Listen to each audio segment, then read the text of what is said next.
which is usually not a good game for them. They ended up getting 12 eliminations. After that, they got a 4th place finish with 6 eliminations. The reason why I'm bringing this up is because the momentum is currently on their side. And if I had to pick a team out of all the ones that are currently in range to actually catch up to 4 Thrives, it would have to be Aurora. But it has to happen in Rondo Max, and I'm really scared to see what's going to happen in regards to those hot drops. It's definitely going to get a bit spicy going on to those hot drop locations. I'm actually going to be paying attention to the Turkey team of Ulf Esports. One of their best, if not their single best finish yesterday on the island just outside of Boatyard, having the 4 players all alive and actually able to claim that chicken dinner for themselves. Hunting impact finally, as the Wolves should be trying to do. And they got 2nd place in PMGC. They know how to remain near that podium until the very bitter end on this global stage. I think Ulf has a lot of opportunities to make that ascent. And 1st place is really tough, but 2nd place maybe for Ulf is possible. Yeah, talking about squads that were looking to save face, I mean, I was talking about the Indonesian teams. Another one that performed really well at the start yesterday was Aurora Esports. Yes. I mean, this squad has not been at a global event in quite a minute, and I'm glad they started off the day like that, but they ended up disappearing. The only reason why I want to bring them up is because they did end up getting 17 eliminations. Please keep in mind, some of these squads need to be careful, especially the squads that are currently in the top 5. Not necessarily 4 Thrives in the first game, but the other squads, because Rondo is such an important game that you can sponge up so many points when it comes down to eliminations. Oh, most definitely. But actually, I'm going to go on another team. We're just talking about some Okay, I'm loving it. Just speed fire. TT Project, 14th position. Keep in mind, when it comes to the ECA region, they're competing for one of the slots to make into PMWC at the Esports World Cup in Paris. Then 14th position. Their goal here, Hot Troops, is to make it in 11th position. If they do so successfully today, Vicious out of PMWC and TT Project will be snatching that spot for themselves. That's brutal. So yeah, TT Project, you know, we're talking about teams that just want to save face. That's one team that does have a big goal right ahead of them, right? So they could definitely make that happen here. One thing that we don't normally see when it comes to PUBG Mobile Esports is wild adaptations towards the end. If you want to see some teams at the bottom save face after all, they're going to have to extend this tournament all the way, all 6 matches. Do you think we're going to see one of these bottom teams possibly go out of their way to take out 4 Thrives, Max? Ooh, I mean, yeah, I think that especially Seven's already kind of talked about this. I think that teams might just try and get between the play zone and 4 Thrives, because everyone, right, especially the viewers at home too, I'm sure, know where they drop on Arango, as you said, right, 7 Western Bridge. I think that not only Aurora could try and be a little bit of an issue, right? You could see some other teams like maybe Pandem. They're just at the bottom. If they see 4 Thrives, if they get a knock onto them, maybe they'll just full commit because they really don't have that much to lose. Well, let's focus a little bit on 4 Thrives in regards to what this team needs to do to actually become a champion and become a champion via Smash Roll. They need to tighten up that gameplay in regards to something that I didn't quite enjoy yesterday that they did in their first win, and that was just unnecessary fights that led to just them losing players. Who's Sci-Fi going on Furia? I'm talking about the 2nd Erangel. It was just one of those unnecessary fights that they didn't need to take. I'm hoping that they went back, even with such a big lead, and realized in that situation, you know what, let's play our numbers, let's play our strength, let's stick together and focus and see how we can get a chicken dinner. It's going to be nice to see how that's going to be working out for 4 Thrives. But actually, I kind of want to ask you the question because I brought up the potential topic of Boom hot dropping again the sign of Aurora. If you are Aurora, I mean, of course, they said they want to try and commit to it, but I feel like giving it up or going for another recall tower that's not far from Yulin, but not the exact specific one, would be such a good strat just to avoid that whole interaction we saw yesterday. For Aurora, that will definitely set the tone, right? If we do see them hot drop, in a way, it's kind of like, it's a gray area. It's them waving the flag, but also sending a signal that they're going to continue to be aggressive. They're not going to change their gameplay to anybody. We saw them do that at PMGC when it came down to drop locations in Miramar. It was a whole thing all over social media. And for them, I genuinely just don't see them giving up that drop. Yeah, the smart play would be to give it up, though. Yeah, just like Whitebeard, no scars on their backs. They never ran away from a foe, and I feel like that is exactly what we're going to be seeing happening on that hot drop, unless maybe they regroup all onto top and then actually are ready to fight Boom and then engage into Yulin afterwards. That could be an idea. What if they maybe end up setting some kind of trap for other teams that are going to want to get top? Or like they're around expecting the same thing. Yep, they could be expecting the same thing. Use him as bait. You do get that recall in Rondo, and if it ends up going their way, guess what? 4 eliminations. So I have an idea. You do a 2-on-1 split. You send players inside Yulin, you leave that off-angle player if you want over there, and you get another recall tower under protection if you want. And you kind of, even if you do lose that one solo player and Boom hot drops you, can still salvage it. Now, for all the viewers, the main reason why we're focusing so much on Aurora, we have seen them win before in Rondo, and they can do it in a big fashion. They are one of those teams that can send a statement, get 30 points, close that gap, and make sure they also put in the contention to just reach the threshold for the smash zone, because that's going to be a big play here, especially for 4 Thrives in the first match. That's what we need to see, a crazy 30-point game. That strategy has to come out. The aggression has to be there. Even if you're in a safe spot in the center, you're going to have to go out and hunt down those eliminations. One team in particular that you saw some signs of life from, right? And they've been a little bit quiet here is Team Flash, Max. How do you feel about them? I was going to say I saw no signs of life, actually, from Team Flash. They did so good back in the survival stage. Really massive step up from this team. And they just disappeared in the finals. I feel like we are seeing a bit of a repeat, right, Seven, for the PMGC Grand Finals of last year, where they are able to qualify through, and then they're at the bottom of the rankings. I feel like they still need a bit more experience and a bit more exposure to the international stage of PUBG Mobile Esports to get those results. But yesterday, I couldn't even tell you what was going wrong because I just didn't see them in those late game scenarios very often. They weren't really giving us anything to talk about. I mean, their best game was at 5th place, 5 eliminations. When we're talking about some of the other squads that were just outperforming, fragging out players as well. I went up and talked to Ayala from Furia, and I asked him, what did you do this morning differently? He's like, I don't know. I don't know what happened today. And I looked at him straight in the eyes and told him, please, do that again. Let's see if you can at least try to go for that 2nd place. I feel like if he knew what he did, he would do it every day. Try and make it work out. You can take a look here at some of the map top performers as well in Rondo there. 10 eliminations. That's pretty good. I mean, yeah, Sky is just a legend from Nepal. He's been doing so good. And yeah, currently looking at their position, 10th rank. But the one big outlier for them yesterday was that Rondo. 2nd place, right? Almost got ruined by Ketch of actually the side of Ulf, that just came out of nowhere with the P90. But Hora, I feel like if we can see results outside of Rondo, top 5 would be in the cards. I would be very happy to see a top 5 finish coming out from Hora, but they're just too reliant on that Rondo that can go all great because they won that Yulin hot drop at the start, and then it can go terribly and you get a 0-pointer. So Hora is going to be good to see how they do on Rondo, but the other maps, they need to get some points on those rankings. For Hora, you got to start thinking about that money, baby.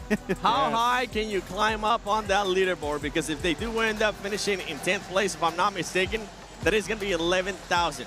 Now, if you get into a top 3 situation, that's going to be 20,000. I don't know about you guys, but $20,000 sounds good money. A lot better. That's good money. You got to be able to get as much cash as you can. This is opportunity here. I mean, we're not going to be able to see a global event for a good couple of months. So if you can put it all on the line, you have to. Now, we did see some map change rotation. You know what? Never mind. We are getting into match number 1. We are finally headed into Rondo. Teams need crazy eliminations in this game, Max. Let's see if they're going to get them. They're going to send it. Oh, we're going to have the double plane. Is the plane path going to be good for the likes of Neox Factory or Yulin? It is going to be good for Yulin and Neox Factory. Wow. The hot drop's going to happen, but Boom and Aurora, what's going to go down on Rondo? For some of these squads, if you ever wanted to change it, if you had complaints about the plane path depending on where it was going, those are all out of the window. This could have been one of the best plane paths they gotten. This is literally the hot drop plane path that we just got on our screens. We'll see how things are going to be going down for these squads, but of course, everything is going to be intense from the very get-go of day 2 of these PMGO Season 1 finals. You couldn't design it any better. 4 Thrives fans, stand up, get ready to see if they can hang on. Indonesian fans here locally are looking for their squads to make a crazy comeback. But we're getting into the action here off the rip. Let's go ahead and throw it on over to our casters. The drops are hot, and it's going to get hotter. We are ready for Rondo, and Team Flash are getting stuck straight in. We are going to go 1 for 1 right now on the trades, on the knocks with 7-2-1. They dropped out nice and early over towards that northwest side blank. We're not in board with Yulin and Neox Factory just yet. They're just about to touch ground, though. Absolutely, and Yulin looks absolutely stacked in terms of players, and we are getting our circle over towards here. It favors 4 Thrives, but can they stick around in this location long enough? Huzaifa headed over towards Neox. They're their backup drop, and to be honest with you, where the circle currently lies actually isn't terrible if they do need to fully re-res on that side of things, but teams are going to be hunting them down today. I talked to Noki beforehand. He said that this team lives and dies by that momentum. When they're going strong, when they're going hard, then they can keep going harder. But if they slow down early on today, it could be detrimental to their performance. And the guys on the desk, they set it up very well, John. The top 5 essentially need a 30-point game. There's a lot of teams to take that here. Let's see if anyone else can try and slip through the cracks as well. Oro were able to take down a player from 4 Thrives early, and 721 will lose most of their slate as well in the fight with Flash, who play on 3 Elim points now. BTR managed to rack up a point, or a knock certainly, to start things off. Gaming Stars will feel the brunt of the pressure coming through from Razak. A nice spray down for 2. BTR going to pick up the points. Much needed points as well down at the bottom of the table. It's currently in 14, just lapped TT Project. Furia finding Reefus. Horror continues to go crazy over towards GK Razy with a rundown. It's all popping off here at the 2026 PMGO. They get a 3rd point to add to their tally. And they're going to roll on forwards now, moving towards that center of the circle.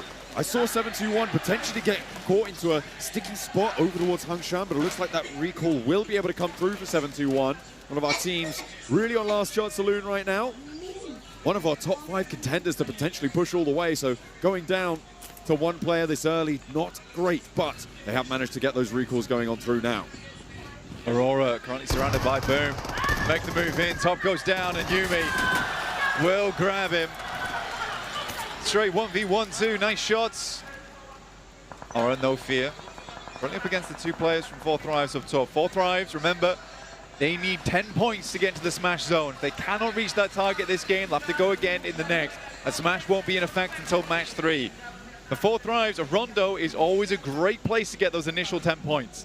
Fortunately, they lost a player earlier on in this fight, remember, Blank.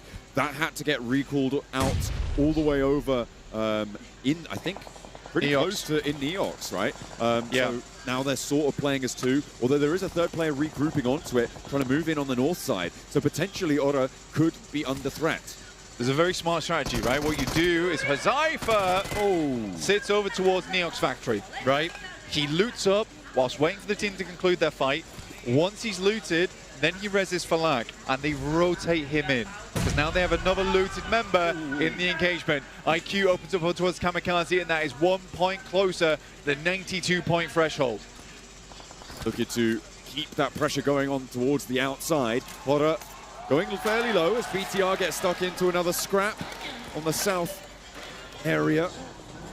Looking to try and keep control of that one. Nice, and early on the game, Hazaifa does get spotted and flushed away though. And that's going to potentially be that recall being necessary to bring him back into the fight.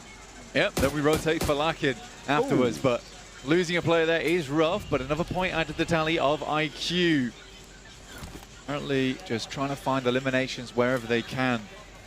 They didn't say they'd be changing their place out all that much today, that they were just going to keep it exactly what they were doing yesterday. Just push and push and push, and to be honest with you, yesterday was fantastic. Yesterday was an insanely good day, so if they can even recreate that a tiny bit, they should be fine. Boom. Jabrenki goes down.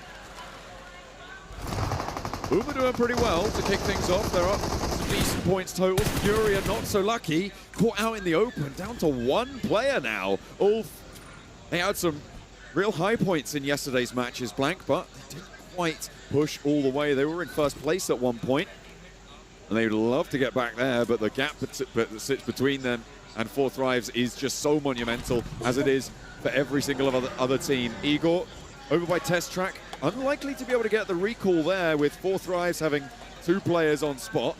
And there's another. Just added a 3rd point. Blank, 7 more points now needed. Slowly gaining their way up there. Alaku moves out. BTR, Razy actually able to hold on, and very, very swiftly too. Will sadly go down on the upstairs, and Alaku should be picked up here. BTR have a little bit of a last-ditch approach to that one on 7-2-1 as the rest of the team did move their way in. Octa will run down Sleepy. Aura, it's not a bad start to their game, 4 eliminations, but now we'll need to get a move on, get some more players back up again. BTR trying to confirm over towards a strong position in the center. 4 Thrives will need to regroup eventually. Currently playing 2-2 over towards Neox Factory and then further down towards that southwest edge. Rolling in Yulin right now. We saw Sky be so dominant in these early game engagements yesterday. It was really quite terrifying. Couldn't quite move through the rest of the day with such fearsome bite behind his bark. Now they're looking to keep this pressure up. With 4 eliminations, you're right. I mean, it's not a terrible start. We'll see if they can keep this one moving, though. It was Furia who really gathered momentum into the later part of the game. And now they're back up as 4. They're playing on the northeast side, and actually, they're playing in between the 4 Thrives 2-2 split right now, potentially looking to put pressure on the Neox factory flank. Grenade sent over the top by Scarface. Bashes the vehicle out of the way and actually gives him an open target over towards Doc. And this is a difficult position to be going down now for Aurora, because you're already centered up. The odds that you getting yourself another res beacon, quite limited. They're going to have to send out far, but that does mean they're giving up a central position on this one. Ulf quite happy with the way this game's going so far. 4 eliminations, nice central position. Seems that all players have some decent loot on board too. Joel sending a little bit further out, so he will go for that recall tower on the other side of S2G. 4 Thrives. They found another out in the open, and that's against Furia. They're going to be wary of this enemy, though. They know that they can't give too much ground here, and they're playing as a duo. Another flush would be huge, though, for them. It would just, again, bring them closer to that mark. They'll add it to the tally, and on they go. They're going to have to move south with a circle shift blank. I think there's a very stark difference from yesterday to today already in terms of where these players are going. Beforehand, it was very unlikely to see teams sending center so quickly. There was a lot of edge play, which allowed 4 Thrives to dominate towards the center of the map. This time, not the case. No fear, can't quite find the shots over towards the boys over on Boom, and Yummy having a good time of it the first match. Tasty with the corner play there. Focus also getting knocked in the meantime for Goat. Remember, such a powerhouse player to lose that at this point, not ideal. As we hop over to a very central position here, Ulf looking to take control of the west side of this compound with BTR sitting opposite them. BTR are playing as 3. Ulf do, I believe, have all 4 of their players alive. So it could potentially be difficult if BTR want to try and push through, but I don't imagine that they do. Not all the way, at least. Unfortunate EMP zone over towards the northeast side, going to make rotating in a little bit more difficult for Furia. Might just have to wait this one out as they come in towards the southwest. You've got Ulf here playing in a decent position. Sadly for them, they don't have a huge amount of capability to get eliminations around this area because they're playing towards a small dip right now. It's fairly sloped around that area. And honestly, if Ulf want to make the big run, right, if they want to go the distance, they need those eliminations. They might have to wait them out a little bit here. 4 Thrives now on their way in, but they're a little bit later than the rest of the teams. Again, a lot of squads tend to slow things down coming in on the second day when you are in contention for that match point, right? Especially after having already got 4 eliminations. They are now 6 points away from breaking into that smash point area, which is so important. Rack that up, looking to get in towards the top 5 and getting 2 more eliminations. Very, very possible for them. They'll just try and play this one much slower or get the elims as they come, because that's what Yummy's doing.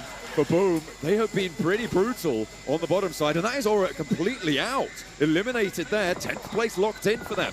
A very different start to their day than yesterday. Aura was dominating, looked like a demon within the lobby. Irina moves up, Tony K does go down, but not before. They do find a knock over towards Flash in the first place. Bose will finish off the player up front in Tony K. For the Flash, it was a little bit of an awkward regroup here for them, but they managed to get themselves all over. There was a couple of players over towards that northwest side, but they are now in position. We have quite a bit of water down towards that south side. Mormon's going to get the recall, but this is far out the zone, dude. This is a long journey in.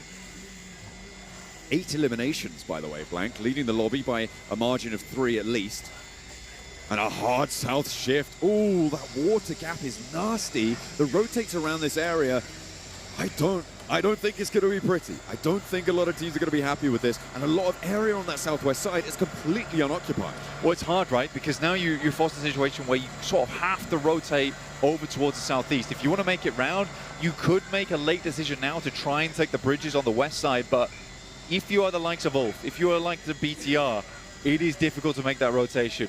4 Thrives might have just found an opening here. There is a small gap in the circle down towards the southwest. This is where I feel like 4 Thrives do their best work, where they could just make the send, but they're being a little bit cautious about this. The reason I think they're being cautious is because they're only in one vehicle right now. All 4 of them were in the same vehicle, moving down on the eastern side.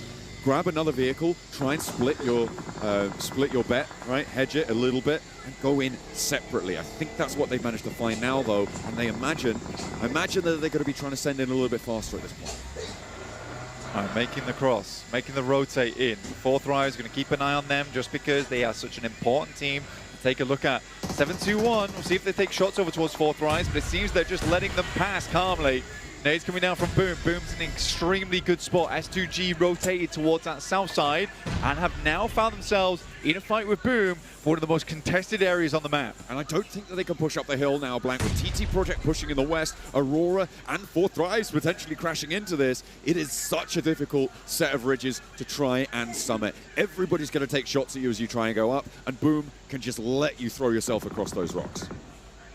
A good spot to play. I mean, down here on this side of the map is all right.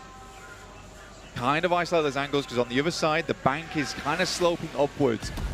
So what that does is give you a little bit of isolation. You're going to need some cover off the back of this, though. Vehicles are going to have to go down. You might need some emergency cover flares. But for teams over towards your western side, it's not terrible. GameStar's finding Pandem right now, and Pandem just having a bad time of it. Yesterday, they were able to get themselves to 2nd place. But it really should have been a chicken dinner there versus 4 Thrives, but so slow to strike in those final moments. 1 player on the inside now, with 2 players to try and mash up. He's doing a lot of work, though. A GOAT team are getting knocked for 6 by the team at the bottom of the tables. Jubran does so much now, but his focus, no. And he can't find it either. Jubran, was that a 1v4 against GOAT? I mean, Jubranki is a good player. He gets it done well. Getting the 1v4 is kind of crazy before he goes down. We'll dig the graves alongside with them. Furia now making their approach. 4 Thrives. They've got to split here. This is a nasty cross angle. Furia need to assault one of these positions and fast, but they don't know if it's 2 teams or just for 1. And Furia will lose 1. Obviously for 4 Thrives, this is a massive deal because this is the chasing team. But the 2 players have been knocked over on 4 Thrives. IQ and Hazaifa have both been knocked here, Blank. With 6 elims, though, they are so close to that boundary. And T24 puts another on the tally. 3 away. Furia fall. That's their 2 closest competitors now out of this game. 3 away. Falak needs to move over to the 2 players underneath. Boom is sending across with Yummy, though. Was looking for a little scout here. There's 3 eliminations, 3 flushes. But Boom doesn't want to assault. BTR, though, continue their stretch on the northeast side as the arena moves up. 1 goes down, and the 2nd is good, too. Axel with a chance, does manage to tag the arena on the back line, get the flush in as well. BTR up to 7, steps forwards with the shotgun, but the shots from up the top window there, just too powerful, and BTR are overwhelmed. In the meantime, teams have been trying to pick up their feet because the circle brings us back towards that water. Very unlikely it's going to end on the northern side right now. If teams want to play a survival play, they can head over towards the bank over on the northern side of Boom. Potentially be a really rough circle, a lot of unplayable. Right now, Aurora holding a very good compound down towards the southwest side, but the question is how long it's going to be in play for. 7-2-1 next up to the play. 4 Thrives can profit off this one as well. IQ sends some shots in. Malik, though, opens up through the smoke. Great shot. Alaku out. 8 eliminations now for 4 Thrives. Getting closer and closer to top 8. Can they get 92 this match? This is looking gnarly, Blank. They might be able to throw that door open with such a small point difference as well. They just need to survive into the placements. That is such a huge focus that they can draw on now to just get themselves over that line. Get up into 6th place. Very, very possible in a circle like this with so many teams that still need to push their way in. Boom is so unwilling to push this as well just because they're fending off S2G at the same time. So 4 Thrives very much safe by the fact that S2G is looming off in the distance here, and Boom is desperate to hold on to this compound that sits atop the hill. Very, very interesting turn of events. 7-2-1 now making a quick run across, but there's a restabilization coming from 4 Thrives. Not sure they were ready to shoot in that moment. Masku gets up to a hard bit of cover. Safe for the time being. You've still got the rest of the arena to come in from that eastern side, though, and 7-2-1 may feel it. Gaming Stars as well from the south. 4 Thrives can chill out a little bit. The north side seemingly not willing to make a move just yet. Gaming Stars could push 7-2-1, and it's an unfavorable fight with 4 Thrives that may just push them all the way over that boundary. IQ, he spots the arena moving off in the distance. This is so funny to me that you're having this situation that anytime a team tries to aggress on 4 Thrives, suddenly that team is getting third party or they're being held out. So 4 Thrives is essentially guarded by 4 separate teams at the moment. No one can make their way over to them. They have such a stronghold here. IQ picks up. Was that a knock? Was that a flush? I think it was just a knock so far, but they would love to find more. Another team goes down and one step closer to the placement points. 7-2-1 have Malik down out in the open. I think that was the knock that IQ was able to find for 4 Thrives. The circle gives them the loop as well, and it's going to push it right over towards the Pakistani team. They are having the time of their lives right now. This is 100% match point. I mean, there's no doubt in my mind at this point with Falak and the rest of 4 Thrives just in this gorgeous position, protected by so many squads on the outside. And this is when you have to change up the game. You have to hunt down these teams, and they're just making it so hard for themselves to even gain more points on the day. Because now you open up a 4 Thrives win at any point. I'm looking at the question of the north side here, Blank. What are Team Flash and Ulf going to do? They could potentially try and ruin 4 Thrives here out on that eastern side. I think for Ulf, it's probably more likely. Team Flash may be a little bit more of an outside chance, but there's another knock going over and through. That means another team is out, and we are into placements now. They have guaranteed at least one more. 2 more teams need to go down for them to jump up to 2 placements, or a single elimination is what they're looking for. Just 1 point required now for 4 Thrives. A very, very simple game for them, and they have information, general localization over towards GameStar as well. For 4 Thrives, this could not have gone better for them on this game. And again, they're just a team that's willing to make these pushes. Wolf finding a spot over towards Team Flash, who have sent 2 of their players across the water on the swim. Got their trunks on. Ulf trying to move in behind them now, though, and it may just be too difficult. There is still a little sliver of that northern side in play, which does make their life a little bit easier. Getting a knock over towards Boom is nice, though. That's going to open things up because now they only have 2 guns to face here. 4 Thrives might look over towards Ulf. It's an important team to take shots over towards. Solus is popped out the back of the vehicle, but they get underneath the bank. 9, they've got it. Blank, they've got it. They've got that extra elim now, and 4 Thrives are into the match point with the placement that they'll earn off this game guaranteed. It's very likely that one of those teams on the north goes down soon as well, with Team Flash on the ropes. Topsy goes down. We're on 7 teams now remaining, and they are starting to burn through these players. Just no one's looking at this squad. I mean, it's the important squad to look at, and there feels like there's just been absolutely no attention paid to this team. It's mind-boggling, because it's the squad that needs to go out in this first match on Rondo the earliest. It's unfortunate, it really is.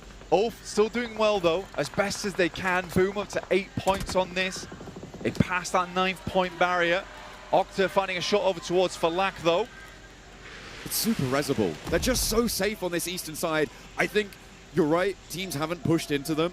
I think their position, though, in this match, with these circle shifts specifically, has been pretty unassailable, right? With solid holds, it's been very, very difficult. Yeah. The only team that might have been able to do it was Furia earlier on. Or 7-2-1. I think most of the time when it's come down to it, it's just been other teams third-partying the squad, going for 4 Thrives, and realistically, they set themselves up well, where they have to play on this bank edge, right?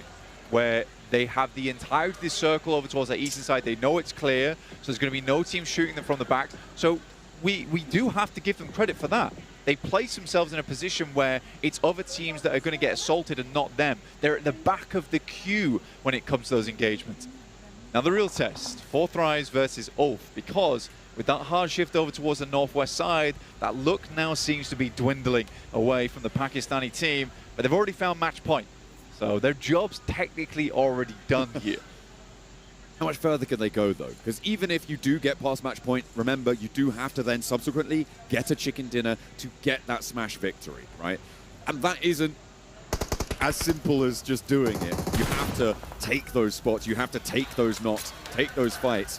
So points still very much could come into play here for Four Thrives. They would love to put more distance between them and Fury. As it sits, they're at least 42 points ahead.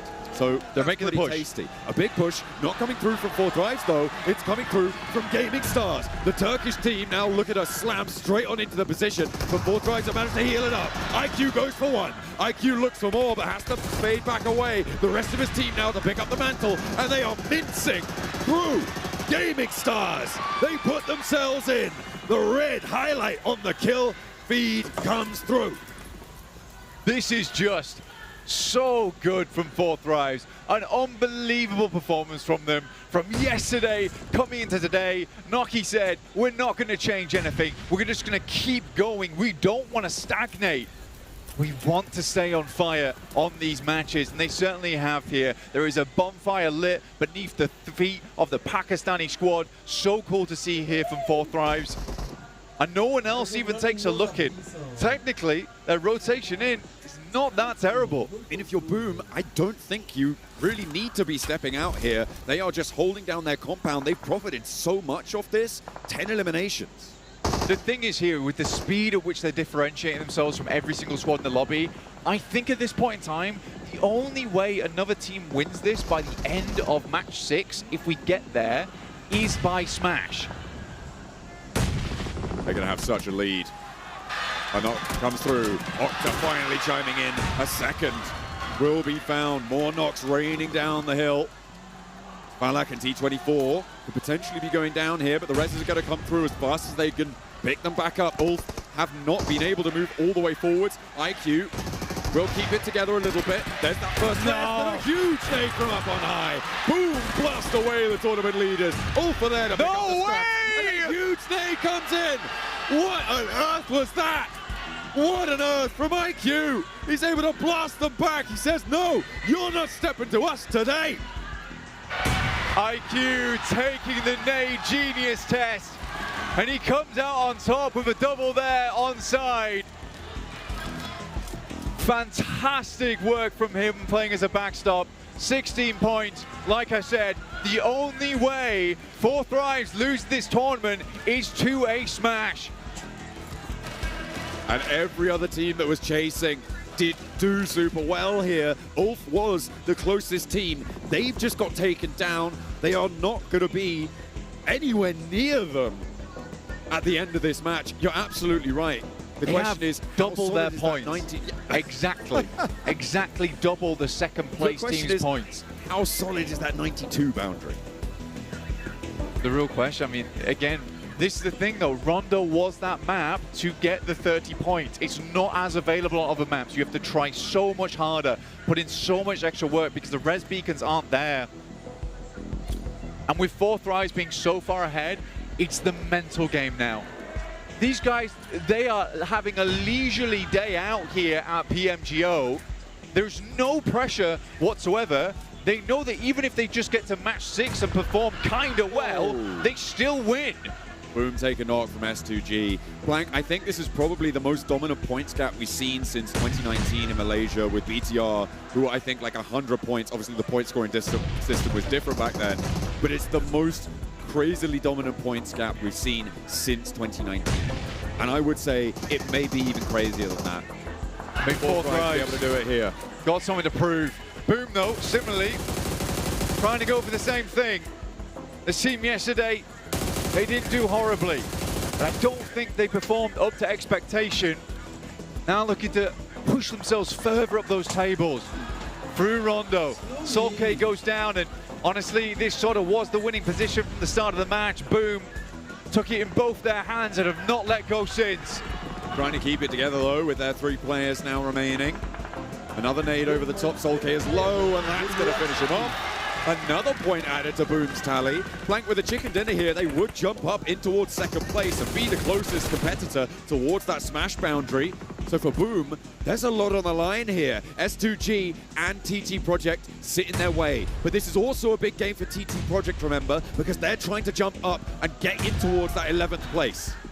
Did Boom raid the armory? How are they coming into these final fights with 12 nades total? Good damage, good shots coming through from Neo. Sanju finally goes down and his reign of terror is over, but the nades keep pouring through. The airburst not quite finding the damage. They've still got more to send, but Boom is down on their knees. Getting the res now, they need to pick themselves back up. S2G still trying to put nades uphill, but it's not going to work. TT Project with 16 nades, but not quite in range of either team just yet, as Boom look to flex out. Get a little bit more of a foothold on the low ground as they rotate onto the north side, but TT Project have read this. They're going to drop through as well, and S2G seem to be eating the brunt of this rotational pressure. TT Project, the Vicious's lives lie in their hands, and right now they're looking to put them down. Good shots over towards Octo, trying to create a forward position for the rest of the squad. El Beryl, as well as Sanju though. Two players you cannot scoff at here. Sanju consistently having good nades, and there's another. Looking for more as well. Boom, if they get into second place here, Blank, they will be able to jump up into second place, but Lost is still in the fight. And it's all down to the one player for Boom, and he's taken a lot of damage. There's more nades still coming. This first nade needs to be big, and he's just about survived it. One more nade and one more smoke, maybe all it takes, but Boom have run the cupboard dry. No more nades in pocket. TT Project is starting to go low as well, though. El Beryl, it's a 1v3. Not to mention the two players behind move slightly forward, but into the purview of the nades. An unfortunate step up coming through from Boom, but they end their game on 14 eliminations into third place. It's not terrible. S2G, it might be a little late to be stepping up now, guys. A TT Project, this is their game to push up into 11th place with another nade over the top on towards Lost. It's just Hamdi now raining, and he is caught taking a dirt nap. The shots to the back.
And with that chicken dinner there from TT Project, that could have just sealed their trip to the Esports World Cup, Max. Oh yeah, PMGC in the cards, taking it away from the side of Vicious. What a great chicken dinner, entering from the western side, gatekeeping all of those teams on the bridge. Congratulations to them on that one.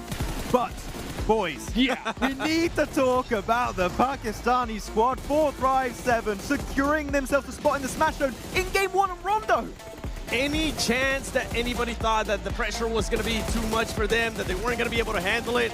I personally didn't have them hitting that smash roll in the first game. Same. Boy, did they blew that out of the water. The thing is that the way that they were able to actually play that was so well. The 2-2 splits that we saw out of this squad and the way that they were able to defend against other squads, what was so impressive to me, holding their composure and making sure they fixed up mistakes that we saw yesterday as well. Oh, exactly. Like yesterday, we saw sometimes some 2-1-1 splits or some even 3-1 splits that were just not working out. The 2-2 splits onto the eastern edge you just brought up here, Seven, were just the reason why they were able to survive for so damn long. Because one play goes down, you have a teammate ready to back you up, and like IQ apparently doesn't need a team because one nade onto Ulf, the entire squad goes down. And even earlier on, they were surrounded by Aura players, by S2G, so they were expected to be hunted down. Yes. I can't wait to see. I know we're currently looking at the highlights for Rondo, but I can't wait to see what the next game is going to be like and how they're going to be able to react to more pressure. S2G-nya nggak circle ya? Nggak kayak lagi awal. S2G-nya nggak circle. Ya, bocor. Kita bisa nempel sini ya. Sabar ini bawa ada yang dapat nih. Ya. Sabar, gua naikin genteng ya, gua naikin. Ini bantu bom satu nih. Sabar, gua ada batu. Bom. Nice. Kasih lagi kayak balik. Gua di kanannya. Tuh ke mobil begitu.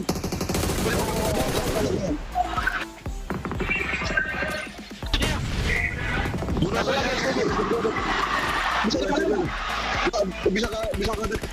Bukan saja biar dia cek dulu, biar kita aja. Satu lagi, Sabar.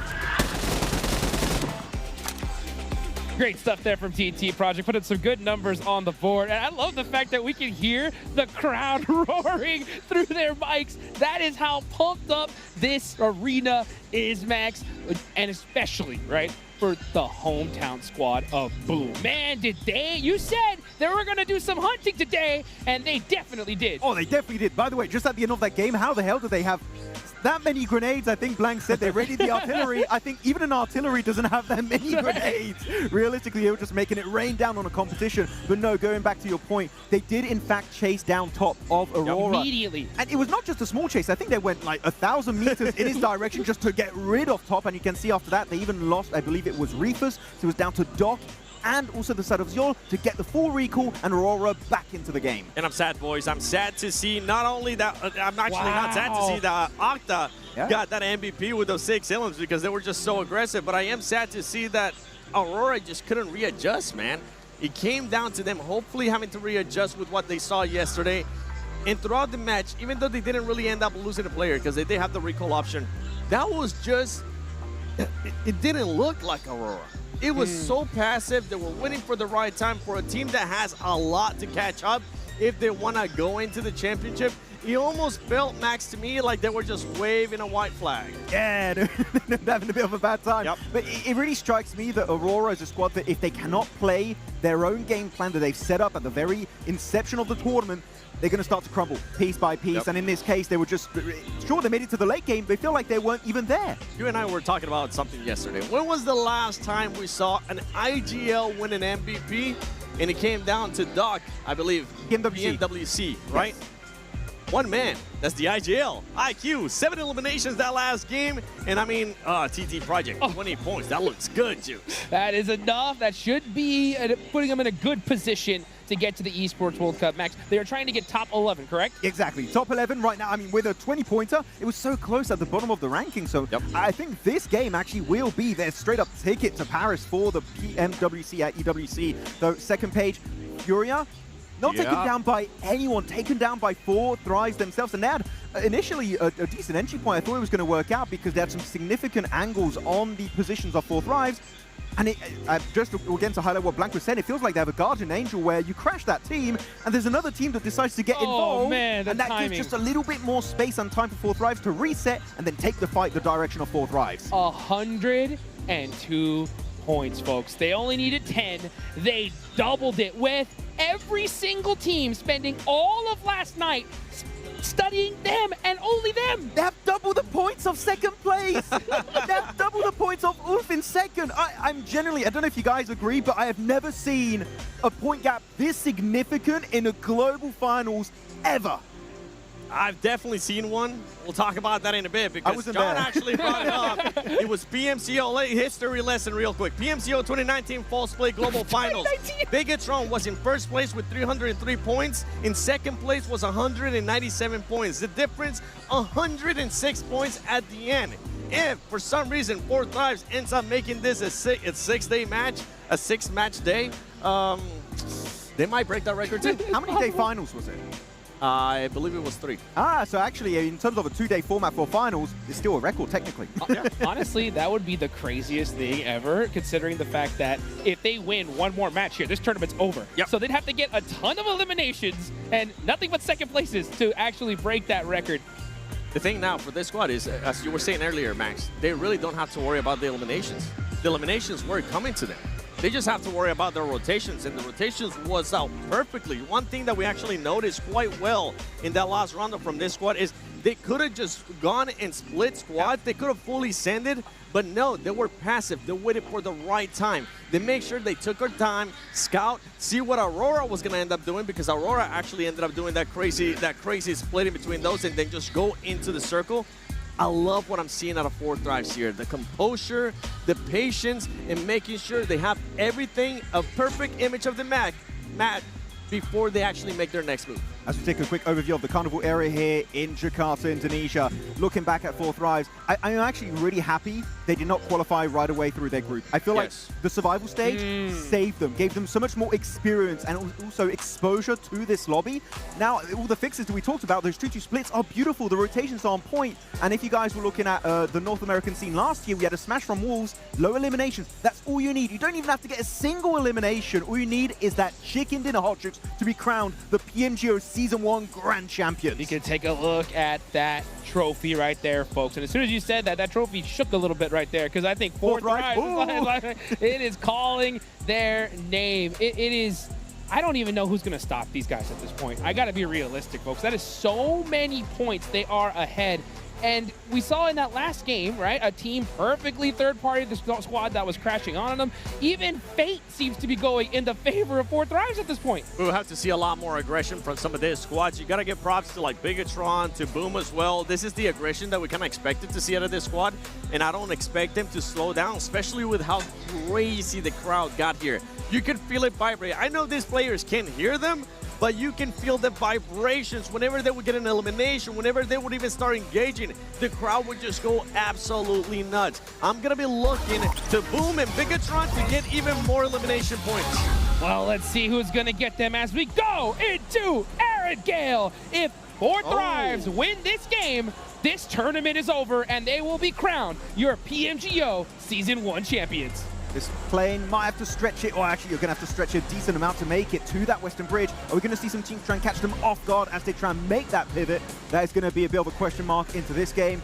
Otherwise, I feel like, Seven, we've seen worse plane paths in PMGO Season 1.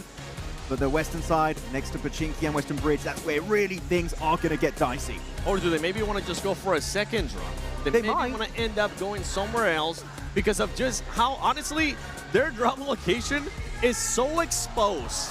It's one of the most exposed drops that I think I've ever seen. And they've been landing.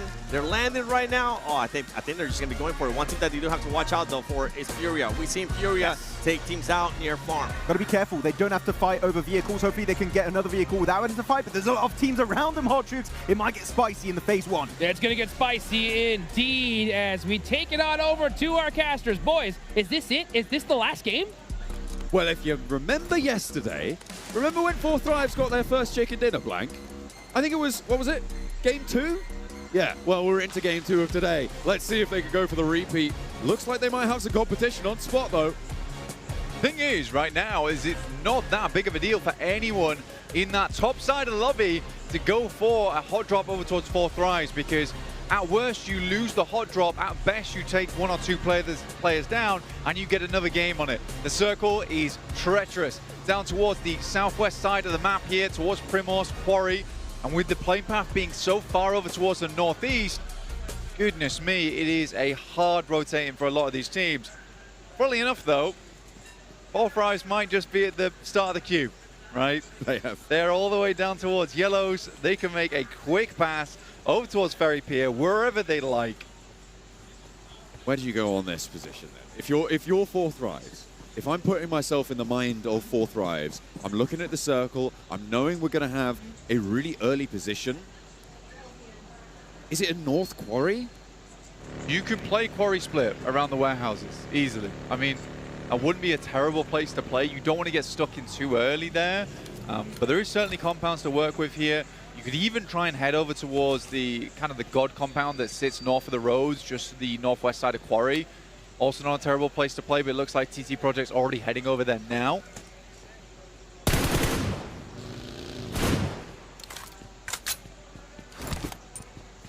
I mean, I'm just so preoccupied with what 4 Thrives are doing in this match. I mean, there is a lot of moving parts in the rest of this tournament as well, of course, with those qualification spots that mean so much on the road to EWC. For a lot of teams. I mean, we talked, right, about TT Project, who now up in 8th place, 42 points. 11th place is 36 points. It's still very flexible there. For TT Project, they just want to hold on to that. They want to hold that spot. And funnily enough, they are the other team who is right at the front of the queue getting into this next circle. For some of our decent teams, right, yesterday, match 4 is around about when they hit that 40-point mark. So even that, the likes of Ulf, for the likes of Furia, wouldn't be enough to put them above 92 points. So for these 2 squads, even 4 really, when you're looking at Ulf, Furia, Go, Boom, Aurora 721, because of this point sponge at the top, you need a massive match. You really need a massive match here. A 20-pointer, and then you need 4 Thrives to go down. Like I said, I do not see this getting to match 6 without 4 Thrives just winning off points alone. The only way they lose is via smash ruling. It's, yeah, definitely their main threat is from that angle. I was taking a look at some of the point scorings as well in terms of EWC qualification numbers, and at this stage, with RRQ obviously not playing anymore, they got knocked out in a bit of an upset back in their group stage. If BTR get 11th place or higher, it's very likely that there's no way that they can fall down. There's chasers in the game, sure, but Team Flash are already ahead of them, Arena are already ahead of them. They're very likely also have locked in their spots for EWC. Pandem, kind of counting them out as well, but it is all up to how Boom do. Can they jump up high enough to jump past that boundary? With the point sponge being in play as well for Boom, they just don't really need to go that much further. At this point in time, you're kind of expecting for Boom being in 5th place, it'd be like a 10 to 15 point margin, if not more, to get towards 3rd. Not only has 4 Thrives made this look like one of the most dominant performances of all time, they've also made getting into PMWC rather easy. It's an interesting for other one. teams, that it's is. an interesting one. I mean, yeah, that 3rd place spot for Boom is really what is on their minds right now. In terms of jumping up, that would put them over Which is RRQ. 1 point, by the way. Exactly, right? It's so close. 1 point is them into 2nd place, right? Potentially, depending on chicken dinner counts and tiebreakers and things like that. But yeah, it's so down to the wire, and these EWC points really start to hit home. For Boom, it would be such a huge result for them to jump up that far. And the reason that they don't need to go in towards that position necessarily is because of how BTR are doing. They're fairly low on the point scorings. There's a 90, well, currently Boom have 0 points in EWC. They're going to be needing to exceed Bigatron, and Bigatron are on 19 points right now. From Wolf Ulf, our 2nd place team. A chaser of a pretty ridiculous margin right now. Fury and Pandem towards the east and the north of 4 Thrives, who are playing it a little bit slower this time, playing outside on the edge. Gonna work out what their next move is. Really, if they give themselves another southwest shift on this, it's not terrible. They have a lot of space to rotate around, playing Quarry. A lot of Quarry's not picked up just yet. Like I said, going into Quarry a little bit early is not always advised. But if we do get southwest, they have the pick of the litter here. 4 Thrives had the pick of the litter, but they opted to go for Ferry Pier. I say but, maybe shouldn't put that as a prefix. They opted to go for Ferry Pier in this location. It's going to be fairly uncontested. They should be aware of that. They'll be aware that teams will have moved in on the west side of them as well. Seems fairly safe for the time being. The transition north generally, though, can be blocked off quite heavily by Quarry, by that location that is going to funnel you around either side, force you into some linear fights with some oversight that you might not be comfortable with. It all depends on the next circle. Right? 'Cause a lot of teams on the Southwest are going to massively benefit from a big Southwest shift. There's already a lot of teams making their way in. Boom is trying to make the cross right now. Like I said, from that first game, a lot of way faster rotations all round. I mean, across the board, people are opting not to play on that edge right now. We have had a full flip-flop on how the lobby's been playing from edge playstyle to suddenly this hugely central position. And again, that comes off the back of 4Thrives, just reading into this lobby very well going into that first day and essentially just dominating from the center. Started to find that center on this one, although it's not super central. It's sort of quite deceptive on a circle like this, right? Because you've got so much water. The center, quote-unquote, center of the circle sits actually a little bit further north than you might expect. It's actually closer towards Gatka than towards Quarry, where the geometric center of this circle is. The center of the playable land sits a lot further north, which is currently where teams like Gaming Stars sit in this zone, as well as Otter, and Boom a little bit further north of that. I mean, for the center of the circle, though, it is around 4Thrives, GameStar, and Quarry. It does come a little bit down towards that southwest side. So we have a lot of the fields of Gaka in play. Pandem going to pick up that compound that sits over towards the eastern side of Quarry. GameStar playing on those warehouses. 4Thrives a little bit further behind now. They do need to move forward on this one, but we know they have the chops on them to actually get the elims, to take those gunfights, to clear our area, to clear our space. It's what's making them such a terrifying team at the moment. Project on that south side of Quarry. Close by to 4Thrives. It's 2G navigating their way on that farm coastline, moving in through the blue as well. Got a forward position on it. Aurora just about getting across the west side bridge from Sosnovka military base. Uncontested. No one's camping that one. No one's guarding it out. GK may be behind them in the queue, though, on that angle. Seems like they're going to go for a west bridge rotate as well.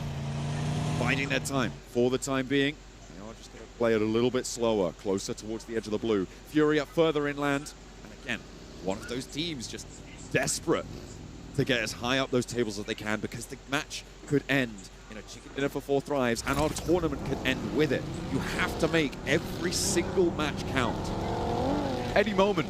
I think that is the key phrase here. Any moment this tournament can end, and with 1 point splitting up the entirety of second place down to basically 6th. Yeah, or 7th even. It's 2 points splitting second down towards 7th. You can change the state of the podium massively in just one match. In a decent second place finish, right? And anywhere from basically 9th place could be in second place at the end of this game. Yeah. So volatile. We're guaranteed to have had at least 8 matches played. And on the south side, 4Thrives are on a 2-2 split. I will say, I don't think they're in the best place in this game. It might be a tricky one for them to win here. Obviously, never out of the realms of possibility, but given the lay of the circle, with Quarry being such a main feature on the west side, I think this might not be the one to do it. Well, we just haven't really seen them have a bad game, honestly. Outside of that Rondo, everything else has been like fairly decent. Even the games where they weren't getting the chicken dinners, but just up towards that top 6, still good games. No real blunders either. I think that's one of my favorite things about watching 4Thrives this tournament, is that there's never been a moment when I've looked at them and thought to myself, that was a huge mistake. It's always felt like, well, that was a tough fight for them to go into, and they lost it rightfully. 102. Double the scoreline a second. 4Thrives taking everything that was thrown at them and more. It's straight back at the rest of this lobby. We were caught lacking yesterday. It felt like Rondo was maybe a little bit more palatable in terms of the overall lobby performance. We're heading up towards the north side. Maybe this Erangel will be another much more solid overall performance than the rest of our rosters too, because they are trying to make their moves now, and boom. Ooh, they've lost 2 to Nox here. Should be Resable, but there's a bit of pressure coming through from Otter. They're trying to play this one close. No Fear has been knocked, and Okta wants to keep this one under control. Ulf now making their way over. They hear the shots. They hear and see the knocks coming through. Sky will find the number, but Boom is down so quickly. And for Ulf, this is upsetting for them because they were looking to make the move on this one. Sky is knocked though. That's a good first knock. A very, very good first knock coming through from Eren. They could play off the back of that and maintain one of the stronger positions in the circle. 4 Thrives. How? How have they done that? They move through Quarry, they get towards the ridge side on the top. I don't get it. Where did they even go? How have they done this? Max is shouting, they teleported there somehow. Nobody knows how, but they are there. And that is quite incredible. Ulf are taking the fight and winning it with honor, by the way. They were able to leverage that opener nicely over on the northeast side of it. And honor are falling. They are falling pretty quickly. A 2-2 split in the center of the circle. And 4 Thrives. Goodness me. Like smoke moved through outstretched hands that everyone else is trying to clamber to grab them, to bring them back to mortal levels, but it's just not happening. I do not understand it. I cannot comprehend it. For 4 Thrives, it is just magic right now. And we are not seeing behind the scenes. Some incredible calls from this squad. No longer doubting themselves as they did maybe in the past of this tournament. They are just clear-cut comms, and it seems to be working insanely well. Also, the goal to pull off a 2-2 split after that happens, these guys just have absolutely no qualms with taking it to the rest of the lobby at the moment. This is straight aura farming right now from 4 Thrives. They are absolutely, if you'll forgive my Gen Z parlance here, Blank, they are mogging the lobby. It is really quite impressive what they've been able to pull off here. Furia, I mean, they've been pretty powerful too, right? And if you just forget about 4 Thrives for a second, this is an incredibly close tournament because everybody else is so neck and neck, and they are giving it a good go. Chief wants to step in for the fight as well. Goat Team, one of their most local challengers on the tables, are looking to try and put pressure on, but 4 Thrives have a challenge. It's Aurora who tried to move in from military, up and into the fight. Cypher with the weapon. No way! And Aurora fall. Balak needs to get back to his feet now. They drop the smoke. They rally around it, and all of them are alive. Aurora cannot do it. There is no one close by either to this. 4 Thrives, just an easy pickup. Pandem finally making a move. The circle moves down towards where 4 Thrives are playing. Pandem need to act fast here, but they are slow on this push-up. 4 Thrives are getting the reset in the meantime. Goodness me. Nade over the top. T24 wants to get picked up. There's a little assist. Not again. From TT Project. They want to lock in their position on the tables as well. And with Pandem going down early, S2G will one. And in they go. A Cypher will fall. There are casualties. Thick and fast. 4 Thrives are falling. Falak now on the back lines is the last player to stand up against it. The nades need to be big. 3 players from S2G and 2 of them roll forwards. 4 Thrives fall. It is not Smash, not now, maybe next time, but they are denied. John, 4 Thrives. It took 4 bloody teams to take them down. 1 team per Thrive. Has to happen here. Finally, they're showing a little bit of what this lobby can do, but that's not before blasting Aurora out of this match. Just incredible stuff all round. GameStar will find shots over towards Ulf. Eren goes down. This is the team that was chasing, and they are losing players by the second as they attempted to go for a central push on this one. Ketch is going to send over towards Scarface, see if he can pick him up. Ulf wanting to try and maintain the central position now. They will have seen that 4 Thrives has gone down. You can breathe a little clearer now as well. I mean, remember the Smash boundary too, Blank. That 92 points, whilst maybe not achievable here, is something that they will set their sights on. With this game, they can push for it. Furia with the player numbers here, but Ulf with 3 in a much better position, could potentially look to try and jump up and join them in that match point zone. I mean, for Ulf, this is the first time in quite a while that I've seen a decisive push like this. There was one yesterday over on Erangel when they headed over towards Middle Island. A very good push from them, but I think they need more of that. And look, yes, they lose a player on the entry, but they realize that they've got to take risks right now. If they want a chance of getting towards that 92 points, they have to make some moves in the lobby. Pandem moving their way up in the similar fashion as Ulf immediately looks to re-bolster that location of the map. Solidify. Sail off there, moving out towards the west edge. again, remember those moving parts. Turn those EWC qualification spots going into this one. Would very much like to put themselves closer. They've gone all the way out west and actually send Solus into this compound here with Norman from E-Arena. An interesting decision to go for this one, I think it's safe to say. And now the backups here for E-Arena. Ulf maybe overcommit Solus onto this location. Yeah, it's a curious spot that Ulf sends towards. Understanding it's a priority compound, but Schweppes taking now Solus. I don't know what he was doing out there in the first place. They had central zone. But why? Very odd feeling there from Ulf. That's going to severely hamper their chances of jumping up towards that smash boundary. Fury are on the south side. They're kind of penned in, and they have to move. Imagine if they were 3 players for Ulf on a circle like this. It would have been a great game. It really would have been a great game. Getting yourself a high elim chicken dinner as 2 players, very difficult. Getting a chicken dinner as 2 players, that's a different story. But I do think it looks unlikely in a global lobby like this. Flash losing players to BTR. Currently down in 15 for 29 points. A big nade goes through the back, does a fair chunk of damage towards them. Wards them off away from the flash. Oh, but there's a heavy hit dealt back towards them. Bozy finds Federalis, but there's a rundown. They're trading back and forth, and BTR seemingly in charge of this fight right now. Zeus cannot get towards Bozy. Axel with the split off. Razy and Razak with nades. Looking to be primed here. Pulled out towards Team Flash on the off angle. Gaming Stars and 721 clashing in the meantime on our picture-in-picture, but this north side yet to conclude a long-range position for Team Flash, and they are playing as 2. BTR currently sending out. It's a very obvious position coming through from the guys over on Flash usually, but BTR is going to opt to get further in towards the circle here. E-Arena currently playing off on that southwest side. Have a good chance on this game too. S2G currently isolating sightlines over towards the northeast side. Kamikaze opens up towards Maniac. Opportunity for Furia to try and punch through the defense on the south side, and TT Project aren't going to slow them down on the first.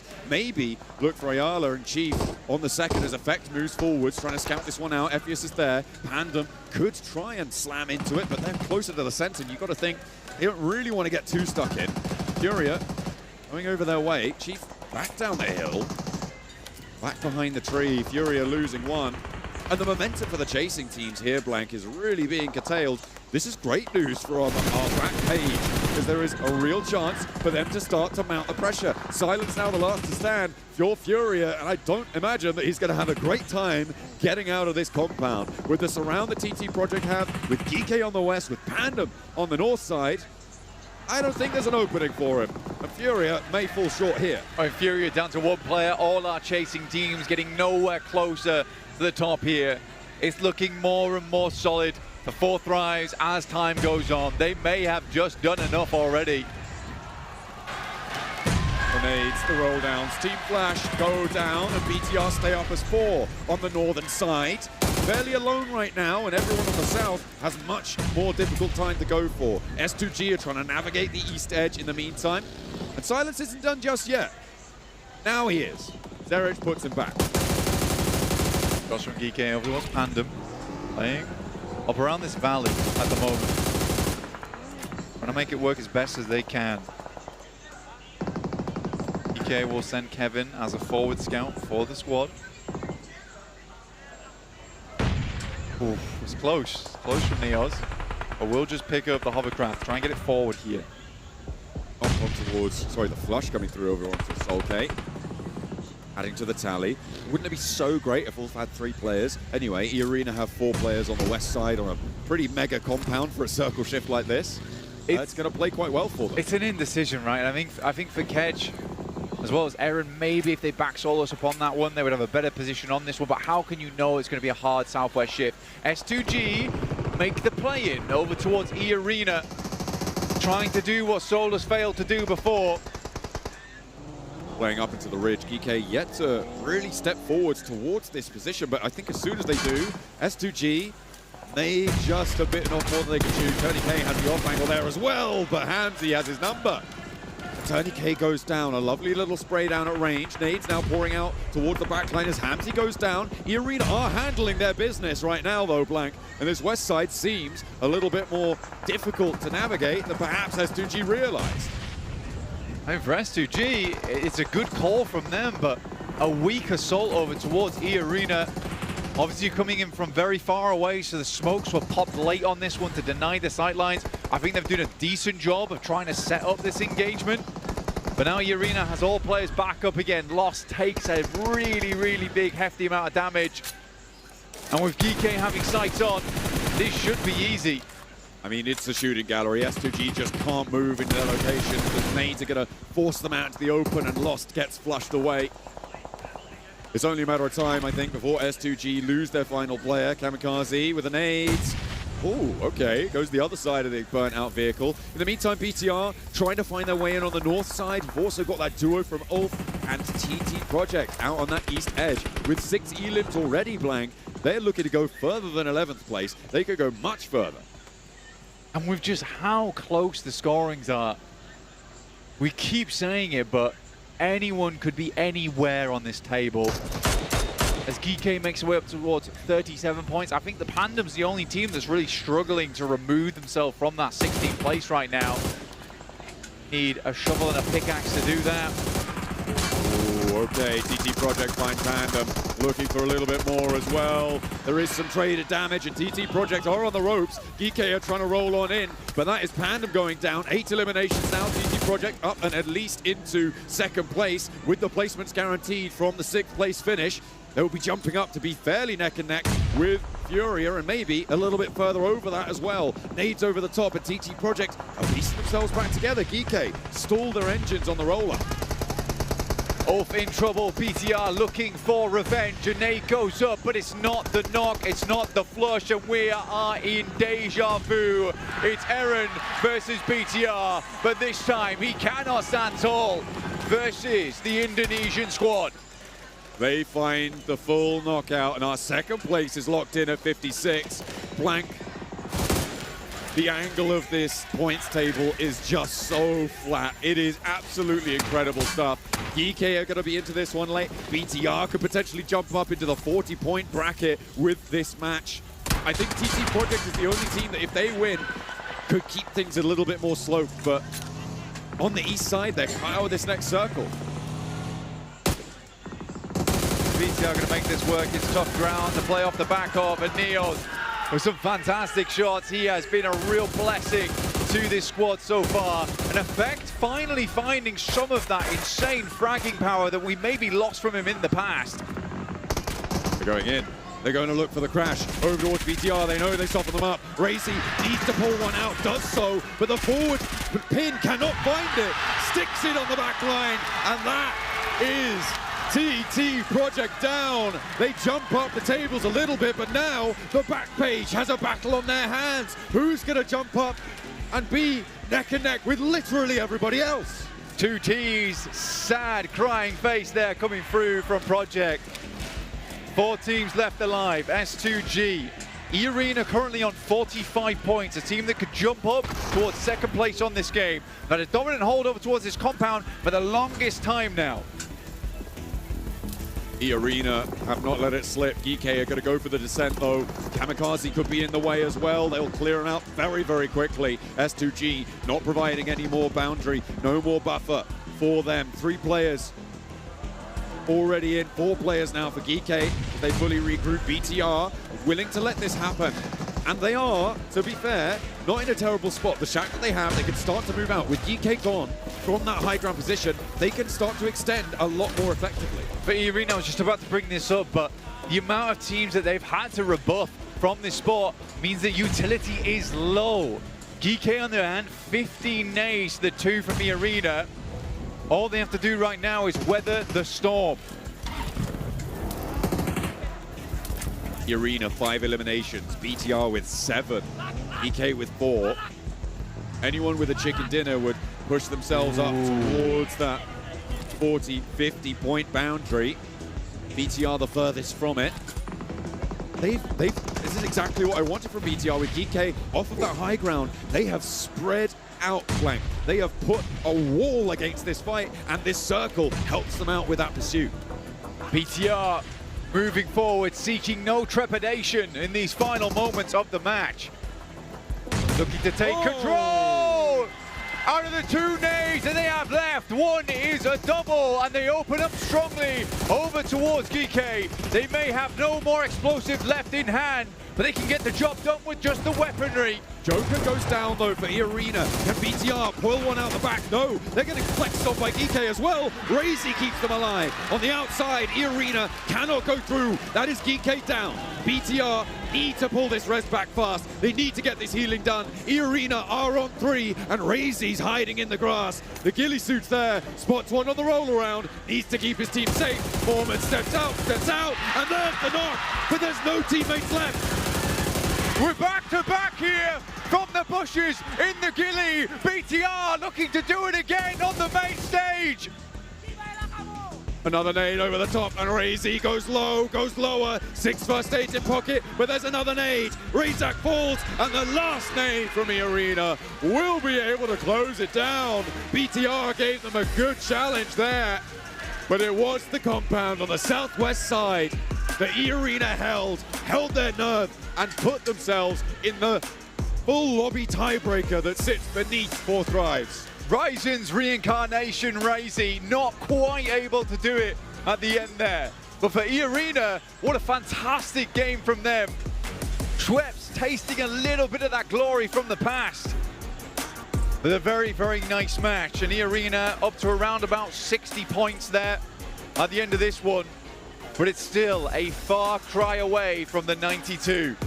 This lobby is just so close. If you completely forget about 4 Thrives. Second place, EWC points, money, all of these can change at the drop of a hat, at the drop of a pin, maybe. Everybody has got a challenge. Everybody has a goal set in their eyes.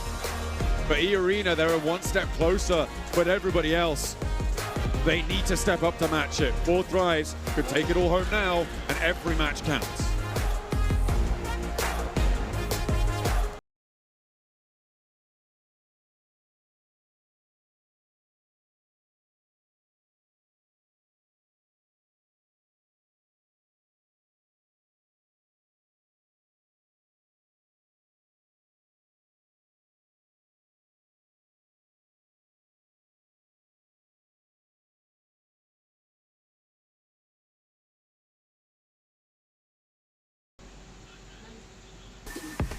And in match number 2, it's the White Rabbits to hop away with a chicken dinner in this match. Yeah, I mean, they started off today in 7th position, 37 points, and because it's so close in the middle of the pack, right, the only lead you have is between 1st and 2nd place. In the middle of the pack, this game is massive for E-Arena, putting Thailand back up there, and actually could be encroaching on the top 5. We could see them make it off the back of that win. And for E-Arena, they didn't really have to do much throughout this map because they just had they were blessed by the circle in the compound that they were, but good defense out of them. But now we gotta switch it up. One team that really impressed me in this match, and I'm not gonna talk about 4 Thrives right now, we'll talk about them later on, but it's actually TT Project. This squad, the way that they were actually pushing, the way that they were being aggressive, you and I were talking about, is this gonna be the stamp that they actually go to PMWC? And honestly, with that performance and the amount of points and how everything's truly playing out, I think that was the stamp. That team's more than likely gonna be going to PMWC. But for me, that last chicken dinner on Rondo, it opened up the conversation, and I would say this Game 7 closed the conversation. For me, slipping below top 11 with these kind of results is just not happening. Yeah, TT Project's looking so good, but let's take a look here at the final blow to just listen in on what these players were thinking right at the end. Go. Ready sih. Nabrak dia. Oh semua. Satu lagi. Nice. Sabar lagi. Jangan. Sabaran. Tolong dia kan.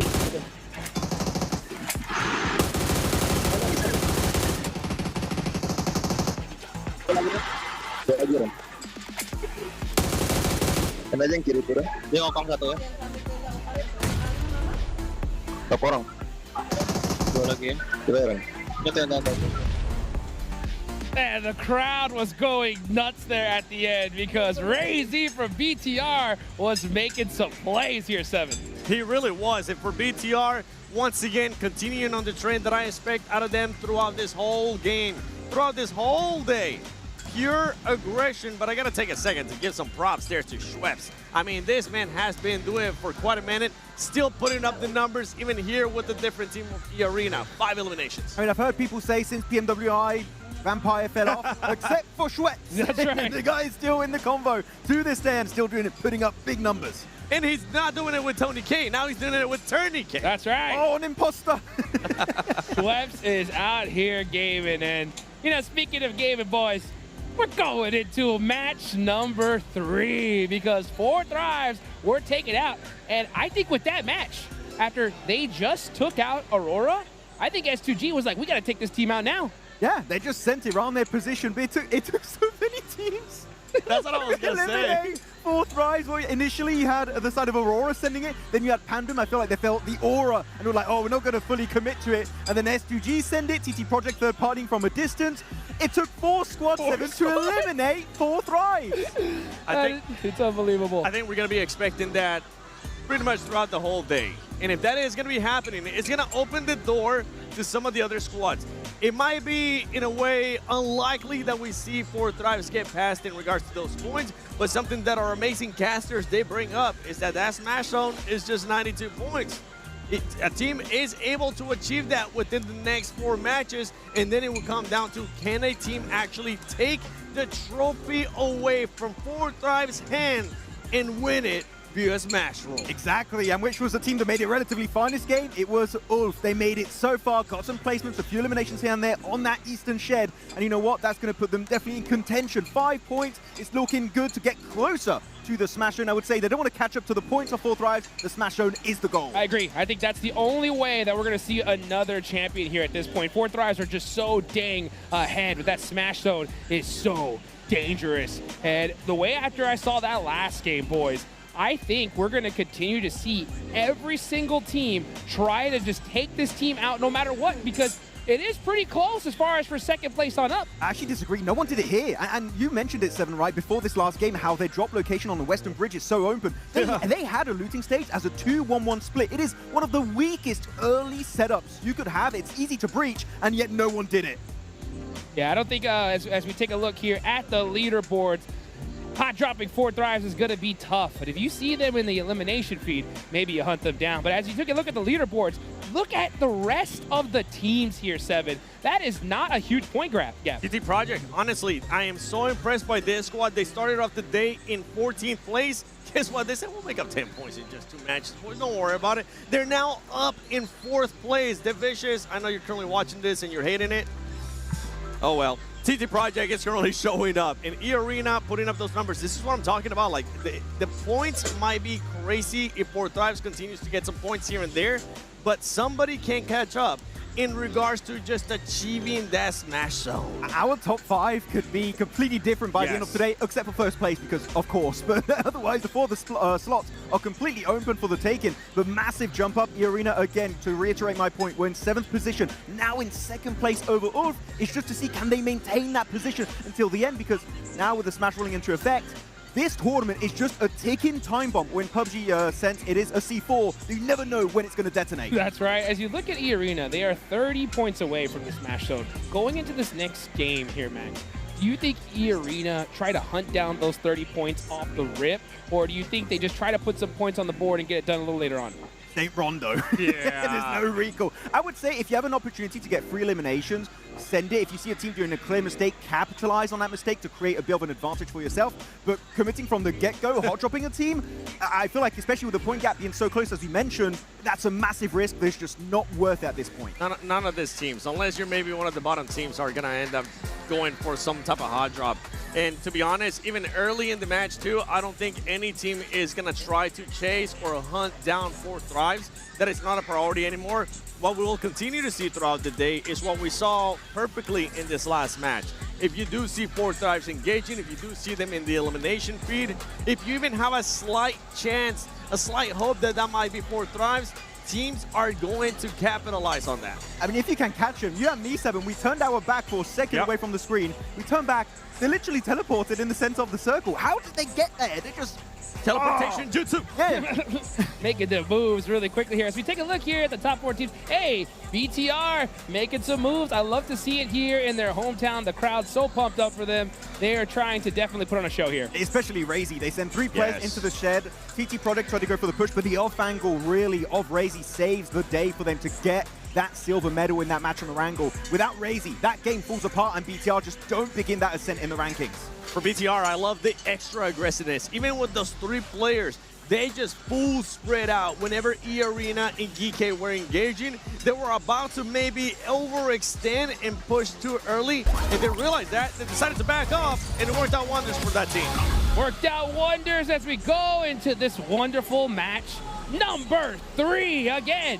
We got one team in the Smash Zone. It is 4 Thrives. That is the squad everybody needs to hunt down, because if they win this one here, this tournament's over. Yep, exactly. Ticking time bomb. This is what's happening at PMGO Season 1 here in Jakarta, Indonesia.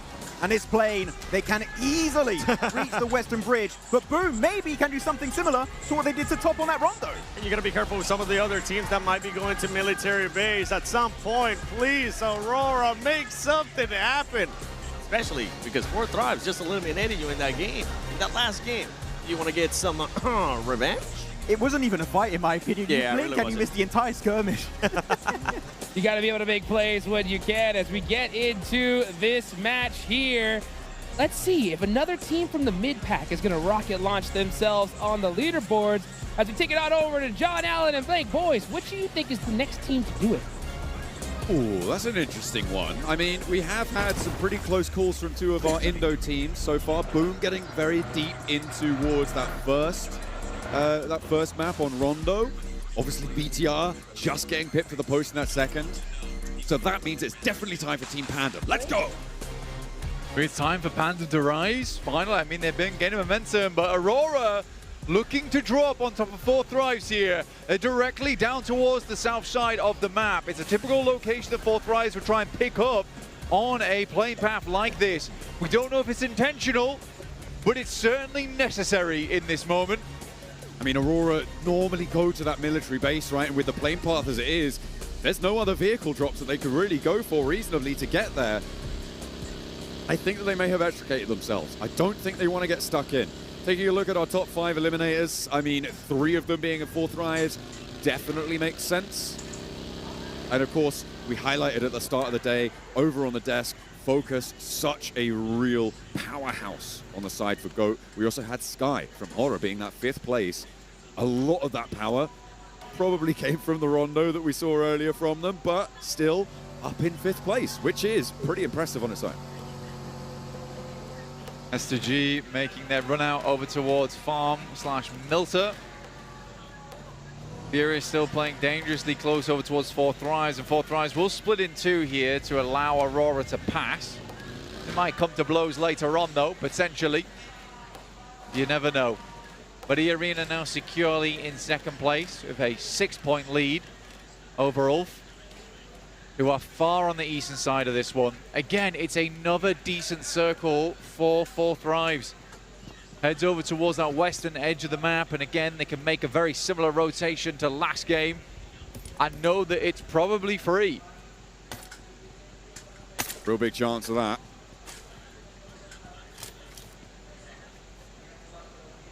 Circle, a lot more north leaning though, so it does give areas like Everest, like Hospital, some credence, right? So for E-Arena, they can be playing that sort of area. Rotating in from the north side also going to be a little bit easier for teams like BTR, for teams like GOAT team, who are all the way out in Kameshki and Stalba right now.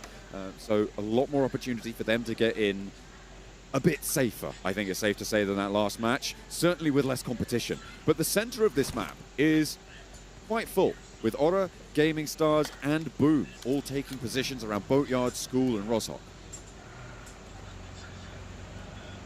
Like you say, over towards this area. Decent rotational path for them. Boom might need to wait a while before they make that rotate.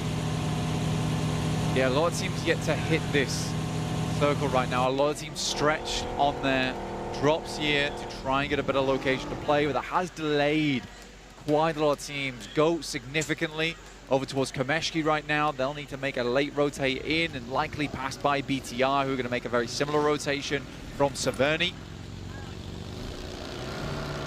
Yeah, 4Thrives having a good time of it because they can run this back and know where they went wrong as well. The ability to download that information quickly, though, is really, really important, especially at this sort of level, right? Adjusting accurately and quickly is such a difficult task. I mean, that's what coaching staff, that's what analyst staff is there for, right? And that is the backbone of any team at this level. How can they bring their team together? How can they impact change? Small adjustments,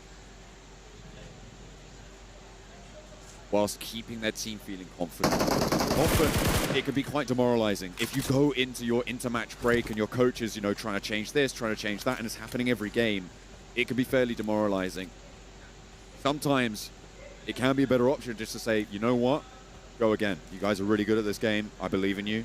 Yeah, well, I mean, for a lot of teams, it is just getting that point of just run it back at this point in time. Eventually, from what past data suggests, it should work at some point.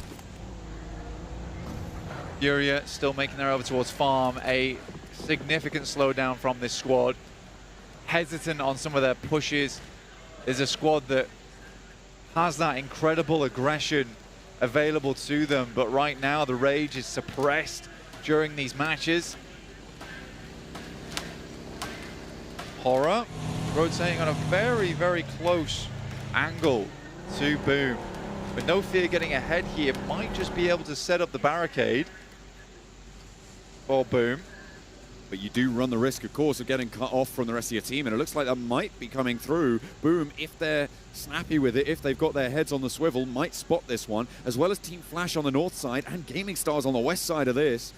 Potential to really isolate No Fear in this location for Aura, but he's on the move and will be able to move nice and quickly. Looks like Sanju's not quite on the spin. Sleepy is able to give him the 360.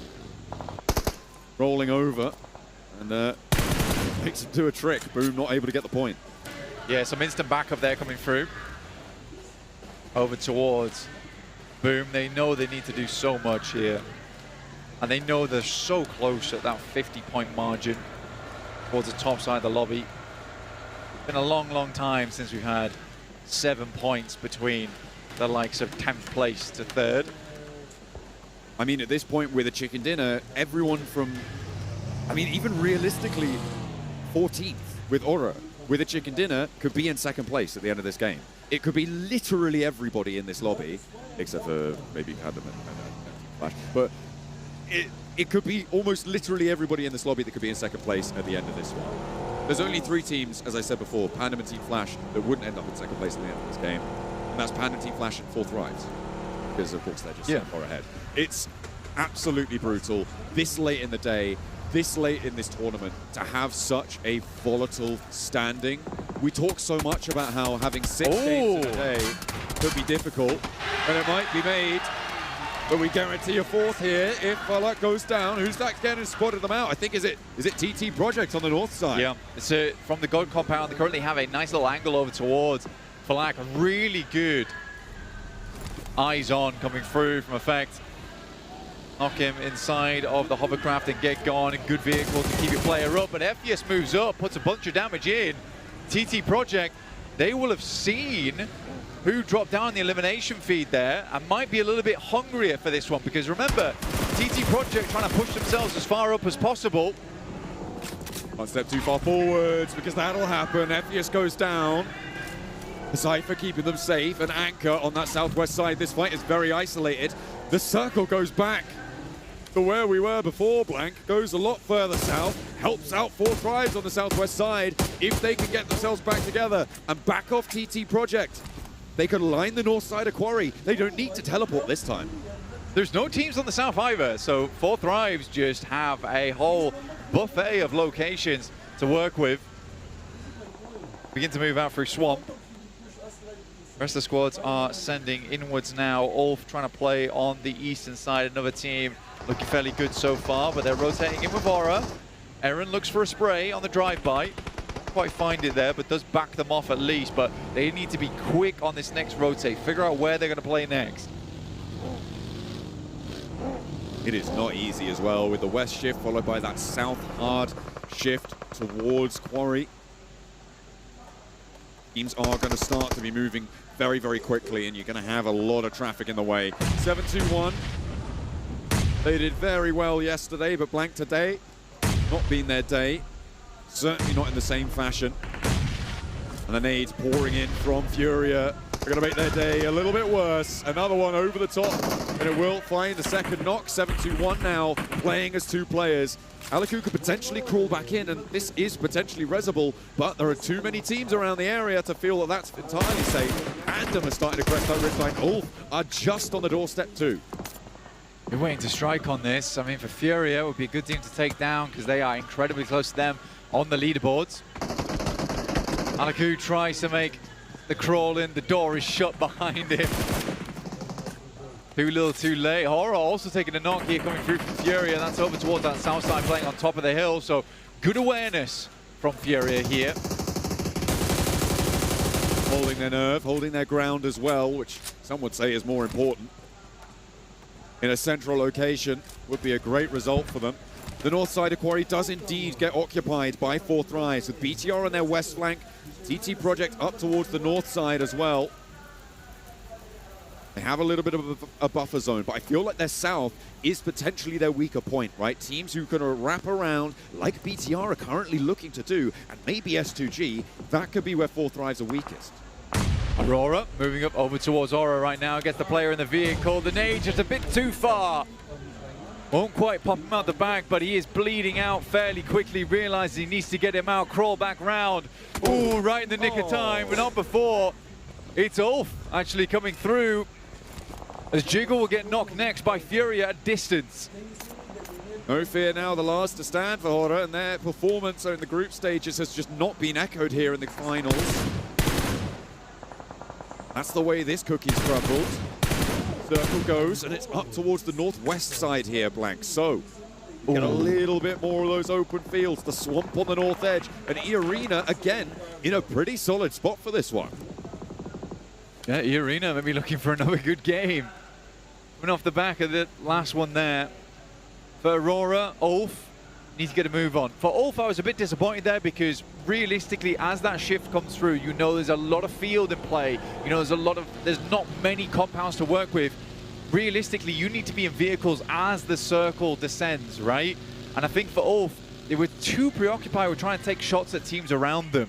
So now Ulf do need to get a move on, and I think that this is where they struggle the most. When a circle moves away from them, right now on the map, you can't see it, but they are delaying. They take a long time to make any decisions. We have seen them make some mad dashes successfully previously, so hopefully this will be another repeat of that, but there's so many teams around them. We're on board with Boom, who sit on their northern flank, looking to make a similar approach.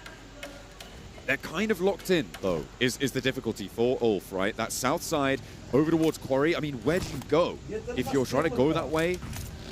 I just don't see it happening. So for Ulf, they need to clear pretty much straight forwards or straight to the side in towards Boom. It's really limited in terms of their options. All Thrives, they do have Huzaifa on their northern edge. Regroup on, definitely a playable position. I think they would have rather held on to the north side of Quarry, though, because that's a very nice setup where you've got Huzaifa as the initial stop checkpoint for teams, but then you've also got these high ground position providing him cover fire.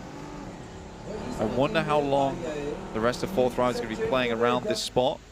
Goat's going to wrap round on the southwest side, and Solus will be knocked on a vehicle explosion that's coming through from Furia as he attempts to make a mad dash in towards their location.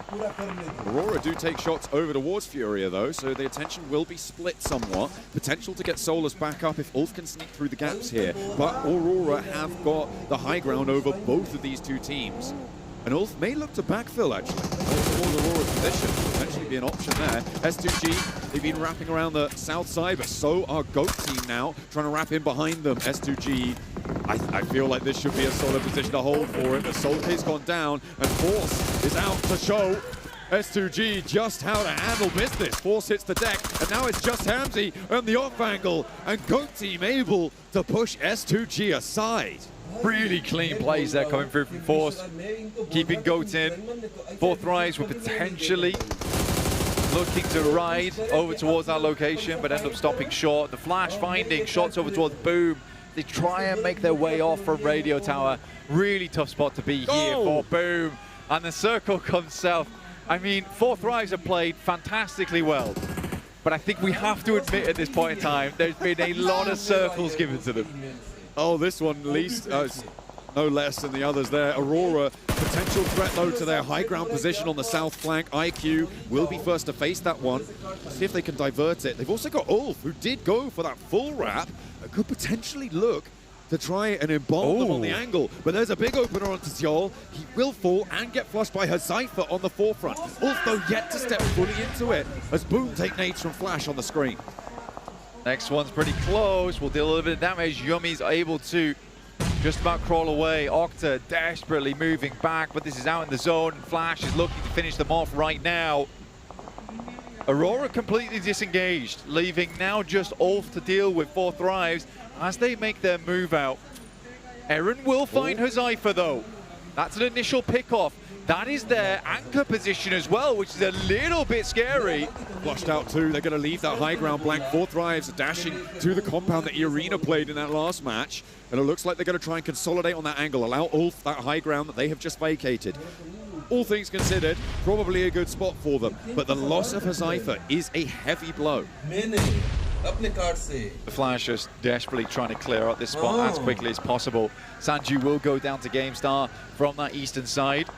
But TT Project looking to secure their position up towards the top side of the tables once again. And that is an insane compound to do it from as well, by the way. A very, very strong spot. Hard to aggress upon from the fields on that south side, as well as the vision it gives you around that position too.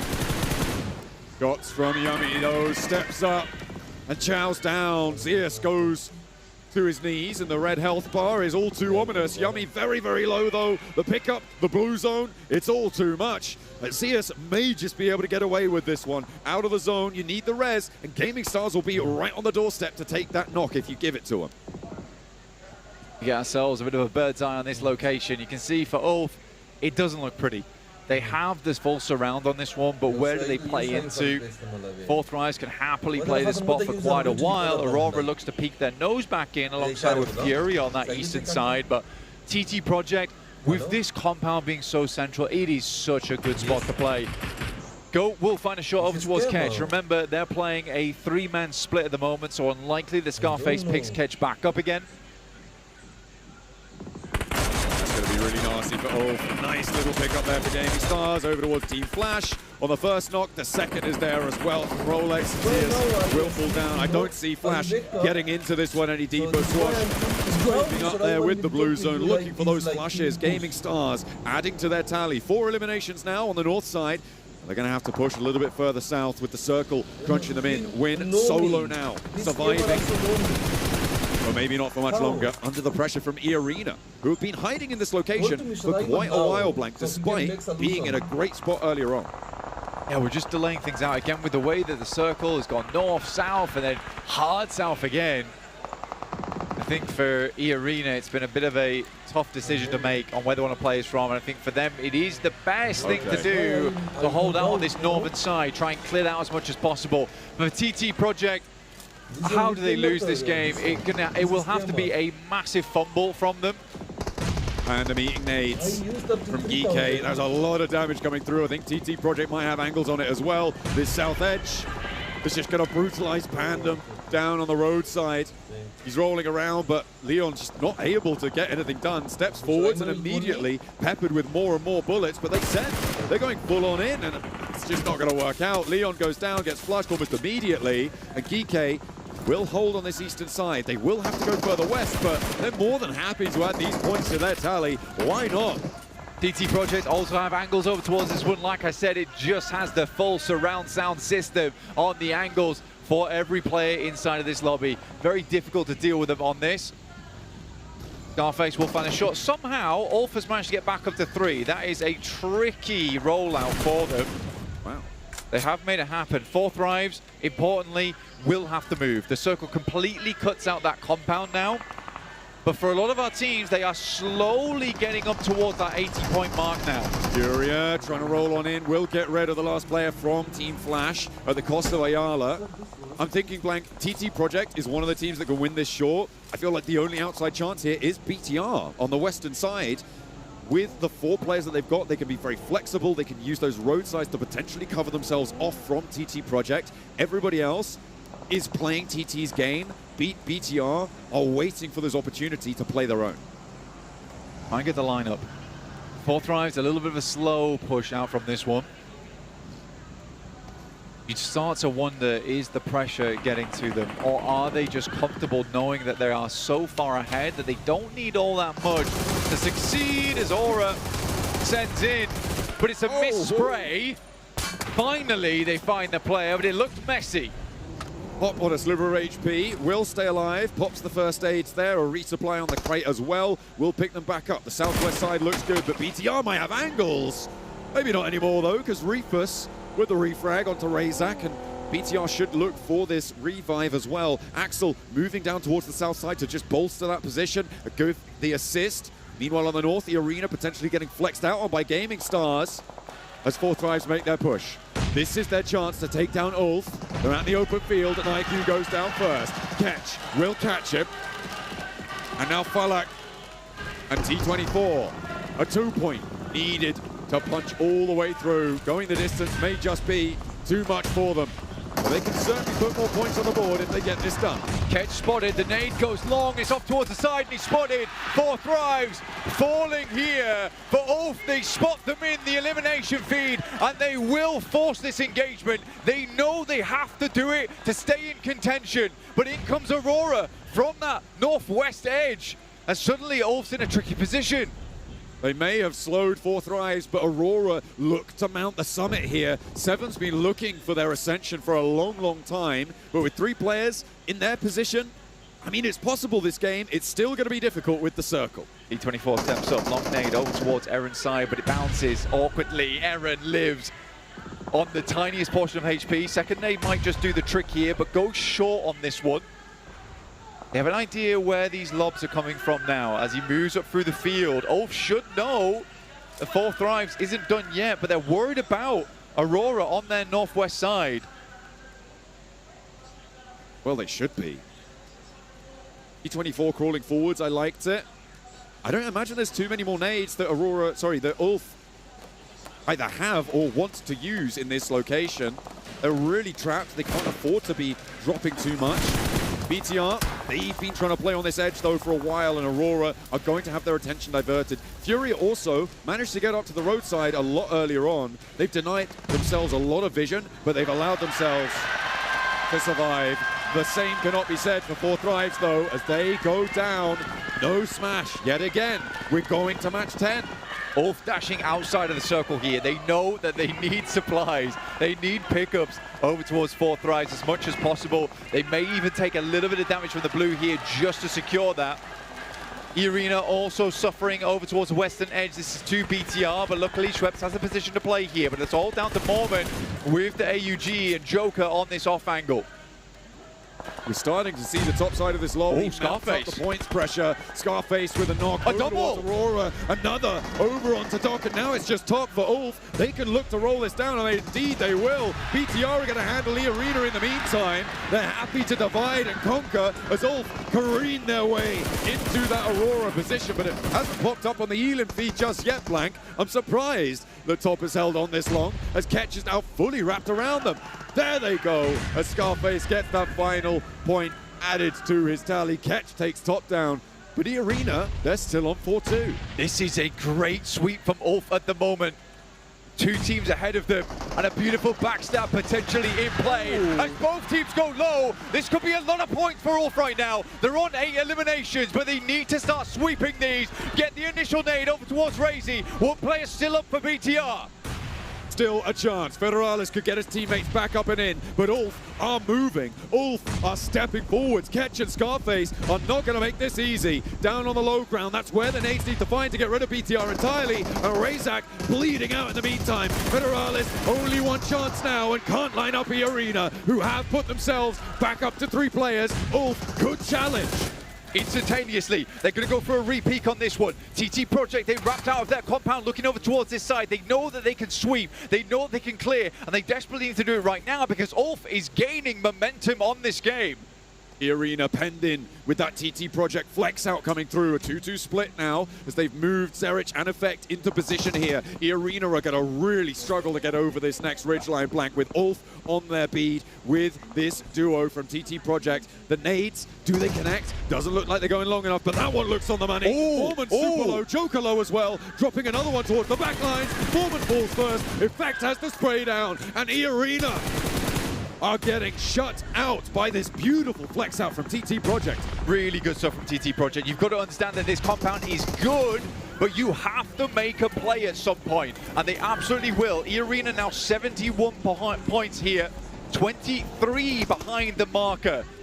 But I like this from Ulf. They opt not to get involved on that fight on the northern side. They know that there could be a wrap coming through from the south at some point. The nades start to head over, and it looks like Ulf has a general idea of where GK is currently playing. I did not think that Furia would still be alive at this juncture, Blank, but on their roadside, they're looking pretty powerful. TT Project, though, they just need to move south on their compound, start putting nades in. That is where Furia are going to start to crumble. You can see they've already looked to move up here.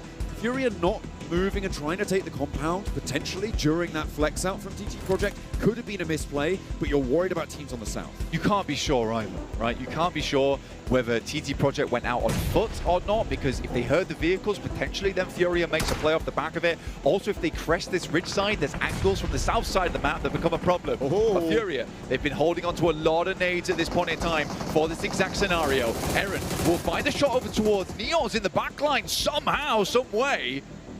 All the way up and in the back. Ulf now on the western flank.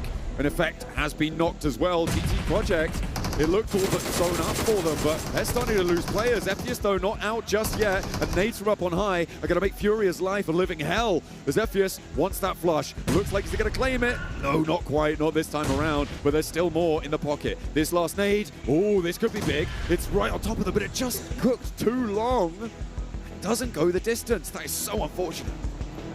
Is now last left alive here. The circle moved them out. TT Project played very well up until this point, but Furia stayed patient.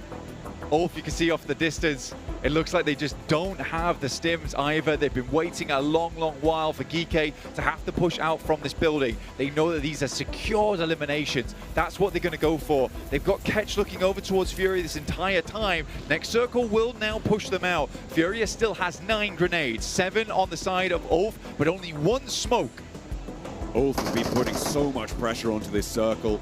It's been a real blinder of the game from them. The west side is definitely a viable win position as well.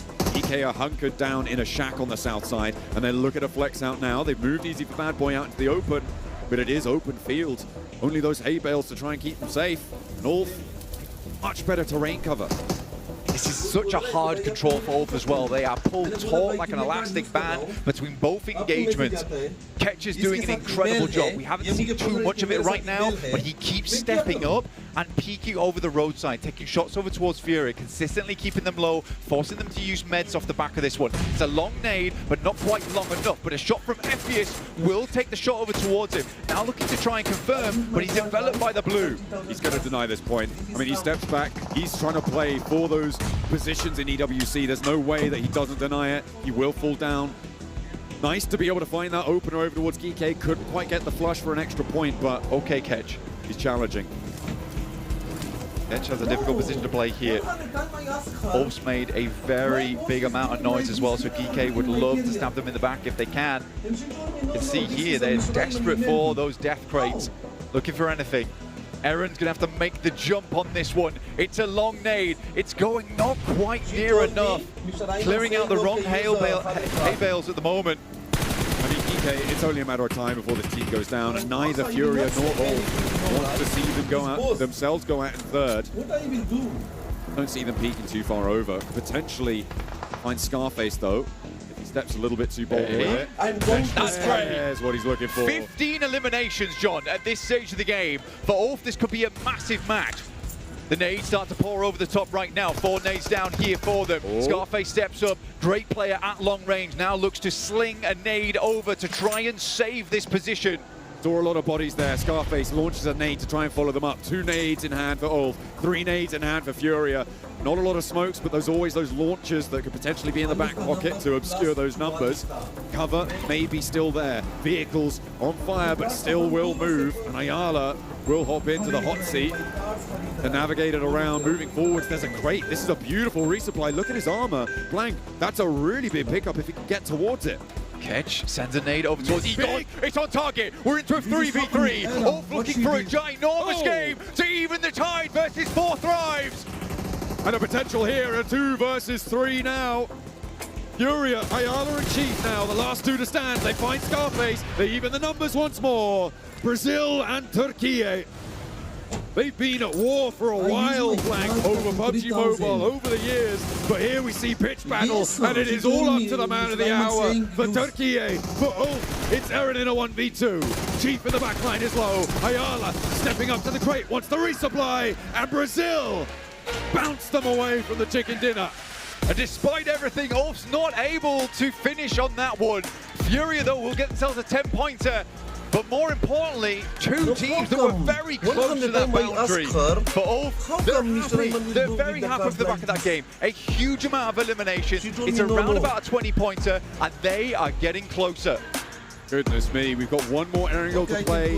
If 4 Thrives don't win that, we're going to Miramar. And there are so many teams now who are on the cusp of jumping up with a chicken dinner here. Let me remind you how Furia won their region, Blank. They got back-to-back chicken dinners and won via smash ruling. Furia know how to do it, and they are on the cusp of it. It might need a triple back-to-back. It's a good game from Furia, though. I love the control from Ulf. I think that's the most important part of this game, the way they were controlling both the north and the south side. But at the end of the day, it's Furia who suppressed their rage earlier on, but unleashed the beast in the final moments.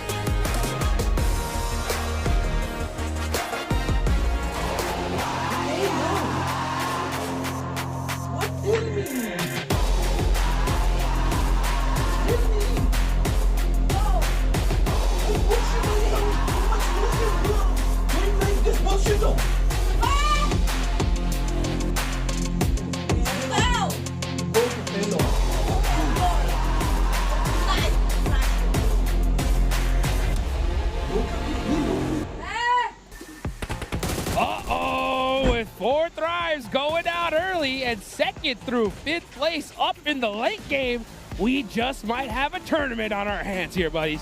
I can't wait to see that overall, because a lot of these teams that needed to close the gap to the Smash Zone have done so. Can they do even more to reach the threshold before match 6?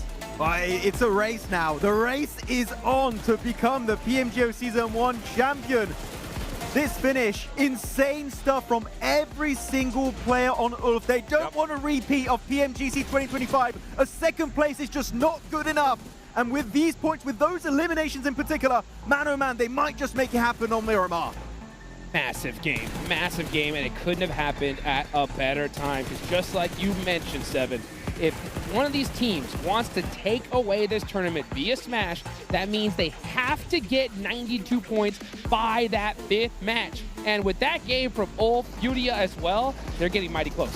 And I gotta give props to Ulf too, the way that they were able to kind of play that early on. They leapfrog 4 Thrives, and 4 Thrives on the negative side. I gotta call you out. You were just way too passive exiting that compound. They got way too comfortable in there. They allowed not only Ulf, they allowed Aurora push up, and by that time, man, it was just too much. Well, let's hear the final blow and hear what these teams had to say at the end.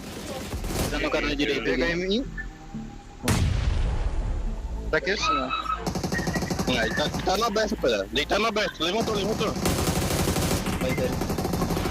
Direita aqui, chefe. Direita, bem, for aberto. Eu sei. Não é você. Puxei pin. Tá vendo ele, vocês?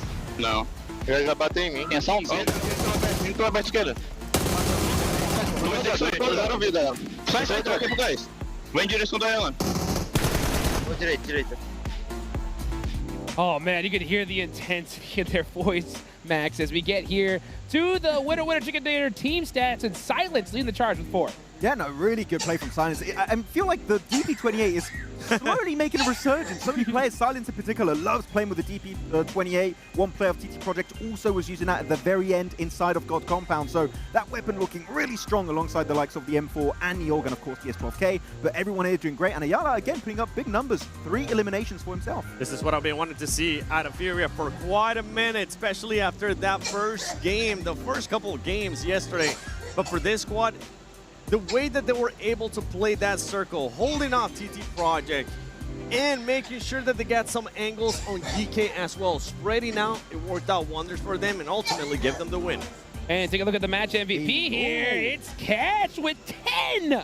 10 elimination! Oh, I am getting the Fireflux vibes right now! I'm loving what we're seeing, and it's good to see Aaron was doing a lot of heavy carrying at the very start. No, the team has stepped up alongside him. Now it's going to be Ketch. We also saw some good presence from Scarface in that game, so they're in full swing of things. And as I said earlier here, 2nd place, just like PMGC 2025, is just not cutting it for them. It's not the first time Turkey would end up winning a championship in Indonesia. Here, yes! Especially in Jakarta. So for Thrives, you gotta watch out. These teams are gonna start catching up in regards to reaching that threshold for the Smash Zone. Oh, for Thrives, indeed. Need to be careful here because things are getting dangerous. You got Scarface there getting 5 eliminations as well. And it's so crazy to just see so many teams right below Fort Thrives do so well in this match. Yeah, that point threshold is going to close between the Smash Zone and those squads. By the way, a bit of a zoo here. You've got a wolf, you've got a tiger, and a panther, and then the other one you have a rabbit. So like a little bit of a mix in on there that. You go, a lot of animals. Yeah, but very Western. Looking at the rotations here, of course, TT Project didn't have to really move too much, but playing God Compound, it is called God Compound for a reason. But the way that they were able to push up on E-Arena, especially early on, the 2-2 split that they had, make sure that they fully eliminated E-Arena. Sometimes you get to, if you're a team that gets blitzed by the circle like TT Project did, they get too used to it. You'll end up seeing it here at one point where TT just ends up splitting. Yeah, no, you're going to see actually the way they push onto E-Arena, as you say, they're going to go there, 2-2 split, fully regroup to eliminate E-Arena, and then they instantly pivot right back. Sure, the circle does not favor them, but if they want to keep a hold on God Compound, that is exactly how you do it. So sure, it's not a TT Project chicken dinner, but still a very good attempt on a wrangle. Ooh, you said earlier, Seven, that you thought Aurora was waving the white flag. Well, Ulf and Furia, they're waving a green one because it's just go, go, go. Especially when we saw that southern shift, right? Fort Thrives, everybody popped off because we thought that they were going to be pretty blessed, but they went out and these two teams crushed it. Instead of a green one, they might be waving that red one because look at those eliminations. Ulf with the 17 elims, Furia with the 11. These squads are starting to perform. TT Project, the biggest surprise for me throughout today. Remember, they started off the day in 14th place. Where are they going to be now in the overall? How close are you going to be to that Smash Zone and making sure you become available to win via Smash? Aurora, sadly, as my pick for being the champions, it just doesn't look like it's going to be happening. If they can't play their game from the get-go, they just crumble apart instantly. What a good push from Ulf again, but it wasn't even a fighting chance for them to get re-engaged in that conversation. So Aurora losing all of that steam. Let's take a look here. Let's take a look here. Oh! 3 teams with 70 points. 92 is the goal, and they got 2 matches in order to do it. I think for Ulf, they might be able to do that in the next match. All they would need is just 13 points. If you're looking at Furia, they're going to be looking along the lines of what John was saying. They need a back-to-back win if they want to achieve that Smash Zone by Game 5. And in E-Arena, it's not far away. TT Project, too. There's so many options here. Just don't forget, for everybody posting online. Yeah, I was checking out Instagram. Everyone is posting, congratulations, Fort Thrives, you're the champions. You don't want to celebrate too soon because right now, all you have to do is to get in the Smash Zone, which, as you said, Seven, Ulf could make it literally in this following game. And then Miramar is down to the wire to see who will be crowned the champions. This is in the beginning of PUBG Mobile Esports. It's not back in the day when you could only just end up winning by being the first team in the overall. Now you can win via Smash Rule, and with this scenario, I know that 4 Thrives is going to start feeling that pressure. Big time. Wolf, like you mentioned, 13 points away from Smash. I believe you got Furia as well, not that far behind here. This next game is going to be super critical for them, Max. Yeah, but I do have to say, for all the teams in the middle pack, winning is out of the question, right? Unless you're in the top 5 position where you have a chance. But you can make a jump maybe towards top 3. That is still technically feasible. The win itself is just completely in a different realm. It's just not possible for you to execute whatsoever. So don't give up. Even Boom had a really good start today. And unfortunately, 7, to be completely honest, they just fully fizzled out and disappeared on Erangel. It's really hard to just carry on that type of aggressiveness throughout the day. And I know they're being just pretty much fueled by their audience here, by being at home, by feeling comfortable. But yeah, it's almost near damn impossible to just continue on that aggressiveness. Yeah, in order to be able to make something like that happen, they'd have to win, I think, every single match here towards the end. And that is a tall task considering how urgent these teams are playing. They need to pour 4 Thrives, really. Yeah, they want 4 from Thrives yesterday. if you want to do it. But otherwise, yeah, it's going to start to be a little bit more unrealistic. But Erangel and then 2 Miramars. And the fact is, it's very scary because, of course, we saw yesterday the wins of 4 Thrives were on Erangel and also on Miramar. So we just don't know. It could end this game. It could not end with a Smash ruling and go down to top 12. No clue what's going to happen. Oh, my goodness. My eyes are going to be locked on these leaderboards every single game as we go on. And, man, 4 Thrives, they're already feeling the pressure, right? Because it was crazy. We seen at the start of the day as though everything was going right. And in that last game, we definitely felt the shift downwards. You guys want to know something? What's up? Tell me. Ulf, one of their wins during their group stages, actually the only win, was in Miramar. And right now, with the way things are looking, if for some reason 4 Thrives is not able to close it here, Ulf does just enough what they need to do. Ulf could try to challenge for that championship via Smash Roll on Game 5. And that was especially when Eren was the man leading the charge for his team. But now we've seen everyone putting up some massive numbers. If they do get in a similar situation where they do have 3, 4 players alive, that chicken dinner is definitely in the cards. And a Turkish win here when it was S2G in the past 4 years ago, and now it is still another Turkish team in Ulf. That would be such an amazing storyline that they are the kings here. Just a reminder for everybody posting on social media, 4 Thrives champions. Trust me, I would love to see that too, but don't jump the gun. Don't jinx it here. Slow it down, bring it down a notch. Well, guys, let's bring things down a little notch as things are definitely starting to heat up. As we go to a break, we'll be right back in just a minute.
what a meaningless struggle.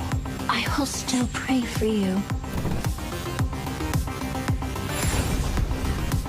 By the stars, this ends now.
Ground again and again and again. Every single time we see them on this stage, they deliver. But it doesn't stop there. It builds up. Anticipation keeps on going. Every team delivers. Chicken dinner smells delicious. They're going to have a great shot here, but they're going for the wraparound. But all it takes is one good connection. Another nade goes in. Is this going to be good? Is it going to be good? Yes, it is.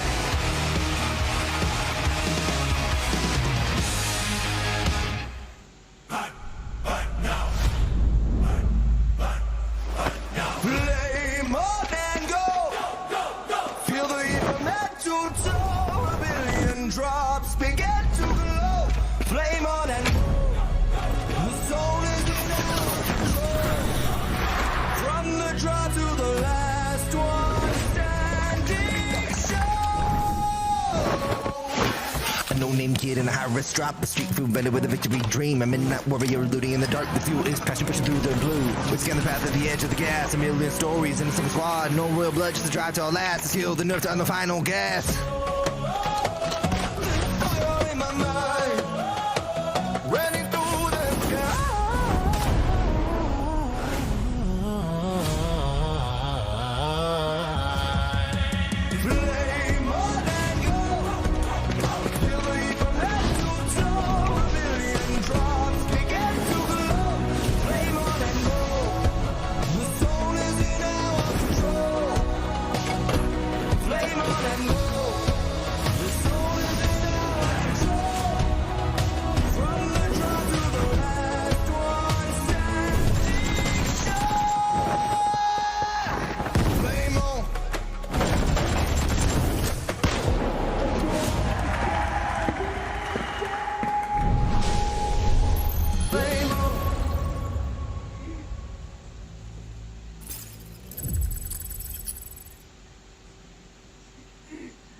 Welcome back, everybody, to the 2026 PUBG Mobile Global Open Season 1 live here in Jakarta, Indonesia. We've officially reached the halfway point of today. 3 more matches left to go, or maybe, right? And this tournament is over. Don't know what's going to happen. Literally, we don't know. We both have a prediction that it's going to end on this next match. Yes. Ooh! And there's only one team that could win in this next match. I don't know after that. Game 5, Game 6, it might be more than just one team. So, is it the time for 4 tries? Well, I'll tell you what, guys, from PMGO to EWC at the Esports World Cup, every single match matters. Teams aren't just fighting for trophies, they're fighting for EWC Club Championship points, global prestige, and to be at the absolute top of PUBG Mobile Esports.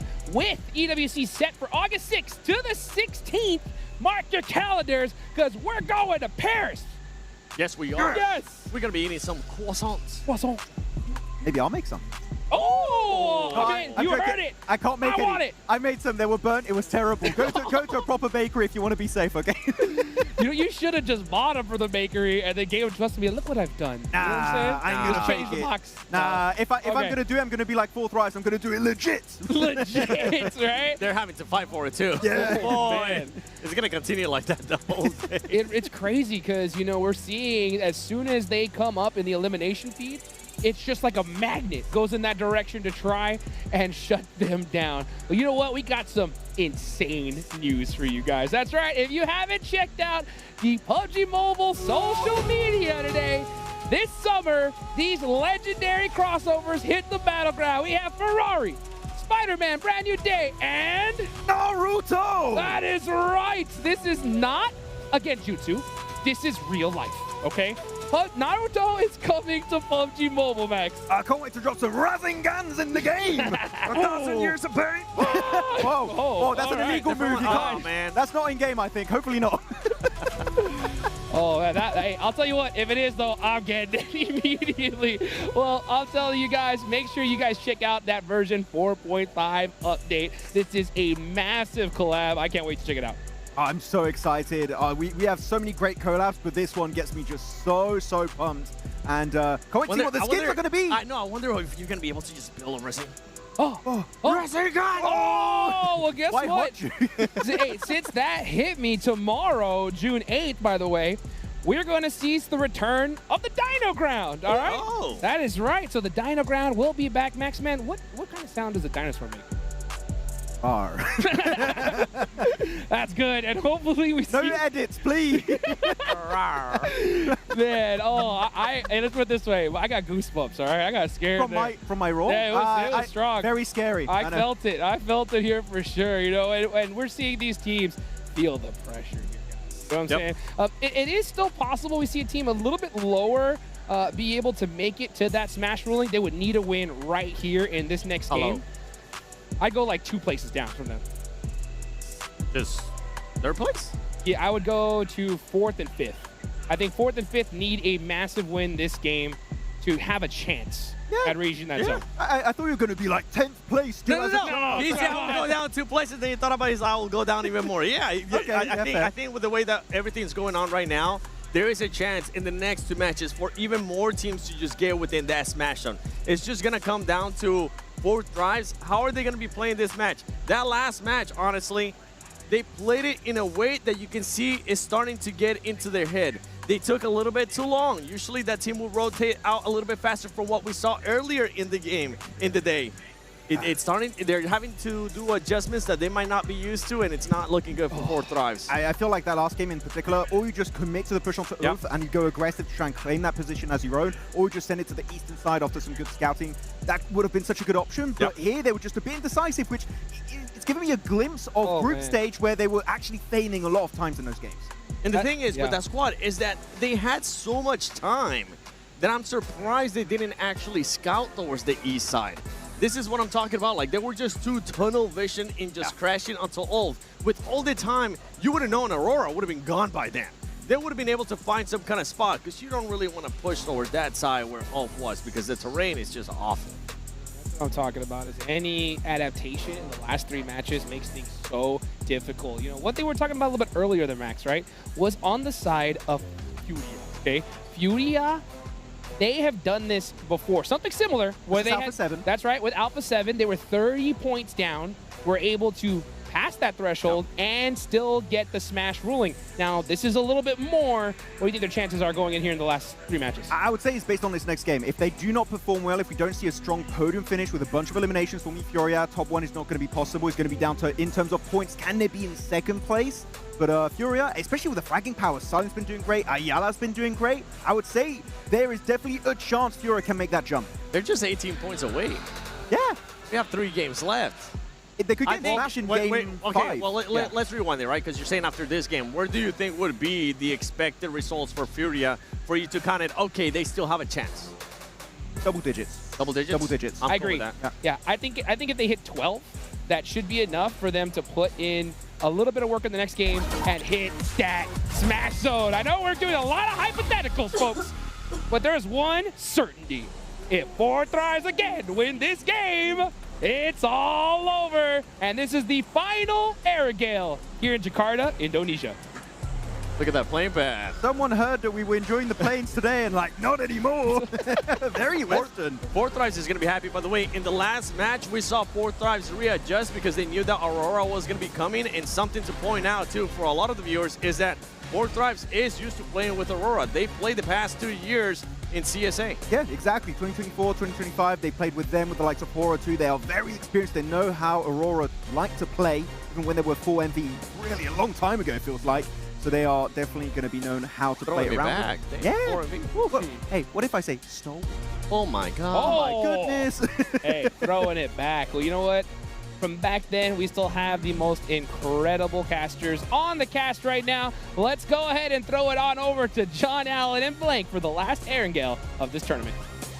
Oh, it's where's right my analysis? Where's my analyst at right now? Yeah, you were pointing at you were furiously pointing with a furrowed brow at the map, Blank. And my analysts are throwing it back for some reason. Yeah, they're but Ulf is dropping Sosnovka, so well, that's what I want to talk about. Yeah, okay, go on then. Let's go. I mean, for them, obviously, they just want to get around towards Mansion Way. We do get another Western circle once again. So 4 Thrives. Round 3 here on Erangel once again. See if they get it done this time. I think Ulf were able to successfully get all the vehicles on this north side. And they realistically don't need a lot because they're not sticking around. They will just be sending through, but they're probably going to be one of the last teams to enter, right? So many teams already on this western side of Erangel anyway, just because of the plane path into this circle. 7-2-1 in a good position, as at E Arena. TT Project split between Quarry as well as Primoz. IQ is going to already begin his scout out though, over towards the northern edge. Something I think that, I mean, the desk was also always talking about those hypotheticals, right? And frankly, this tournament specifically does put the hype in hypothetical because it is quite exciting, right? For TT Project, this was a team that was looking to exceed that 11th place boundary in order to take the spot from the Vicious in terms of qualifying for PMWC, which, by all rights, it looks like they may have done enough to do that right now. They have 65 points in 5th place. 11th place is 46 points. That sits 19 points behind. That's a pretty solid buffer moving forwards into the last 3 games of the day and indeed of their tournament. They have got a good potential on this circle as well. These western circles have been favored on every map today so far on Erangel. S2G, 4 players. Ulf, 4 players also, both going towards Milter. Ulf might just make it sooner than them, but they careen off. Okay, goodness me. Both going about 100 kilometers an hour there. They managed to get themselves past, but for Ulf, it's not such a big deal. They already have a looting spot over towards this eastern side anyway. I think they wanted to check over towards Milter in the first place. Good shot from Hamzy over towards Pandem. Earlier on, this is a replay of getting that knock just as he touches the floor. That is unfortunate stuff. I wonder if S2G and Ulf knew who the other team was, right? Because they both didn't drop anywhere near there. Likely probably know about the drop spots of their opponent teams, sure, but coming off from Milter, that's an unexpected position for Ulf to be coming from. Yeah, absolutely. Well, again, for Ulf, they might have wanted to stretch further over towards that eastern side, but the question is, where are the best vehicle spawns?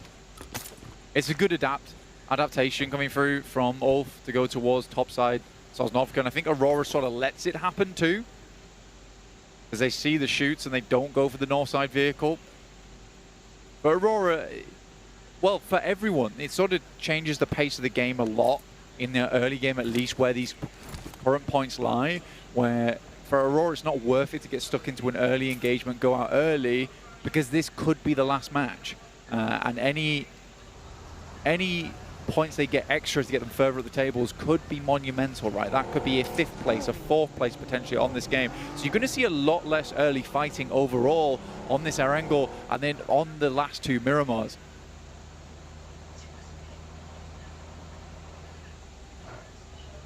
Really start to get timid with it, but I think that for the top, well, 2nd, 3rd, 4th place right now, a chicken dinner is sort of a guarantee of breaking that match point here. With E-Arena sat on 71 points, that's 21 points behind the bubble. That would be an 11 elimination chicken dinner. Very, very doable. We have seen less though, but I feel like that would be such a kick in the teeth. Can you imagine if E-Arena got a 10 elimination chicken dinner on this game? How dismal they would feel. Although they'd feel probably pretty good about being able to get only 1 point to break that in the next match. It would still be pretty annoying. Moving forwards into our Miramars in such a fashion. Yeah, to break it down, for Furia, they need 18 points, and for Ulf, they're going to need 14, I believe. 13. 13, yeah, 13. Draw level on match point. So for both teams, it's not terrible. For Fury, it's definitely a bit more of a game that they need here. For Ulf, they sort of just need a strong match. They don't need something like a top 2. They could get away with the top 4 with some good eliminations on this game.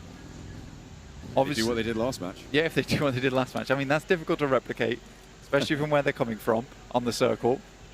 But still, they don't have the added benefit that Fourth Rise had at the start of the day today, which is where eliminations come thick and fast over on Rondo.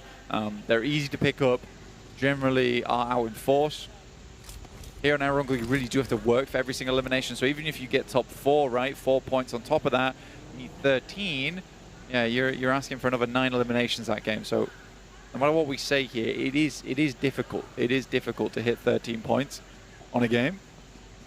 It is always difficult to earn a single point in any of these matches, really. I think it's safe to say, Blank.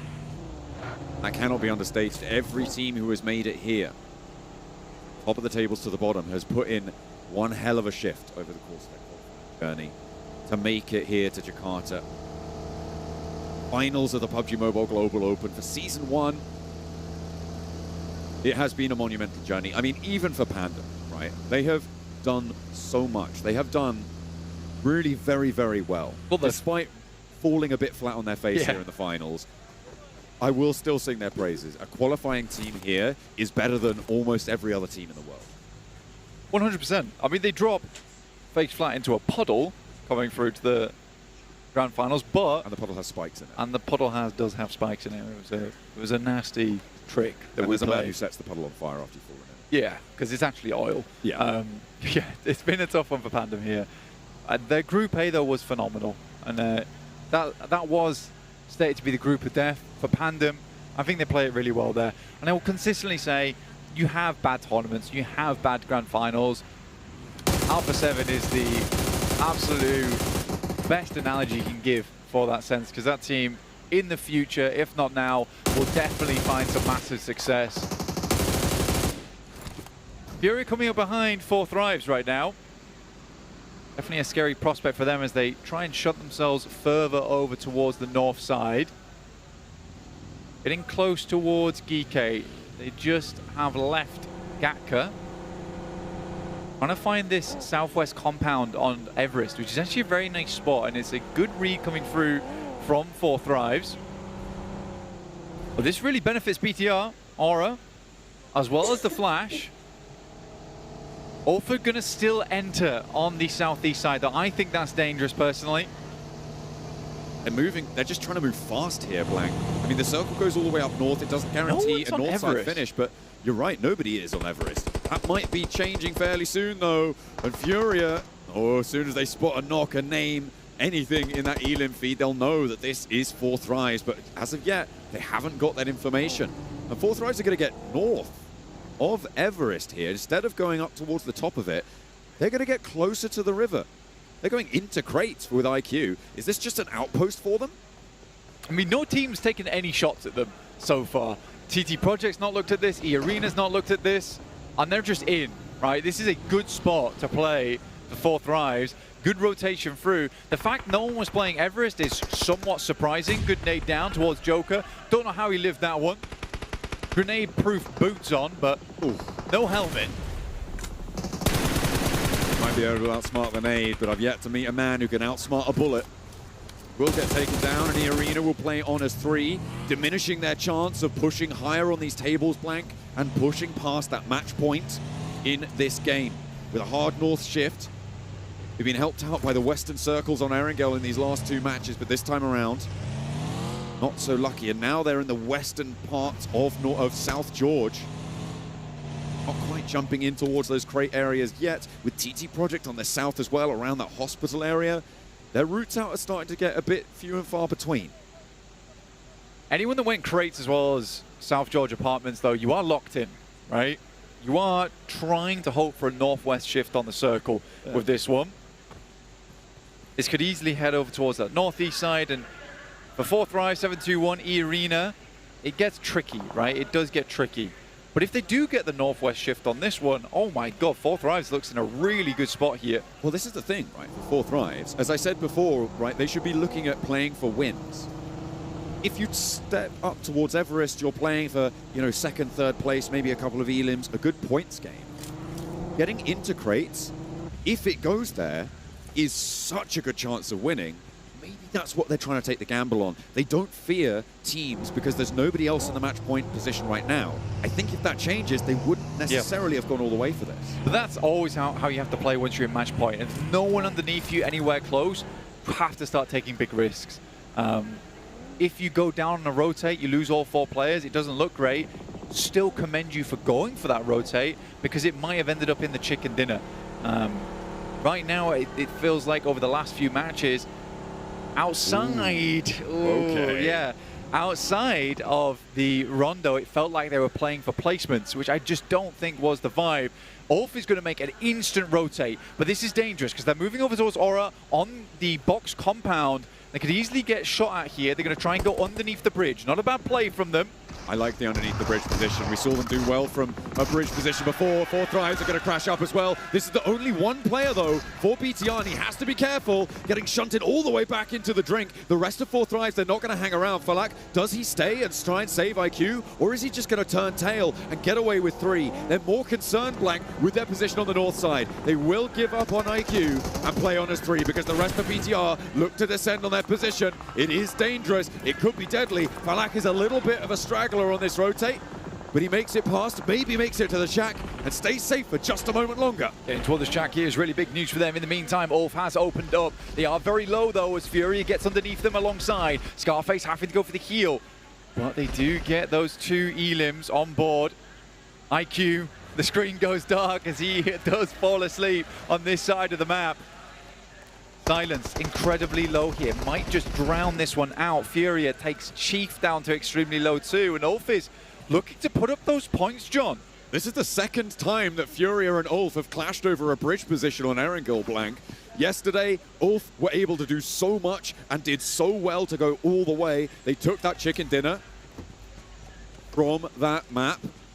They won that bridge fight. Furia thought, you know what? We didn't make a decisive enough decision, didn't clear them out earlier on enough.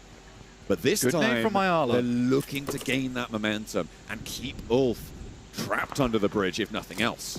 Another nade over the top here. Difficult to get him back up again as well. Good spray through the water, ducks underneath. Trying to get across towards Eren here, but Ulf's in a tricky spot. Good shots from Solus, very much needed at this point in time. Nade drops in towards the water, and in fact takes out Silence. Finds Silence at the last moment. Scarface there. Look at a stand up and will get the flush. Oh, it's recoverable. It is recoverable. Ayala for Ulf. There's so many low health bars. It looks like they're not even in the game, Blank, but they are.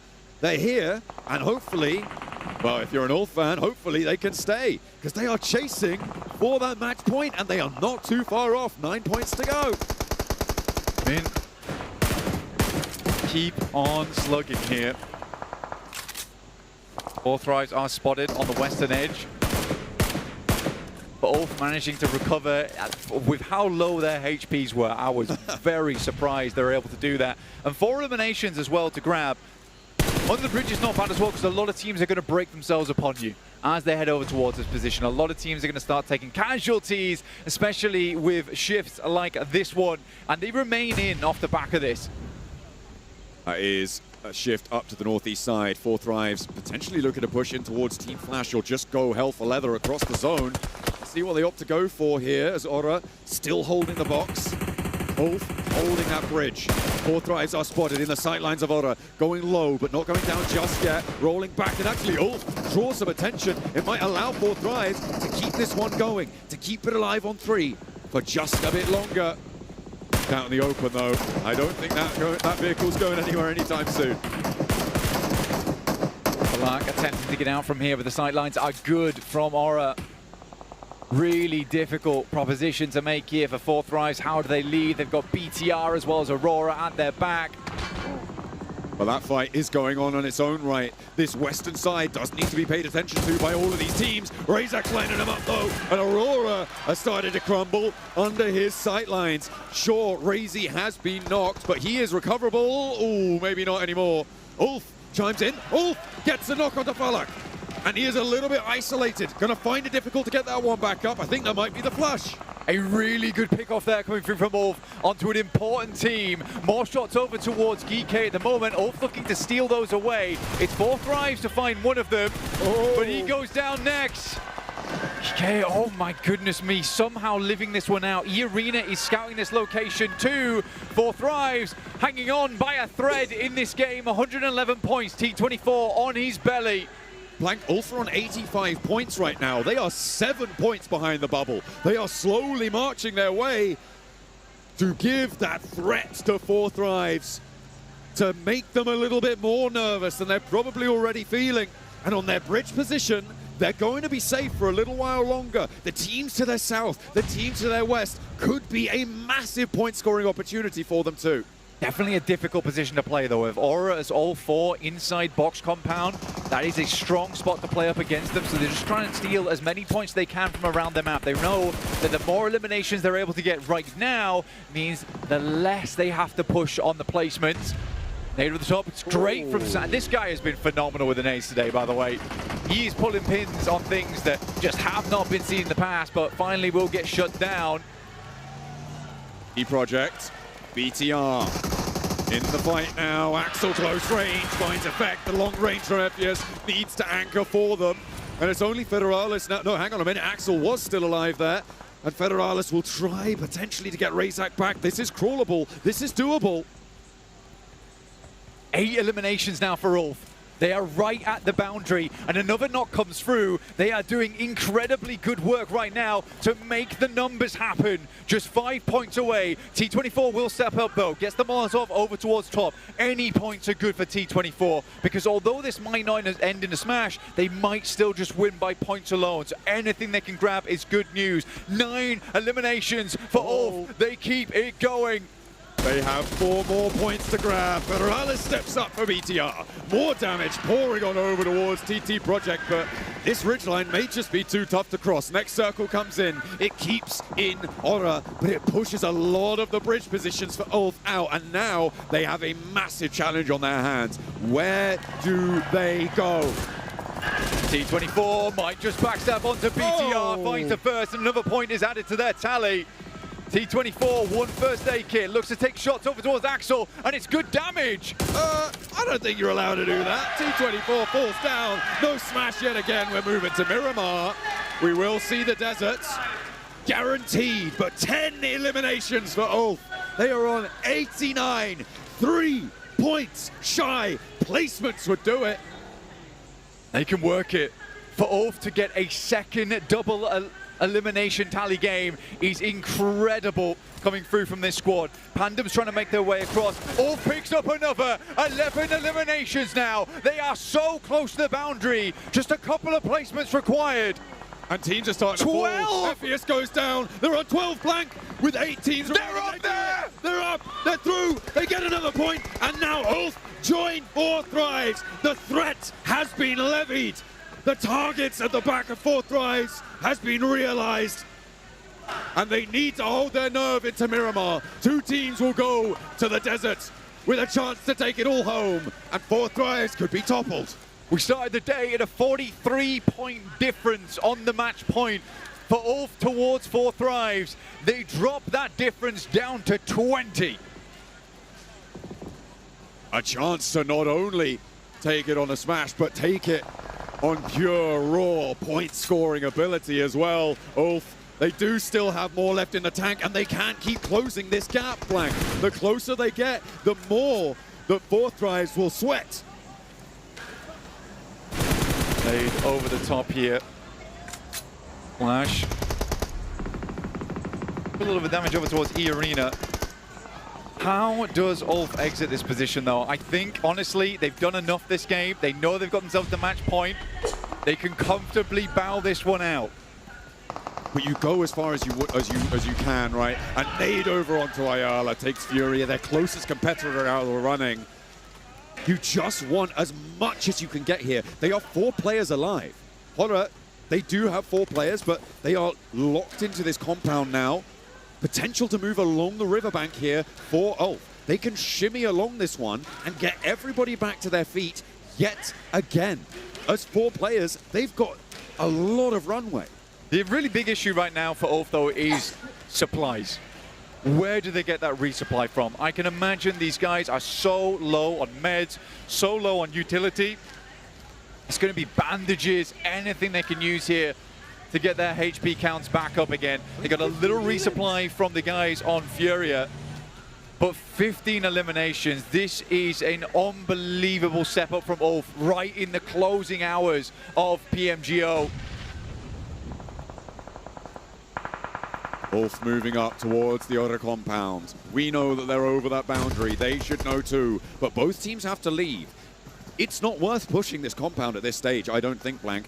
It's maybe a better idea to look along this coastline, to navigate through, potentially try and get a back foot underneath GOAT team. If you could sweep through Game Stars, get rid of the rest of Boom, it might be a better approach. They might just want to try and blast Otter out of the way, though. Style points, if nothing else. Well, they sort of have to get rid of this team. They're always going to be a threat to them, and this is an isolated fight for them too. Good smokes to get the run-up over towards here. This team is feeling hot, but it's a nice Molotov that comes through from Aura. Another nade, they get around the side. It's a big explosion. Now just down to 2 players. Scarface and Solus on the back lines. There is an answer. There's a nade into the window. No Fear trying to get those flushes. They do confirm it. A second knock comes through. That's from Boom out to the east side. So it is now a 2v2. Ulf has a little bit more. And now No Fear's the last alive. Scarface has 2 nades. Looking for these flushes. More points to add to the tally. And Ulf aren't done yet. Solus hops in. A little bit too overexposed. But Boom nade from still Scarface. have the angle. Nade in from Scarface. He's spotted. And the bounce isn't there. Just trying to look for some more eliminations right now for Ulf. Anything extra this and Scarface can get here is fantastic. Up to 95 here, not counting placements. Guaranteed at least 2 placements. 97 is the minimum. As we see, they will go low. They will go down on that southwest side, leaving Scarface alone. Horror with 1 player as well. Boom have flexed all the way out to that west side as Horror do fall to a third party from Team Flash, who at the moment look like they might be in command of this game. I mean, Boom came in thick and fast there, but Scarface is running as quick as he can. He's got the trainers on right now to get out of the way. There's a shack he can move up to. He's trying to bank on having a top 4 because those placements are starting to flow on through now for Ulf, creeping his way through the lobby. And they're 17 points behind right now. They can put a massive dent in that gap here. Team Flash with the remnants of GOAT team. 3 players alive for GOAT team. Scarface isn't done yet. He wants more on the tally. He's got 6 of the 16 elims that the team's found. He's done the lion's share of the work, but Boom want a challenge. He's going to step out to it. Knows he's covered off on the angle. Corner challenge. And Ulf draws short. They go down in 4th place though, Blank. That is 4 more points to put that dent in. I think, what's that, a 13-point differential? 20-point game. 20-point game from Ulf once again. Incredible stuff. These are some scrappy matches coming through from the guys on Ulf. For 4 Thrives, now things start to get a little shaky. How do they play out these next matches? They had fantastic games on Miramar. We need to see those again. Right now, we've got to finish this game out, though. Team Flash with 4 players on the north side, a 2-2 split. This is where they found their feet in the survival stage, this exact sort of scenario. Playing this harrying, hampering force on the edges. But Flash have been slow before. Will they be slow again? Boom, looking to push further and further up the tables. You called them out earlier this match, John. And they look to be playing well. Hoping to push far as they can go. They need to get a lot of points on board, get high up in those rankings in order to secure a place at PMWC. That is what is on their minds right now. grabbing those points. With BTR in 12th place, it's unlikely that they're going to be able to surpass them. So they're going to look towards RRQ, and to surpass RRQ on those PMWC points that RRQ have already earned, they need a 3rd place in this tournament. It's a big jump up required for them with how well Fury is currently doing as well. But on this game, 6 eliminations, there's plenty more points to be had here. In an open ground finish, Flash currently get to the circle. They have a ridge line to play around with. Goat moves up. They look to remove Boom off this corner. Nade supplies looking pretty even across these two teams. Team Flash with a little bit of an advantage as well as 20 smokes. They could get stuck in though. We know they love the 3rd party, but Force wins the challenge against Yummy. It's very, very close, but it is no cigar. Moxie now with a nade cooking. Tries to find the forward position, but it splits the difference. Again, huge damage coming on in, and Goat Team even the numbers. Octa rolls out wildly with the buggy. Will not find it, but hops out. The spray down is huge, and Goat Team are gone. Incredibly low HP. Octa holds strong right to the end, dips back out to the blue to grab the buggy after a quick first aid kit. But where is Flash? They are not engaged in this fight. They're playing as 4, but they were really reluctant to get stuck in. They should have this under control. Team Boom trying to move through the middle and actually doing pretty well to get around the side of this. And Team Flash just giving them sells the slip. El Barrel on the back lines though, and it may just be a little bit too much. Posey is spotted, and Octa's still going. Octa looking for a little bit more, dissecting like a doctor in this game. El Barrel, one of the most clutch players we've seen on this squad, now playing off the backside of a great year, but spotted by Zeus. Will very unlikely be able to get out from behind this one with the blue zone closing. He's got to find a big pick. El Barrel does put some damage down range, but the reses have come through now for Team Flash, and they will close it down. A magnificent performance in the final moments from Boom, but Flash take it away from them. The real story of this game, though, is Ulf now on match point, chasing down the lobby leaders of 4 Thrives when they look so safe today. We talked about how the points gap was incredibly large. That points gap just got squished. It is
yeah, gotta aim for the top like, hold up. You could be a friend of me, an enemy, keep that same old energy, cause I know I'm in my element, ooh, yeah. I'm in my element, ooh, yeah. I'm in my element, ooh, yeah. Keep that same energy, I'm in my element. Never switch up, never switch up, never switch up. Keep that same energy, I'm in my element. And I think that's one of the sickest team bits that we see there from Team Flash. And hey, shout out to them for getting the win. We were this close, though, to getting our first Indonesian win, Max. But it just came short. Could have been it for Team Boom, but unfortunately, no. Flash had a different idea in mind. And they were in 50th positions. You know, any extra ranking at this point is going to get you some extra money on the board for Team Flash. But now we do have to talk here. Ulf reaching the smash zone. I was about to say, who cares about Team Flash? Let's talk about Ulf, because boy, if 4 Thrives felt the pressure before, it just intensified times 1,000. Because now there's another team that can win it in. something that you were pointing out to me. It's not just via smash roll. Yeah, actually, the point gap, I'm really intrigued to see what the leaderboards are going to look like, but the point gap is actually getting so slimmer every single game, they could technically win without the smash ruling taking effect. Ulf could make the unthinkable happen on day 2. I can't believe it. I really can't believe it. That gap was so large, I didn't think anybody was going to cross. I know. And then just like that, Ulf caught him. Then sit down right away and taking it home, looking so good. But every single player is going to be actually looking at the players of Flash. Zeus doing really well. So again, respect to them. But there is the bigger storyline happening here. Ulf versus 4 Thrives. It's going down. Congratulations, Team Flash. Anyway, Yeah. For Ulf, something that they were able to fix here and something that you've been really harping them on is them losing players.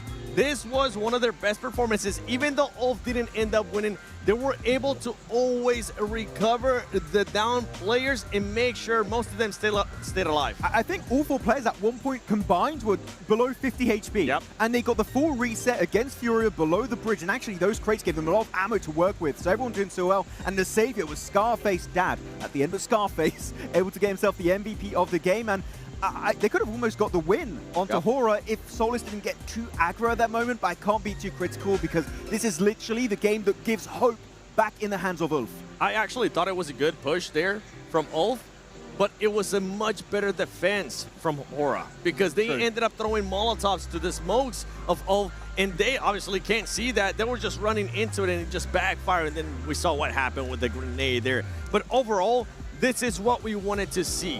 A squad being able to step up, and boy, do we have one now. And we have one with a lot of experience too. They have been to global events before. It's not just like it's a new squad, it's some new blood. No, they have the maturity to probably take this away from 4 Thrives. I mean, they won their local tournament. They got 2nd place at PMGC 2025 in Thailand for the grand finals. This is a team that has that driving force behind them to make the unthinkable happen, and they're doing it today. It's just been so exciting. The improvement on Ulf has been paramount, and 20 point on board, and short for placement points, but 16 elims?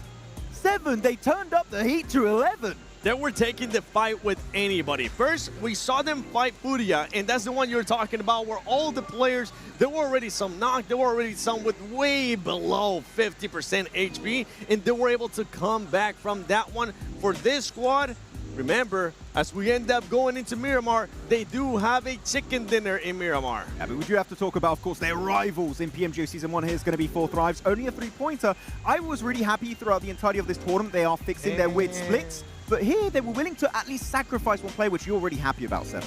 It's a small positive. Yes, congratulations, 4 Thrives. You were able to finally sacrifice a player, but boy, do you guys piss me off whenever you end up doing one of the weirdest splits that I've ever seen you guys do. And the reason why I'm bringing this up and the reason why I'm being so harsh is because this is always happening with this squad. They just start getting into their mind. I don't know if it comes down to just one player, whatever the case might be, but just look at that gap that Ulf has been able to close up. 13 points. For 4 Thrives, if you do want to win the championship, you need to lock in. You need to make sure you go back to your basics of what you were able to do yesterday. Don't start changing stuff up with this weird 2-1 splits, sending Husaifa by himself in the middle or so. What are we doing here? Yeah, I mean, Miramar is their home turf. They got 100% win ratio on Miramar yesterday, so that's definitely a bit of a positive leading into these 2 following games. But I fully agree, 7. I couldn't put it any better. They are definitely shaking in their own boots. They're feeling the pressure. And now also in the Smash Zone, the pressure is at all-time high. To emphasize even more on that push, if you're not sure about actually committing with Husaifa when you send him to the center of the circle, have him fall back. You were already down a player. Remember, they had to sacrifice IQ. You have to make sure you are decisive. And if we go back to group stages with 4 Thrives performance, one of the big things that actually upset me from then in group stages was that they were just not able to be decisive. And it's starting to showcase again. This is group stage 4 Thrives this year. In that game, unfortunately, that's exactly what's happening. Yeah, speaking of decisive, you know, we were talking about a little bit of an engagement earlier on when we saw Ulf and Furia get into it. If 4 Thrives would have been able to third-party that situation, that could have stopped this whole situation, but instead, they decided to play a little bit slower. Look, would it be risky? Yes, but the potential upturn off of that fight, if you do come out on top, would have been just incredible. So indecision, indecisiveness, and yeah, group stage, is just back in the bloodstream for 4Thrives, and they are really having a bad time. Well, we're going into Miramar, guys. So, Seven, if you can, one more time, remind which team you feel is going to be the strongest going into Miramar. Ulf, they got the momentum. Yeah. They've had a win. Yes, I know 4Thrives was able to get 2 wins yesterday, but the body language, luckily for us, we're in the arena. We're able to look at the players. I'm looking at the body language of these players of 4Thrives. And it's completely the opposite that it was after Rondo. Remember, earlier in the day in Rondo, they had an amazing match. Right now, just a lot of question marks. Yeah. I mean, Blank was talking about it. He was like, the players are smiling on the side of Ulf. And the thing is, they've been given hope for the first time in these finals. Hope is coming their way, and they're stripping the hope away of 4Thrives that are getting just sadder and sadder by the minutes, it feels like. So, Miramar, man, this one is going to be intense. You can take a look there at the top performers, and one of them is going to be a 4Thrives player in T24. And I want to see those performances. Yep. Hopefully he's gonna have to pull some kind of performances here. If anything, I'm gonna put some extra pressure on some of those players. And the one player I'm actually gonna be looking at is Falak, the main star of that squad, the one that everybody looks after. He has to set the tone. He has to make sure he leads by example. Even if he might be the IGL, he is the owner of 4Thrives, and he needs to make sure he starts putting up good numbers. Got to perform. Where was Top going? yeah, I saw him and Doc take off there for a second. Maybe they're going to go. Is East going to play? Yeah. Well, we don't know. Maybe get a little hydration here, because we're headed to the desert here, guys. And now we have a show. I mean, it's so crazy to me, again, the fact that we have Ulf not only in the Smash Zone, which we were talking about as a possibility, but could possibly win it with just points. I think it's going to happen. As Seven just stated, they are a very momentum-based team. It's time to make it happen on the Dusty Dunes. Let's get into it as we go into the last 2 matches of this Grand Finals. We're headed into Miramar. Arigel, Rondo, done. And let's take a look here at this plane path. Call it plane path, too. You should be able to just kind of spread everybody out. If you're Ulf, now you're in the same situation where you're going to have not only just the lobby against you, you're going to have the crowd against you, because every single time somebody from 4Thrives got eliminated, boy, this crowd was going absolutely nuts. And this is what I was talking in regards to Ulf. They got that maturity. They got that experience. I don't think they're going to let that kind of stuff face them. I don't feel like they're going to crumble under the pressure of being in a Smash, and I feel like if anything, this is going to boost them even more, that they could be the champions, claiming for all of these players their first international trophy. And who knows, maybe the MVP Award too, because those players have been putting up insane numbers today, Hot Juice. Well, we just saw 4Thrives exit the plane. Time to heat things up just a little bit more as we head on over to the desert and to our casters. Oh, it's getting toasty here on Miramar. It is hot indeed. 4Thrives and Ulf both with a chance to clash and to find one another, lacking here on the desert. 100% win rate for 4Thrives in Miramar final games, but Ulf on a massive momentum streak. Huge momentum streak here for them. 7-2-1 getting taken out by the knife from Swash to begin things off. The circle is towards Ulf to start things off. Down towards Puerto Paraiso. A lot of water in with the island still in play. 4Thrives do not have to go far, but Ulf, more importantly, can set the barricade between themselves and 4Thrives if they so wish. Let's think back to the last time we had an East Island finish, Blank, in the finals of London. We found ourselves going all the way out there. It was I think it was Regnum Kaya at that time who were chasing towards that top spot. Countrymen of Ulf, obviously both Turkish teams. They were able to do so much, but in the end, it was D plus Kira able to win out from the islands on the offside. Will we see a repeat of that? So unlikely that these islands get played in, but it's always possible. And with 4Thrives being a lot further from the coastline, you've got to imagine that they'd have to play late through this one. The big thing for Ulf right now is they took a massive split at the start of the game. They have a huge amount of awareness of what's going on inside the circle, where players are. Right now, they control pretty much La Bandita and everything that sits over towards the north side of it, including Minas Generales. So for Ulf, they start this game off really strong in terms of the information game. Is the momentum still going to be there? Because we have got hyped up about teams like this in the past, and then they have fallen flat as soon as they hit the match point. The same can happen to Ulf here. 7-2-1 on our screens right now. Blank, this was a team we were talking about doing so well from yesterday, capitalizing on what I think was a lot of mistakes, I think it's safe to say, from a lot of other teams, allowing them into the gaps, allowing them to survive where perhaps they shouldn't have done. It's just been a big fall-off for them today, and I think that coming into this, a lot of people would have probably put them on the back page. It seems to be where they're going to be closing their day. They're still in the scrap, though, with Gaming Stars, and could potentially find something, and they're not quite finding its way all the way in. Gaming Stars find the hot drop on Miramar. I wonder if it will beat next game. Earn some more points as Maniac able to close one down. Does get shot out with the DBS to the kneecaps. A nice little leg sweeper there. Potentially a little bit more, but there's just challenges back and forth between them and Game Start. The Arena want to take a slice of the pie, add it to their tally, and up towards the top of the table, it is all too welcome.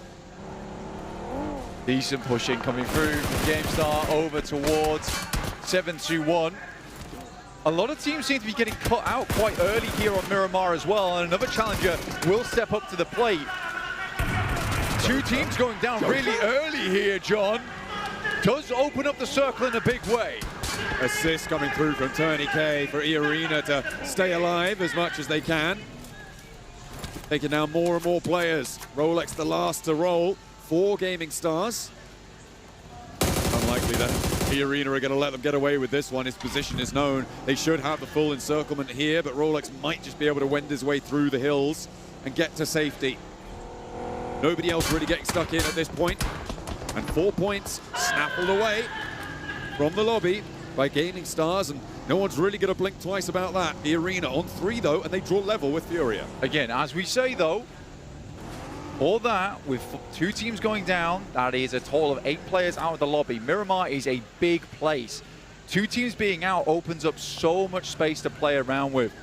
4 Thrives, they don't have to deal with many teams coming in from that western side. They can start to play this out a little bit more comfortably. They are moving over towards Ulf right now, though, well as the Flash. Very close to Ulf. Thrives potentially in danger. I mean, the map can sometimes be a little bit deceptive in terms of closeness, in terms of proximity, but yeah, Team Flash definitely have had shots over towards 4 Thrives here, and they continue to ring out. The boot pinging the lead away, but will take a little bit of damage to the vehicle. Still looking pretty healthy though. Should be fine for the time being. 4 Thrives yet to get tagged. 4 Thrives do make it through. A good rotation from them. Actually, a very nice rotation from Picardo. Not much competition. Able to find a decent spot to play in from. Ulf is playing a 2-2 split right now on the southeast side of Labandita, and then just a little bit further towards the south. They're trying to confirm the best spot over towards that fielded area, just in case we head there. In which case we do, they have a really awesome springboard at the start of their game. Most likely just waiting for this stage to shift, and then very, very big decisions will have to happen shortly after that. Need over from S2G versus Pandem. S2G were able to have a miracle run on Miramar in their group stage to make the top 6 here. And they'd love to go as far as they can on this one as well, I'm sure. They're in a solid spot here. West of Impala, near Minas Generalis as well. Nades not quite connecting, and Pandem hiding behind these corners. Just a little bit too much terrain in the way for the Flak to catch them, to take them down on the knock. On the north side, we'll have threat potentially from Aura and BTR in maybe about a minute's time, but this fight can be pretty slow. It's going to definitely slow down a fair amount right now for S2G, currently battling out for that eastern edge of Minas Generalis versus Pandem at the moment. But I think most players, most teams are waiting for this second shift.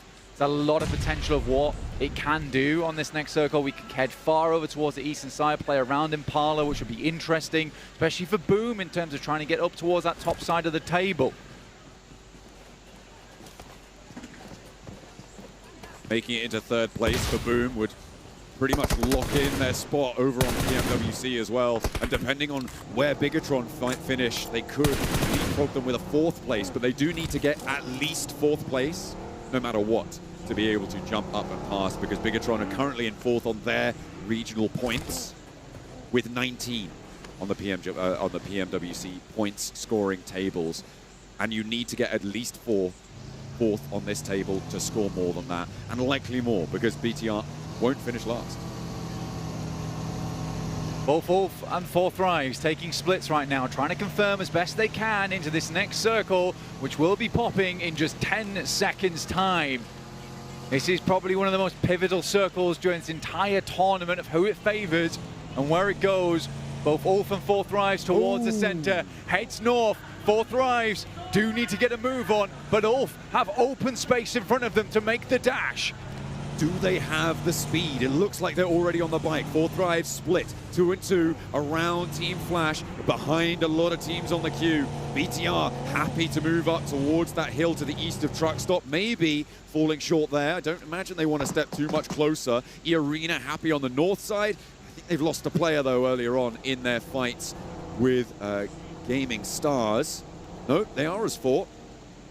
I think that's every team. Yeah, every team is playing as 4 here. The East Coast by Impala, however, Blank, is going to be a bloodbath. 4Thrives, are they going to get stuck in near Impala? They are trapped right now. 4Thrives are in a really quite difficult situation to be in between GOAT as well as TT Project. TT Project will hear these shots ringing out, and they're bringing up the rear at the moment. None of these teams are in, so they do need to move further forward, but 4Thrives got a big task in front of them. Luckily, Hazaifa opens up well over towards Force. Gives position away, though. Teams are going to know that this is where 4Thrives are playing. Could potentially be a little bit more of a motive to get stuck in. But you know that Ulf is also in that smash point boundary, so it's not just the one team you need to worry about. Do you throw a game away to stop them from scoring points at this stage with Ulf still in the game? I'm not entirely sure, especially when they're a full 4. GOAT team looking to try and keep ahead of them, and boom, beyond that. Really important pick-off for 4Thrives there. It means that GOAT is now on the run, and they can just follow them in. Basically ride their tailwind off the back of this one. Get further in towards the circle, but they are stuck on the edge of Impala. Must remember that. Managed to get past it, though, fairly convincingly. GOAT team have gone along the coastline behind Boom, who are taking position on these mountains, but the terrain covers it off. Where GOAT team decide to pull up is where 4Thrives are going to have to set their challenge and maybe stake their claim. Falak draws it short because now Yummy is starting to get involved. So is Octa from this massive high ground that they hold. Gorgeous bit of high ground to work with. The big thing right now is that Yummy's also holding Longhouse, which is a hard prospect for 4Thrives because this would be a great checkpoint for them as they just swing by on this coastal edge. Hazaifa getting close to focus at the moment. Moxie providing cover. And through all of this, Blank, Ulf are very clearly in the center, fairly safe next to Pandem. No one's pushing them at all. So it is 4Thrives in the most danger right now of our 2 hotspot teams. They've already managed to find a point, but GOAT team. Oh, Falak and Aurora, they're pushing in from behind. Oh, it's a pincer. This is dangerous. Falak is down. Will potentially get flushed away here. Indeed, he will. And 4Thrives are on 3, going very low. Octa can't quite clip. IQ on the approach. Looks for more. Looks for that spray down. But maybe Aurora in for the assist. The circle heads over towards Ulf, Pandem, Aura.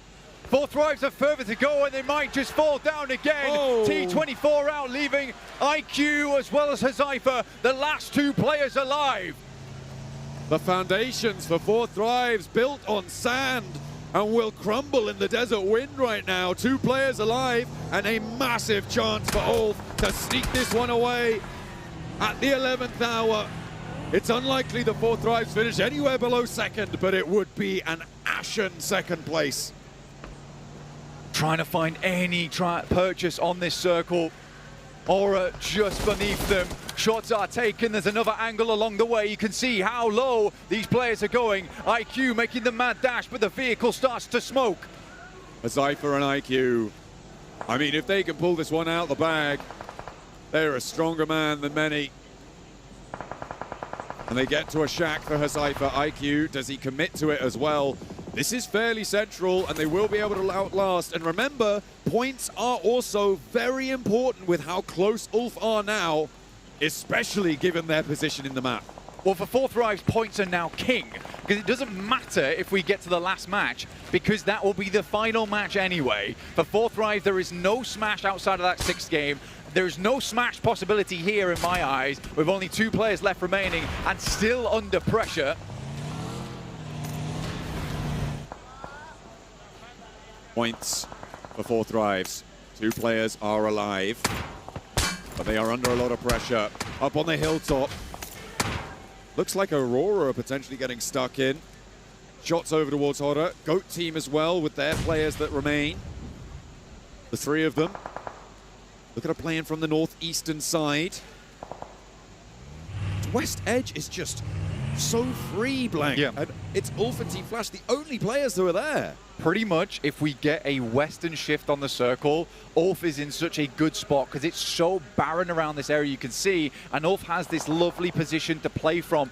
Very hard to inject yourself over towards that spot, but they still need to get a western shift on this one. It's not done just yet, because if this pushes away from Ulf, they have to leave, and that's hard.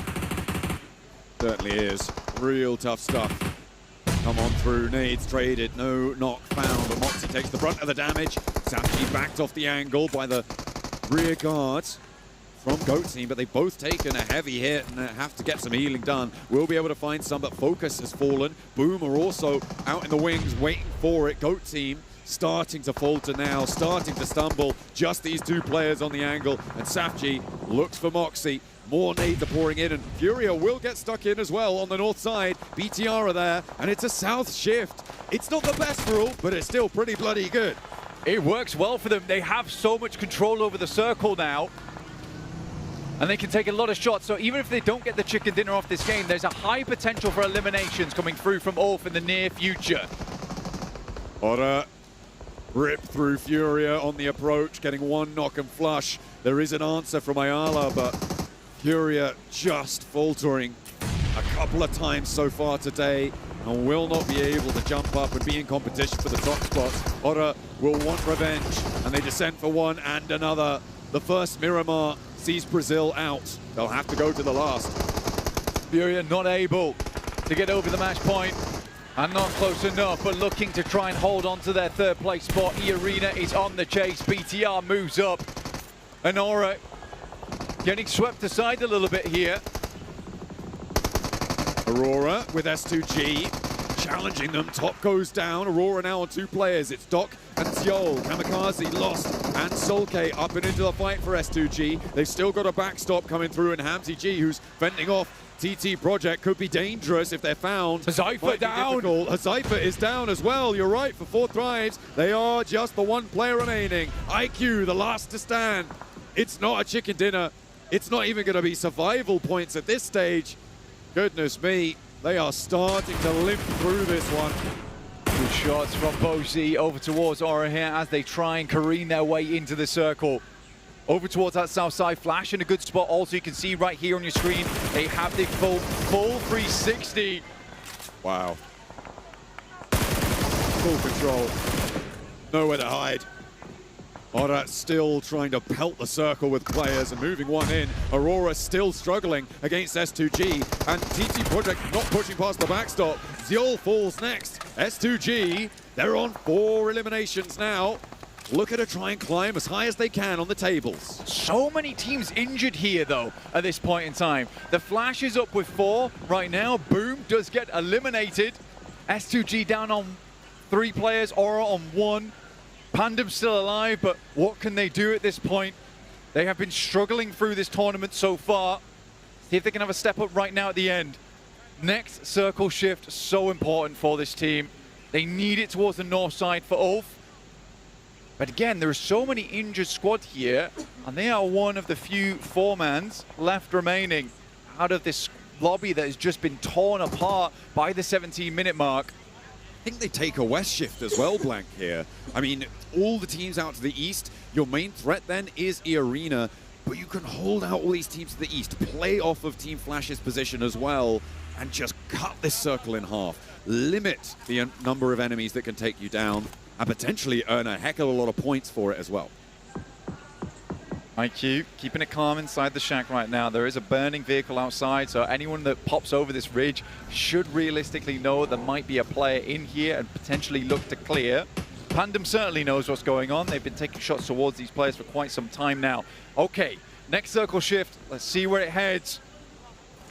What it will spell for the rest of the teams in the lobby. South. Away from Ulf. They do not get the shift and they have to move now, but the teams on the east will have to move first, Blank. That's Pandem, that's BTR, that's IQ as well, 4-4 Thrives.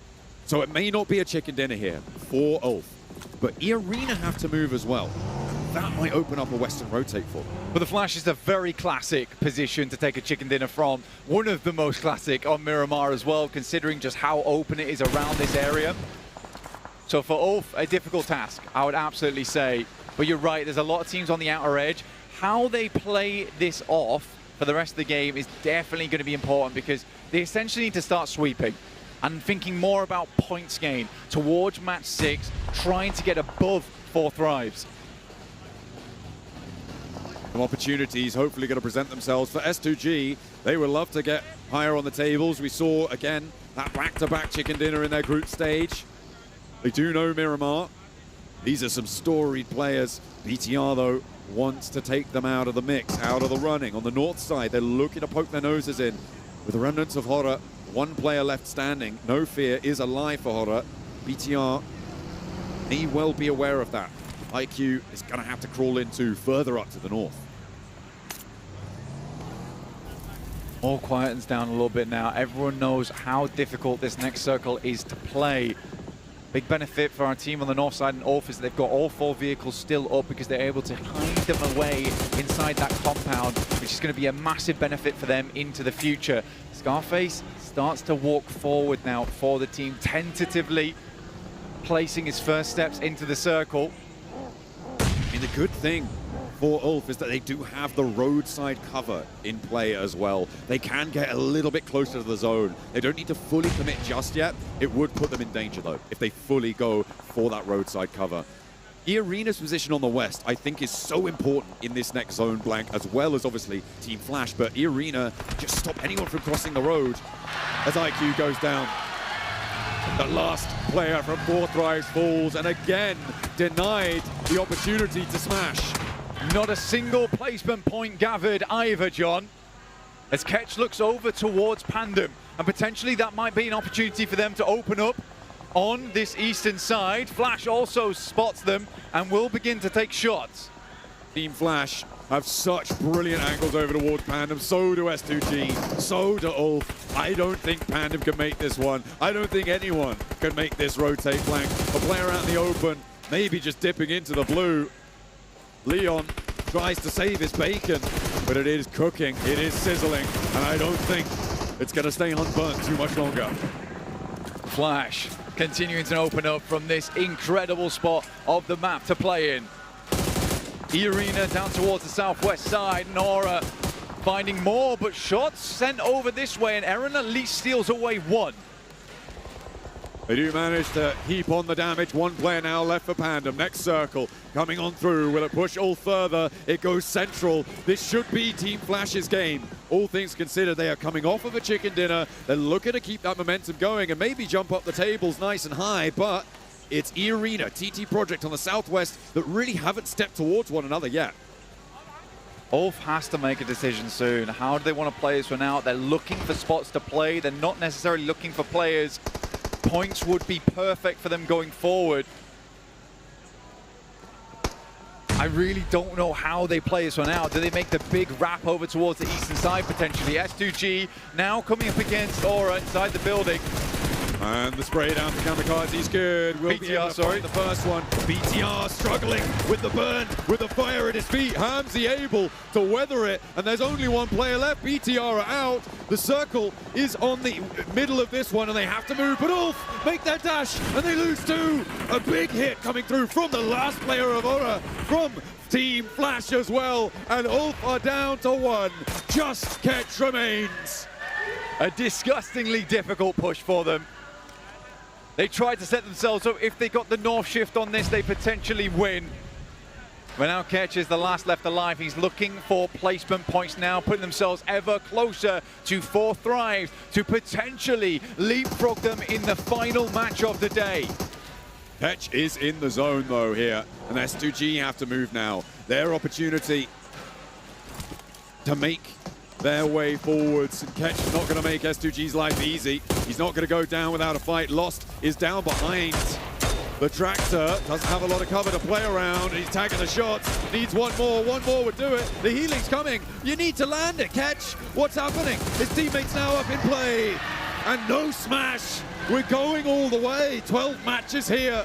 The opportunity's been there since the start of the day. But we will see our final terminal Miramar. But high placing, decent spot to be in, get themselves ever closer, and the sights are there now for 4 Thrives at the end of the day. There is still a capability to come out swinging for 4 Thrives in those final moments. Same could be said for Ulf though.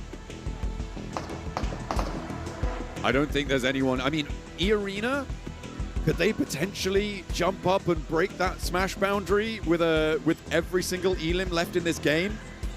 I mean, they might be able to if they get a chicken dinner here. On the western side, they do have some ridge cover. I mean, in theory, they could. In theory, E-Arena could break the smash boundary in this match. I think potentially so could TT Project as well. As much of an outside chance as it is, it's still possible. It's still possible. We will have just to wait for the leaderboards after this game comes through and can determine just exactly how close it is towards the top side of the lobby. But deserted ground in front of them. And this is last desserts for a lot of squads right now when it comes to those eliminations to potentially try and leap up towards the top side of the lobby. I'm pretty sure at one point, Ulf actually controlled the compound that Flash is currently playing. But you gotta take a gamble. Ought to be galling. The Arena flexing out, moving Schweppes into the open, as is Tony K, although he's got a little bit of cover from the hay shed. Project, they've been playing on this roadside for a long time. They're not really peeking up and over. They need to stay covered off from Team Flash. S2G, very close by towards Team Flash, and this has got to be worrisome, especially when you're not able to get the knock like that. Kamikaze drifts in behind the Tractor. Manages to hit the deck. A lot of damage being poured back their way. I think now is where Team Flash should start to worry. Team Flash inside their building, like you say, eventually they'll have to leave. E-Arena makes the swing up. They aren't looking their way either. They were looking over towards S2G. A great moment to pick here for E-Arena to try and get themselves further into this game. TT Project meandering up the road, looking for something, but now marooned, sadly, on the south side. 2G will move to the east edge. Taking damage though, the vehicle goes up. I think they should be able to heal this one through. I wonder how much ammo Team Flash have left overall. It's looking like it might be pretty bare here, Blank. This could be a pretty important factor coming through for Team Flash in terms of their efficacy into these final stages. Too bad. I mean, it's not a huge amount of ammo, but again, we're towards the end game right now. But for the Flash, they just haven't made enough casualties around the map. That's the big issue. S2G coming into this with 14 nades will be critical to push through the mire that sits in front of them. I kind of like E-Arena for this one right now, Blank. I don't think Team Flash have the legs to get out of their compound. I mean, the next shift could gift them an absolute belter on a hard north shift, but for E-Arena, they've got this high ground overlook on the rest of these angles, and it will push just outside of Team Flash's compound. I think E-Arena may be able to take quite a lot of this game. Actually, I think for TT Project, though, they might have just got themselves a bit of a life raft here down the south side. They swim away from E-Arena, six grenades, but most importantly here, 9 smokes. They have been saving these up all game in preparation for this moment. on a real fast stretch, both the Arena and TT Project, again, could potentially break that Smash boundary in this match, but they would require the majority of the elims left available in this lobby for either team. As they start to go down, so for instance, if S2G takes shots at Team Flash and nobody loses out, nobody steals those points away, it will not be possible. We will be going in with only 2 teams there, but as it stands, we could see a third. Game's going to get dastardly now. 40 seconds until we get to zone 9. S2G has to make their breakout. They're using smokes to cover their tracks. Lost is just going to hold the angle, but DS finds the first. Steps in, gets the spray down. 1 elim denied now to our chasing teams, the Arena and TT Project. Kamikaze peeks out the side. Win looks for more, but there's a lot of damage being poured on in as well. That may be from TT Project. Team Flash have to leave the safety of the buildings that have kept them safe for so long, and their ammo supplies will be running fairly dry. Hamzy is spotted though. That does go over towards Zeus. Will he be able to confirm that flush, or will it be pinged away by E-Arena, by someone from TT Project? As Flash lose 1 on the approach, FES finds it. Final circle now, stage 9. It's really come down to this. TT Project desperately trying to hold out their position. E-Arena gets into nade range. Like we said before, they had a ton of nades to work with. First one heads over towards Effect, and it is good. And one goes far from TT Project, will not find the knock that they were desperately looking for, and the damage is coming through very thick. Hamzy trying to suppress the angle as well. Effect is down and will be flushed most likely, but S2G can get involved in this fight. Foreman flushes it out. Where are S2G? Will they take the points? Will the Arena be able to keep it going? S2G now look at a marshal the roadside, and they are fumbling. For E-Arena, they cannot find it. And S2G and Flash will close down this game. We go into our final Miramar with only 2 options of a smash, but Team Flash want the back-to-back.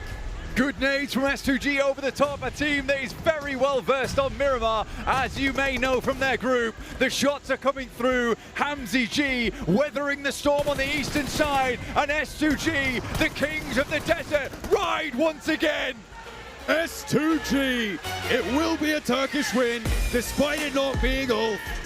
But this is what we waited for them, and these final last-minute blast-outs coming from a couple of these teams are good to see. Oh, ever so close on that boundary. 2 teams to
Are you kidding me, S2G? These guys in Miramar are just like peanut butter and jelly. They just go together. But the big story here, folks, is we have 1 match left. It is 4 Thrives versus Ulf.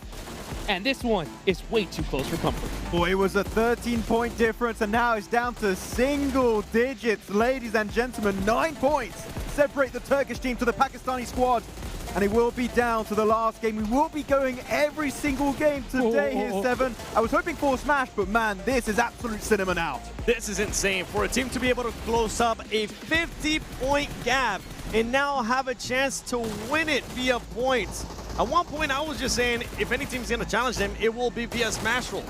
Some people were on social media crowning a champion. That is not the case, and it's not gonna be just via Smash Roll. It could be via points as well. Look, if Ulf do win, I've got the receipts. I got a lot of screenshots of everyone that posted prematurely before celebrating that win of 4 Thrives. But still, actually looking at TT Project, what a comeback from them. Yep. Crazy win here. Let's take a look at the comms and hear what these players had to say. Trong cái móc này, trong cái móc.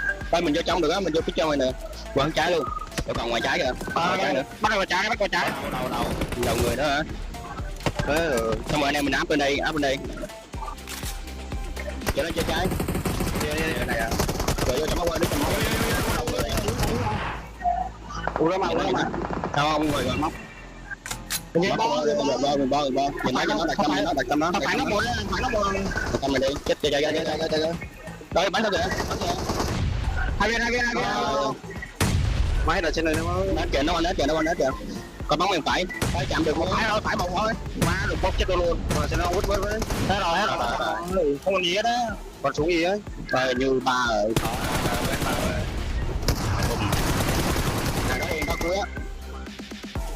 So to be able to hear their thoughts going into this last game, and look at that, 9 eliminations here at the end. MCG with the 9 bomb. All right, 1100 damage too from this squad. I mean, we've seen SCG do this in the past. And the question becomes, if S2G is trying to do what they did in their group stage, they're going to be taking points away from those two top teams. But it's just so close, man. It's so insanely close. It's not like you have to be top 6 to be champions, you know? Yeah. You have to be number 1, so realistically it's not going to happen. But good to see HamCG, as you said, do well. 9 eliminations, almost 1.2k damage. He's been a champion here before with S2G in Jakarta, and he also will be crowned your game MVP. Not really surprising. I just wish we saw S2G get these kind of results earlier in the tournament if they wanted to have a chance, but they are a late bloomer, and in a short format like this, that is not going to be rewarded. No, not at all, especially with the consistency that we've seen in these 2 days, right? Day number 1, obviously 4 Thrives having a lead that was unfathomable, and with us thinking, and everybody thinking that, hey, no one's going to catch him, and then all of a sudden Ulf said, hello. It's not a little hello, it's a big hello. Yeah, hello. Yeah, right now. But you know what? You were saying you were angry at 4 Thrives earlier, 7. And I'm joining the gang. I am angry. Why the hell is Falak on the front line scouting almost 200, 300 meters away from his team? The moment he encounters some players, I think it was Aurora at one point, he goes down right away. What is going on? This team is just not ready to be a Smash champion. Yeah, for all the 4 Thrives fans, me including myself, if you want to see the definition of just tunnel vision, go back and see how 4 Thrives was just hunting down goats. They were just bloodlust straight after them, and it put them in such a bad situation. Now, on the opposite side, I already know that it is getting, the pressure is being getting to 4 Thrives. I saw Ulf, even though they do end up with 5 points, do something a little bit different. This squad took way too long to reach into the actual circle. And when the decision making came about, this is the second time now that we see Ulf not being able to execute a way inside a circle late in the game. Earlier, we saw it happen against Hora. Here again, it happens in a bad way. Look, this one, I can kind of give them a little bit of respite because it was such a hard transition. You're on the northern side, the circle does not favor you, and every team that's pretty much in the circle have or a compound or a really good dip on the road in the sense of TT Project. I feel like there were maybe better ways they could approach it, but the circle is literally one of the toughest they could have ever had in that scenario. So it doesn't work out, but they're still single digits away, so it's going to be down to the wire. Yeah, for them, I was hoping they would go either to the east or the west. Mostly just the east. Try to maybe take a fight there with Pandem. And as you can tell, right here, it's so close between these two teams. That is right. It is a two-pony show here as we got 4 Thrives versus Ulf. 9-point difference. I wish you guys at home so bad could just hear Max and Seven's thoughts during the game, because almost all day it's like 4 Thrives. What are you doing? Ratsif, why don't we start moving? Yeah, and then all of a sudden in this last game, it's like, why are you pushing? Calm down. You know, it's just so crazy that they've had such a shift in play and it's just not working towards the end of the day. Look, me the entire time is just like, no, what are you doing? And I repeat that throughout the entire game until they eventually get eliminated. Oh boy, it's it. Yeah, it's it. It's just going to be 2 teams, folks. Everybody else is going to be hunting to add to their prize pool. Yeah, actually, TT Project, I wanted to talk about them real quick there. They got a really strong finish, top 4. They just needed top 11. They're like, actually, podium is maybe not out of the question for them, right? So if they can do what they did on Orangle this time around on Miramar, hey, TT Project could have one of the biggest comebacks of PMGO Season 1. I gotta post a question, boys. Okay. If you're 4 Thrives, you maybe try to find a way that you can make Ulf's life a little bit more difficult. Not early in the match. Yeah. But just try to do what some of the other teams were doing to them throughout this whole day. Remember, that is the only team that can genuinely pass them. If you can just eliminate just one player of Ulf, that makes their life so much more difficult to actually try to get a chicken dinner and to get even more points. I feel like if you know 100%, no doubt in your mind, you have an opportunity to wound a player or multiple even of Ulf, send it, because even if you go down, no one else outside of top 2 can really compete for the championship. So if you just get rid of that team, the win is sure to go your way. I'm not talking about a full crash, though. I'm not talking a full-on 4v4. Just one player or 2. Just one player, just 1-2 players, because it's so close that if you do end up committing and it backfires, guess what? That's going to cost you the championship. Just take 1 player away. Agreed. Take 2 players away from far away. Don't over-risk it. And that is absolutely, I think, the best advice going into this last game. Every part of me wants that not to happen, though. I want to see these 2 battle it out to see who wins this championship. The crowd to go absolutely nuts. But at the end of the day, you got to pull out every trick in your book if you want to become champion. So let's see. Let's see how 4 Thrives are going to do. They got a lead, but is that lead going to get to their head and they're going to decide to play passive again? Yeah, I mean, that's been happening all of today. It happened in the 3rd match. It's been happening for a long time for this squad. How can they get themselves out of their head is the big question mark. Okay, guys. Well, it's 4 Thrives versus Ulf. Both of these teams need every single ounce of help they can possibly get. So, Maxman, I'm going to ask you the question. Which team are you going to predict to win the final match and become PMGO champions? I already put me on the spot, but you know what? I think 4 Thrives need all the help they can get. I'm picking Ulf for the win. Oh, the Ulf pick is out. What will happen? What about you, Seven? I'm going to be picking 4 Thrives. The reason is because now the pressure has been ongoing for so many games that this squad knows exactly what they need to do. They seen the leaderboard, they seen the 9 points, they know just exactly what you need to do. I saw their body language. Trust me, it is much better than earlier. This squad looks like it's locked in. All they have to do is just make sure either Ulf doesn't win or there's some extra points in that board. Well, here we go, folks. It's the last match of the 2026 PMGO Season 1. Who is going to become your champions? Which team has that ice water in their veins? Will it be 4 Thrives or will it be Ulf? The biggest question of them all. The plane really favoring all of these squads. 4 Thrives, gonna of course dead center in Picardo. No excuses on Miramar. None whatsoever. This squad, I don't want to see any bloodlust. I don't want to see any tunnel vision. I want them to just be focused towards the end of the match. How can you make sure you do enough to stay at the top? You have a 9-point lead. You have given up a lot of points, Max. Can you actually do just enough to get your first championship and win it for Pakistan? I got a bit scared. I saw Ulf drop at the same time as 4 Thrives. Like, no, please don't drop Ulf and Picardo. But no, they will be going to the eastern side near La Bandita. We are safe for the early game. Well, the crowd is on their feet. The stadium is making some noise. I hope you guys at home are doing the same as we send it on over to our casters for the last time. The race for the top spot begins. Their final chance to smash. 9 points separate the 2 teams at the top, and we're going all the way west on the circle. A lot of unplayable terrain. We saw the East Coast before. We're going away from Impala this time around. This is 4 Thrives' time to shine. Down towards the southwest side, they've had some good games off the back of this one. For Max, he predicts 4 Thrives. No, predicts. Oh, sorry. Whoa. He's the anti-curse. That's powerful tonic you're throwing out. He's dropped the anti-curse. He's given it to 4 Thrives. Potentially, without that ailment, they can get the win here. 9 points sit between the two of them. A tie, most likely, would go in 4 Thrives' direction. They have more placement points right now. Chicken dinners first, though. I don't think Ulf have... I think they've only got 1. Yeah, they've only got 1. Even if if they got a chicken dinner, they'd win anyway, so it doesn't matter. We don't even need to think about that. A tie would go the way of 4 Thrives. And locked in with EK in what is very likely an uneventful fight in the grand scheme of things over towards Hacienda. Easy for Bad Boy on the rooftops, jumping about like he's some sort of ninja from some sort of village blank. Don't know where that could be, but easy for Bad Boy will be shut down. Left, right, good night. It wasn't a very hidden village, put it that way. Ragnarok now off in the distance. Leo pulls out the nade, throws it forward. Waiting in the mids, gets the shots off, but nothing happens, and Pandem will find yet another. The crowd giving them all the support they can.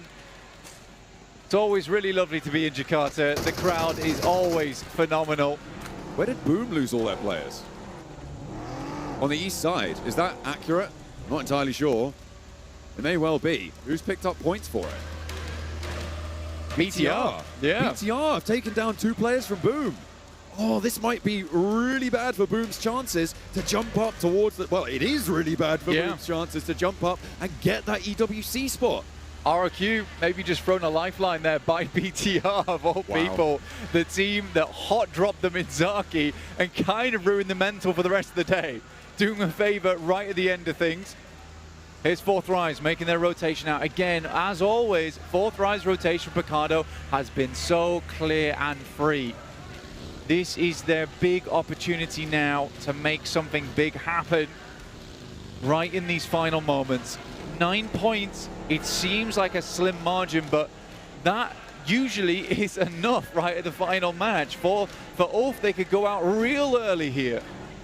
Absolutely, they're coming through from La Bendita. EK continue their fight.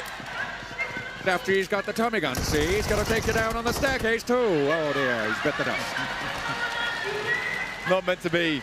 Now finally, your GK Kevin coming across. No Tommy gun in hand. But does have the micro Uzi, which is kind of a poor man's Tommy gun. Certainly a more modern version of the handheld. The GK will only play on with Kevin. He is very much home alone in this scenario. Will have to carry on for Geeke on his lonesome there. Geeke, not too much mobility on the tables right now for them with that 1 player left alive, but everybody else that's kind of near this is still in this really very closely fought battle for money, for placements up and down these tables. Yeah, there's tons on the line here. I mean, 54 points, still can jump ahead of Aura. But Aura, they're 1 good game away from even a 5th place at this stage of the game. Cool to see. 4 Thrives do get stuck in over towards the western side of La Tirera. There is an outpost here from Furia, though, who could potentially cause some problems as they are rotating around, so they will be going loud.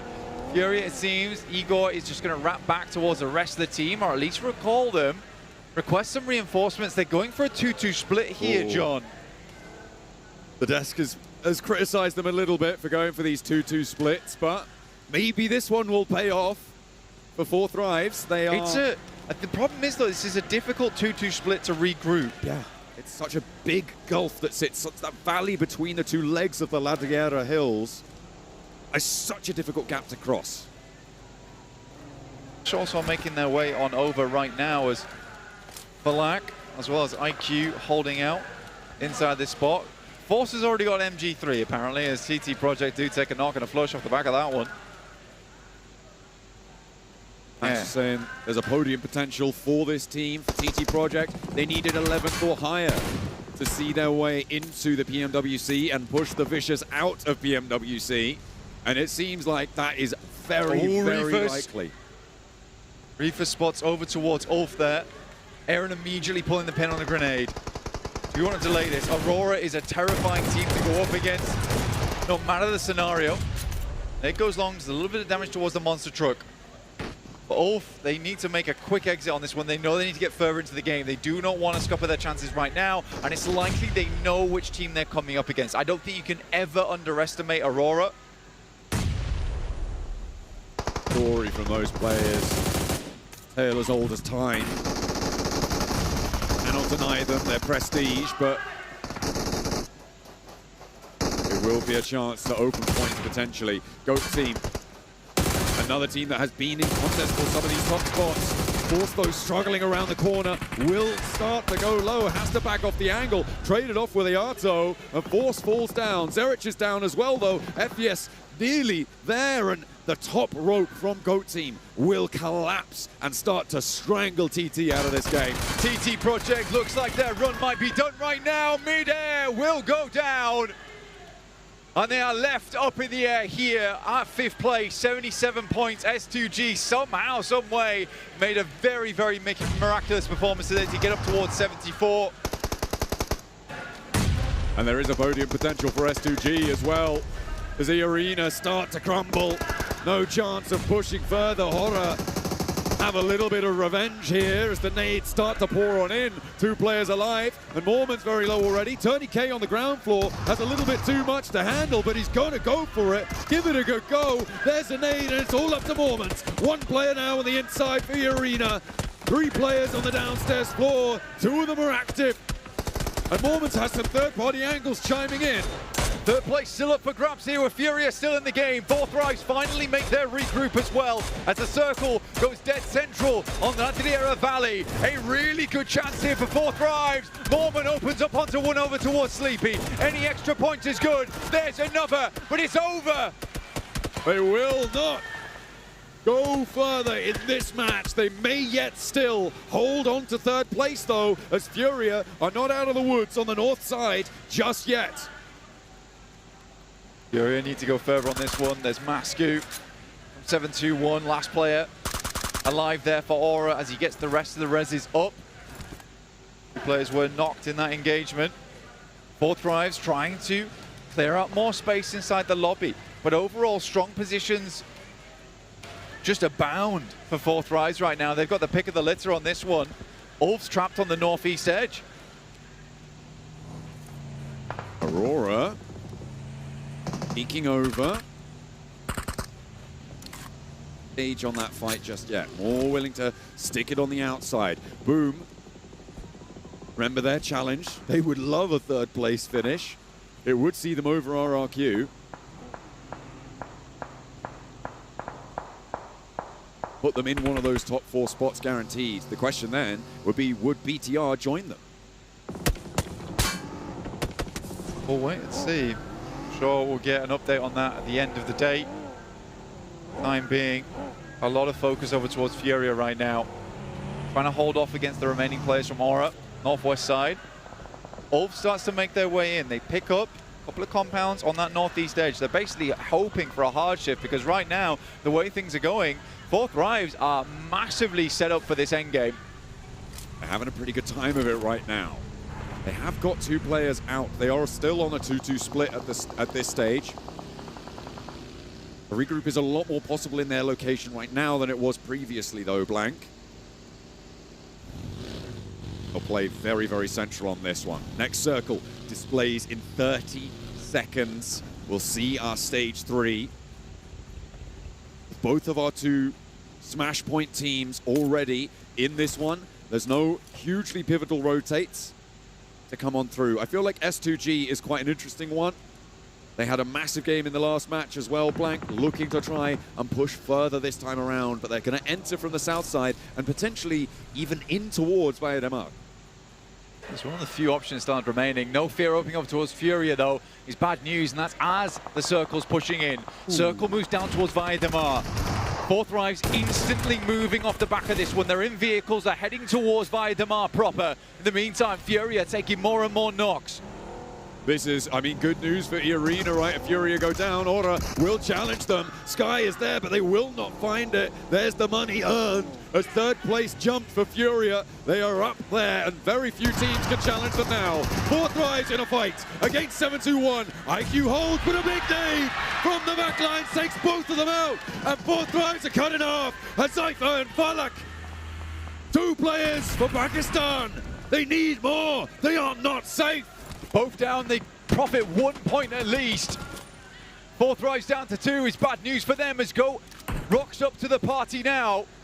Ulf looking to make their push down towards the south side, but so many teams in their path. Ulf are moving on this eastern side, trying to stay safe. They'll have seen these pop up in the Elim feed blank. They know what their task is. They know what job they have to do. The question is, do they have the ability to do it? Can they make their way to the top and do the unthinkable? Something thought impossible at the start of today is but 10 points away.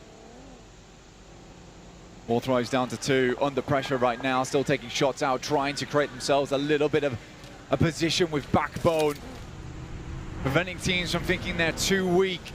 But losing 2 players is a desperately bad thing to happen at this stage of the day versus 721. The upstarts here in PMGO Season 1.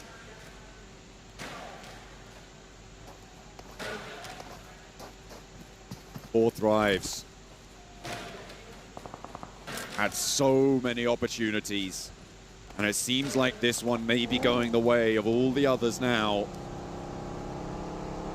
Sure, they're central.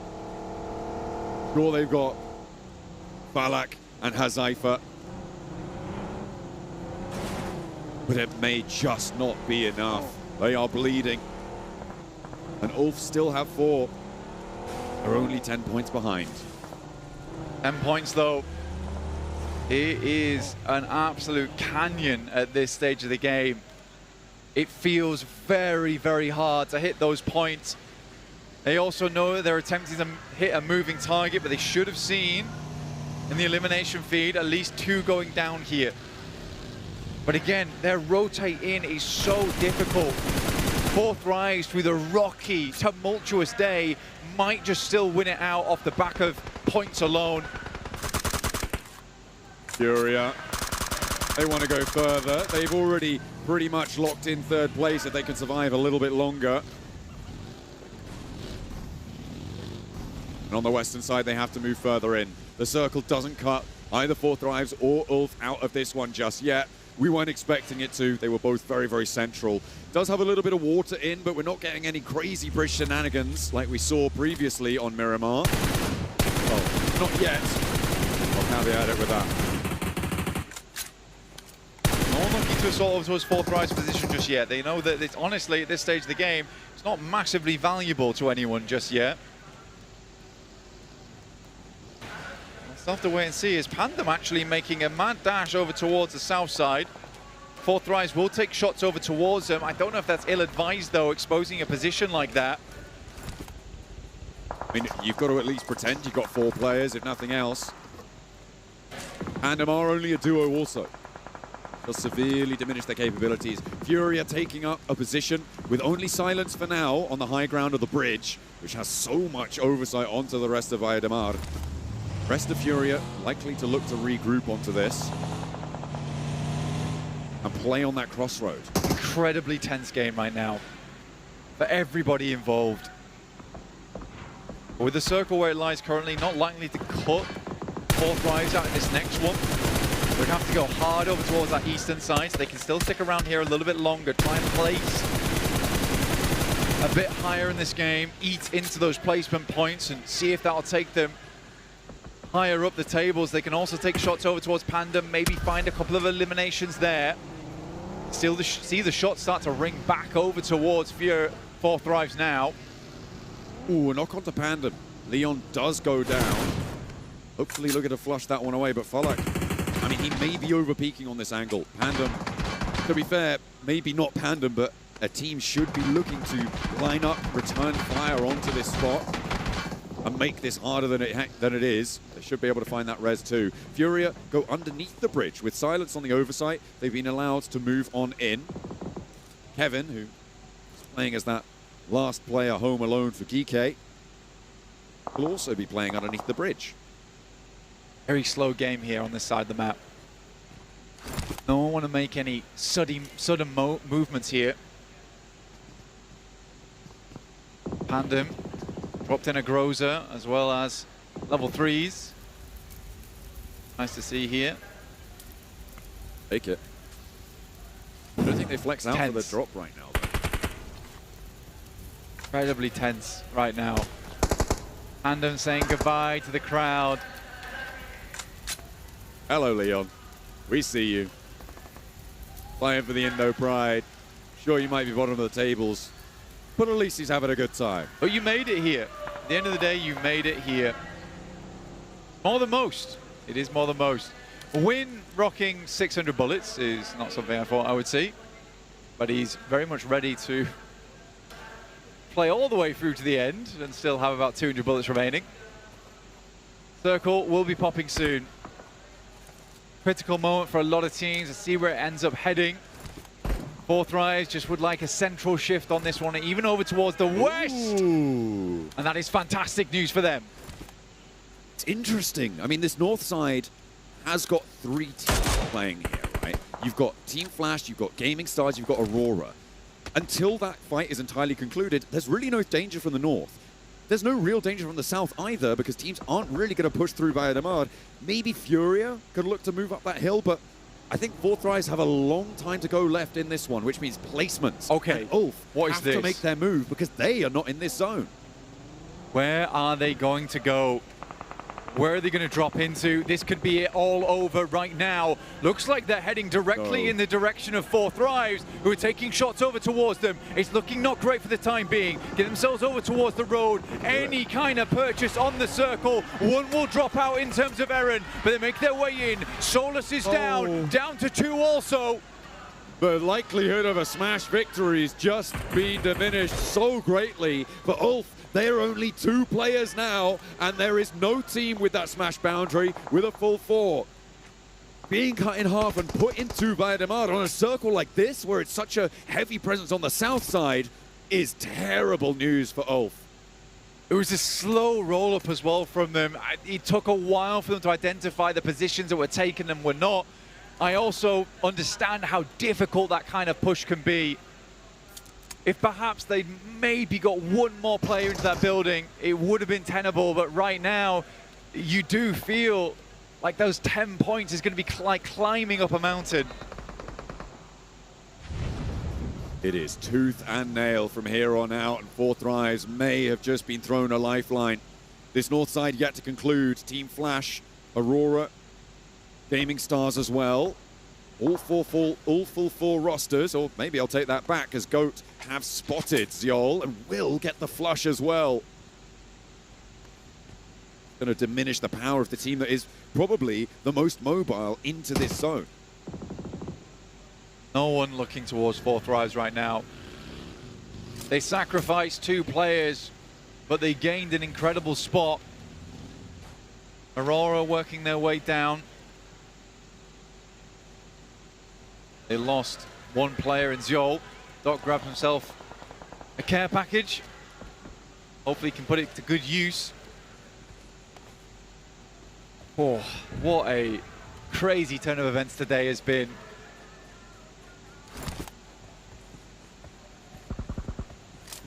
So reluctant to get stuck in. They know that this is the final one. There's no 2 ways about it. Only the points here that you earn can be added. You Flash take a knock and do go down to very likely 3 players here with Bozy already on half. Topsy getting backed off the angle. Rolex rolls up to confirm it, and Team Flash now have to fade away over the horizon, away from Gaming Stars, as the next circle is 3 seconds away. A crazy final gambit from Fourth Rise. They lose a player, but get the circle once again. But that puts them in danger right now. Teams should know that's a 2-man from at least this area around them. They may begin to assault that position. But what teams are going to be left as 4 players when they move through there? S2G, They have trouble getting out. Furia on the west, they're going to have a tough time getting off of this bridge against GOAT team and Fourth Thrives as well on their position. This north side is looking treacherous. Aurora have already lost players. BTR, their big challenge on the east side now is Aurora. And beyond that, they just have to step forwards onto these hills, but there is Gaming Stars on the north edge. Time begins to slow down.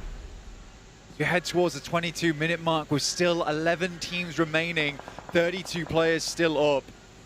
It's a wild amount of teams to still be alive at this stage of the game, as well as players. Everyone knows just how important these final points on the day can be. For S2G on 75 points, like I said, a miraculous run from them on the final day. This has such a big angle over towards BTR. They're going to know everything about their movements, but everybody has to move forwards. A nade over the top looks good. No, just a little bit long, but the damage is still pouring in. A BTR trying to flee, trying to flood on down, but Doc can't quite stay alive for it. Federalis is down. Top is knocked as well as GOAT team's taking casualties. Furia are plowing their way through. Fourth Thrives potentially under threat here, but the teams with 4 players are starting to fumble, are starting to crumble. Hamzy goes low, and Razak's on the inside. Sulke, though, is able to handle the unwelcome caller at the top of the stairs. As S2G stay as 4, as BTR fall. 2G staying as 4, fantastic work for them. Still not a peep out of Fourth Thrives just yet. A slow burnout towards the finish. But a finish it still will be. The get-go on the checkered flag, they are just about limping through now to the finish line. I think the only danger for Fourth Thrives right now in the next minute, 2, is Pandem. Is Pandem pushing across the road and trying to take their compound from them. We're slowly getting in towards those placement points now, and although Fourth Thrives have only found 1 elimination on the game, just not enough here. Scarface trying to hold off against Aurora Gaming as they make their way in. Ketch still playing on the outside, not messing about here. Knows he needs to find Nox, knows he needs to cripple other teams around the lobby if they want to stay alive as 2. Aurora finds a player from Ulf. Scarface has been knocked. Ketch desperately moving in now to look for this res, and will stick it entirely, will not be on the angles to watch for approaching players now, but luckily seems like nobody's really going for it. S2G have taken a knock as well. Gaming Stars want to roll down this hillside. If they get rid of Flash and Aurora, that's when Fourth Thrives need to worry. The next circle is about to show us where it's going. No way. No way. Teams are going to have to leave by Edemar. The Fourth Thrives once again get themselves a compound. The Miramar circles have been kind, but you cannot deny that they had a great split at the start of the game and a great push over towards 7-2-1, identifying this as a strong spot on the map to play. So many teams forced into Playa del Mar fairly early on. Scarface is knocked again. Not Aaron. Ulf are going to have to pick themselves back up. Ketch going for this res. They have to move. Blank, Ulf have to move. The survival prospects here for Ulf are so low. They are in the gutter right now. Is that a nade? Was that from Boom? Popping a smoke in there? I think just covering off his angle. Try and deny the sightline there, yeah. The Fourth Thrives, what a nice game to have at the end of the day to secure your championship. Smoke starting to bloom around Ulf at the moment as S2G rocks up. Look to clear out these players. The nade goes wide. 2G trying to get rid of Ulf. 2 teams from Tertier, and Scarface steps out, loses the challenge and has to back away. First aid kit's necessary. Team Flash are taking punishment in the meantime from Aurora, but it's S2G to try and turn the screw over onto Ulf. Another nade in, a bounce on the back, catches Ketch, but doesn't do a lot of damage. Sulke has been knocked though. That comes from Gaming Stars. A third Turkish team enters the fight, and Ketch steps out wide, straight for 1, and it's all up to Scarface to keep them alive, but they cannot do it. It is Fourth Thrives. to take the top spot. Pakistan. It's been a rocky road to get here, but they make it finally. It is a hard push in. They'll have seen the elimination feed and relief fading into this team. An incredible run yesterday set themselves up for a chilled out day today. And they did. Furia trying to cross the road. Fourth Thrives could still go a little bit further here with the circle as it sits. They got one of the very few compounds going, one of the very few positions of hard cover. Likely that Aurora and Gaming Stars face off against one another as Goat Team and Furia trade nades back and forth. The Fourth Thrives are going to trade nades of their own, preventing teams from getting underneath them. Looking to push even further here. We see Aaron devastated by this one. But a second place, once again, it hurts. It feels bad for Ulf. But we know that they're just going to come back stronger. They are still pouring damage in. Igor gets knocked by a nade. Furia are suffering, but there's still one left going. Ayala will stand tall on the inside. Potential to get the res, but they have to leave. They don't have time. Silence, I think he's dead in the water. Committing for this res is just too risky. You don't have the time. Furia likely to go down here to the blue as it starts to just usher them in or usher them out of this match. Rolex from Gaming Stars will look over towards Pandem down the hill. But it's Fourth Thrives with the only compound in the circle right now. And every single other team is tearing chunks out of each other. Blank, nobody has more than 3 players. It's Aurora and Gaming Stars and Pandem who have got that accolade. Furia moving in and not sweeping through Fourth Thrive's position. Instead, they turn their attention over towards Aurora. Gaming Stars have lost another to a knock and a third. Rolex looking for more here. Pandem somehow keeping this alive. Rolex will go down and Pandem looks to push up further, but the distance is just far too great as Falak steps out actually. Gets a good shot over towards Leon. Down he goes. They should know that they've done it now. They will be very confident. With all the cameras surrounding Fourth Thrives, the pressure is lifted. They can play unleashed. Is this where Falak and Hazaifa come alive to close us down for a smash? Potentially. You never know here as Hazaifa will pick up Leon, leaving Aurora as the only 3-man squad left remaining. A last hurrah from them. 2 players from Pakistan already crowned kings, now looking to ascend. Up the hill they go. Aurora's there for the challenge, and it is Pandem who are bearing the brunt of Falak's wrath here. As he dips back behind the smoke, they will fall, but Falak is the trade. Furia could take down Hazaifa now. He can't go for the res. They may fall in third. Falak will finally go down. Hazaifa, the last player alive here for Fourth Thrives. A podium finish, but they will sit atop it at the end of the day. They are finally out, and it's down to just these 2 teams. Furia with a massive game. 13 eliminations, a guaranteed second place at least. But it is just too little. It is just too late. I don't think that they can overtake on the tables either. They're just a little bit too far out of reach. With a 1v3? Is that possible? Is it possible that Furia could take it if Chief is able to get a 1v3? This might actually be a second place.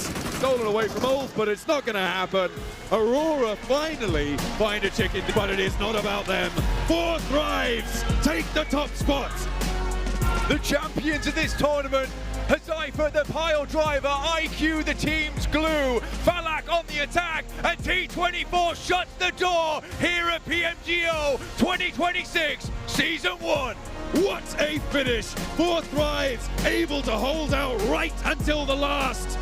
It was so close. Ulf gave them a run for their money, but they kept their heads high. And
Thank you so much for everything.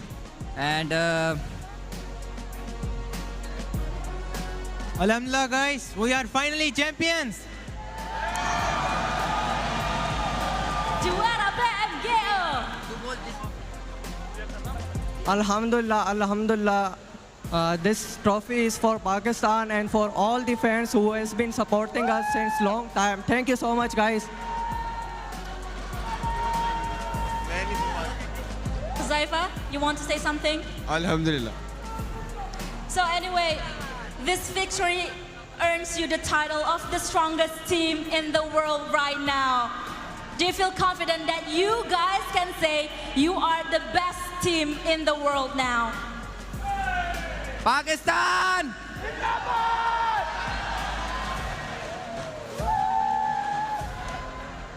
Can you say that you guys are the best team in the world now that you guys have this trophy? Alhamdulillah. That's all I can say for right now. Okay, so talking about the best team in the world, how confident are you going into EWC with this momentum? Because you just won the global trophy. We are looking forward to get that trophy as well. All right, we are going to wait for that moment. So, any final words that you guys want to say to everyone who supported you throughout the tournament? Maybe all of your fans here coming from Pakistan, and maybe for those of them who's been watching out there at home. Want to say something? Thank you. We didn't. Thank you. Is that all? Or do you want to say something to Indonesian fans that is watching live here?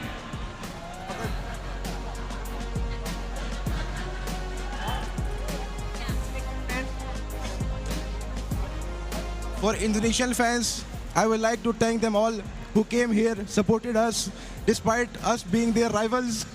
We love you all. Your support means everything to us.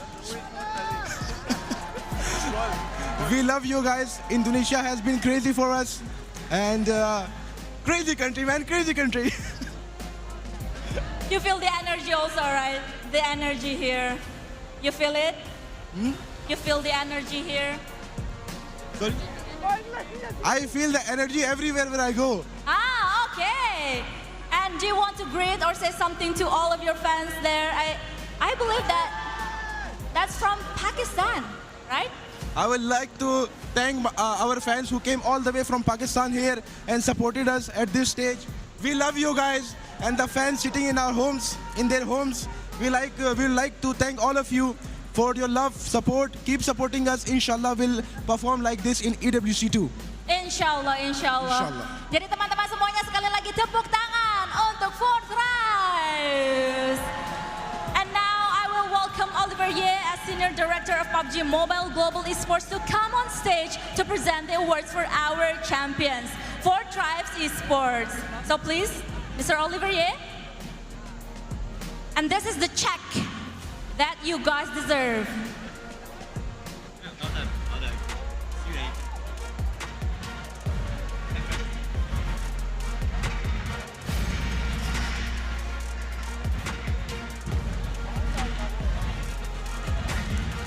You guys can take a picture together. $50,000 US for the champions of PUBG Mobile Global Open Season 1.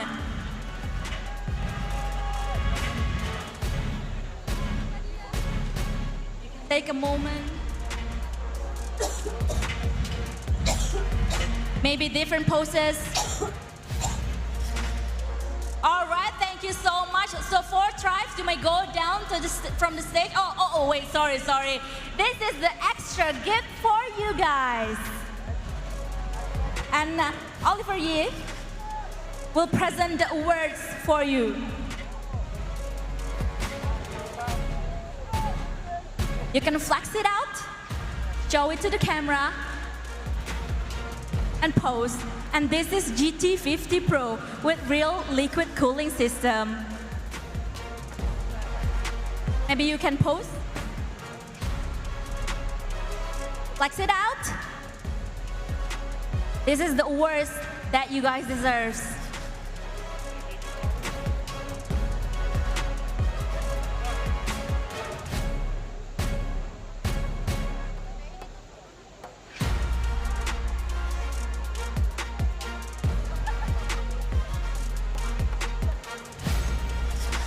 Okay, once again, congratulations for Tribes. And now you may go down from the stage as we will welcome the runner-up. Oliver Ye, you can stay right here. You may go down here, all right. And now we would like to invite our runner-up. Please welcome Ulf Esports. Tepuk tangan yang meriah untuk Ulf Esports sebagai juara kedua as the runner-up of PUBG Mobile Global Open Season 1. Congratulations. And Oliver Ye will present you the awards that you guys deserve. This is the check. The prize for the second place, $25,000. Let's take a picture together.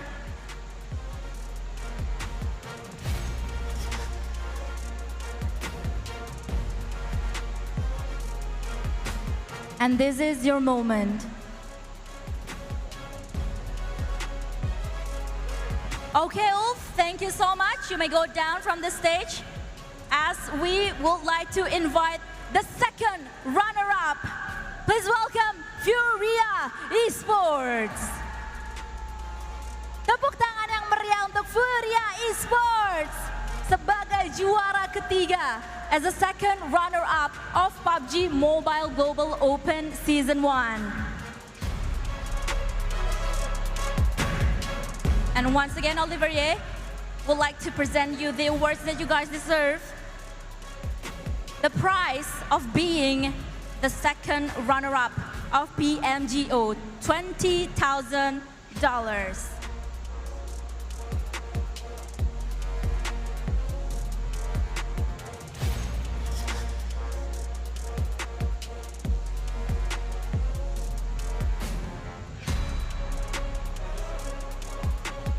Okay, thank you so much. You may now go down from the stage. Thank you, Oliver Ye. Thank you, everyone. Congratulations for all of our champions. And now we will welcome the most important person of the team. It's time to announce the most important individual award of the tournament, the Infinix Hyper Performance FMVP. And the player is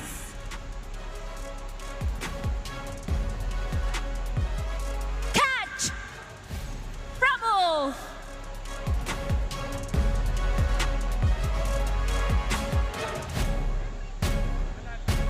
Catch, congratulations. Congratulations.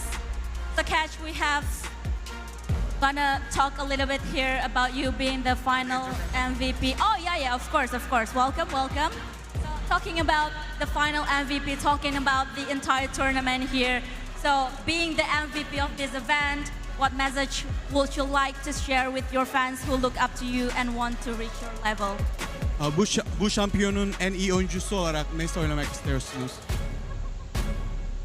Öncelik olarak çok mutluyum. Sonuç ne olursa olsun. For Tribes'ı tebrik ederim. Bugün elimizden geleni yaptık ama bu kadar oldu. Herkesin eline sağlık. Firstly, I'm very happy to be here. We've already done our best and we congratulate Four Tribes as the winner. Oh, selamat untuk Four Tribes, kata Catch ya, sebagai pemenang dari PMGO season yang pertama ini. So lastly, is there anyone you would like to thank or give credit to for supporting you throughout this journey? Sizin özel birinize teşekkür etmek istediğiniz biri var mı? Buradan öncelikle tüm Türkiye'ye ve onun dışında bizim gizli planda, arka planda menajerimiz Gülce ve kulüp sahibimiz Onur Alp'e buradan çok teşekkür ederim. I would like to thank all of Turkey and also our manager and also the owner of our club. Okay. Sekali lagi tepuk tangan dong untuk Catch. Once again, give it up for Catch as the final MVP. And now let's invite Rex Wong as Senior Publishing Director of PUBG Mobile Southeast Asia to deliver the award for final MVP. And this is the check for Catch from Ulf Esports.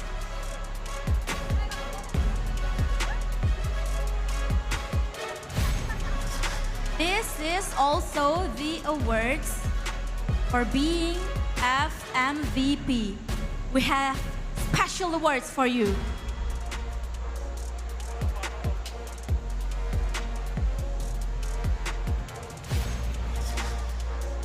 This is the final MVP ring. The ring brings excellence in premium jewelry manufacturing, timeless design, and lasting value.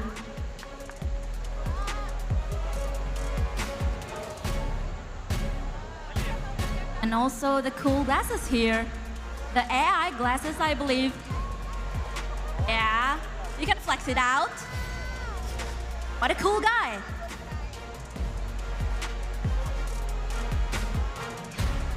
And of course, the GT50 Pro with real liquid cooling system.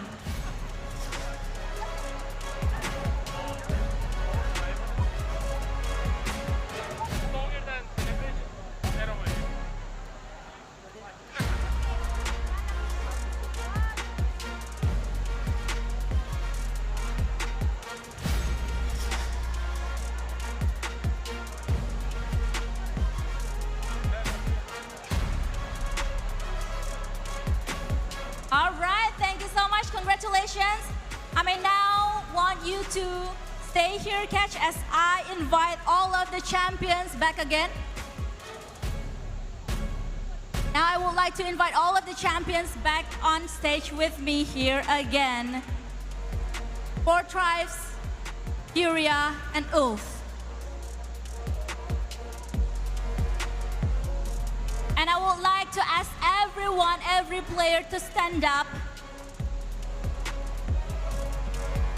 Also, we have Oliver Ye here, Senior Director of PUBG Mobile Global Esports. Because we have a record-breaking achievement from the Guinness World Records. So, in accordance with the international guidelines of Guinness World Records, and following a rigorous evidence review, 2026 PUBG Mobile Global Open Season 1 has officially achieved a new Guinness World Record title with a total of 1,224,169 players participating. 2026 PMGO Season 1 is now the record holder for the largest mobile team-based esports tournament. Tepuk tangan dong untuk PUBG Mobile. And now let's welcome Monica Hu, Guinness World Record official adjudicator, to the stage and present us the certificate. Tepuk tangan semuanya. And this is the certificate. And now I want to let Don Jang, as Senior Director of PUBG Mobile Global Marketing, to receive.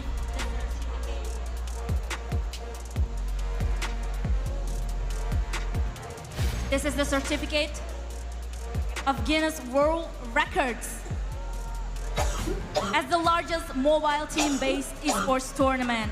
A new world record has been set. This achievement belongs to every player, every fan, and every member of the PUBG Mobile community around the world. PUBG Mobile Esports is for everyone. Tonight, we celebrate more than a tournament. We celebrate history. Thank you, everyone, for making history with us.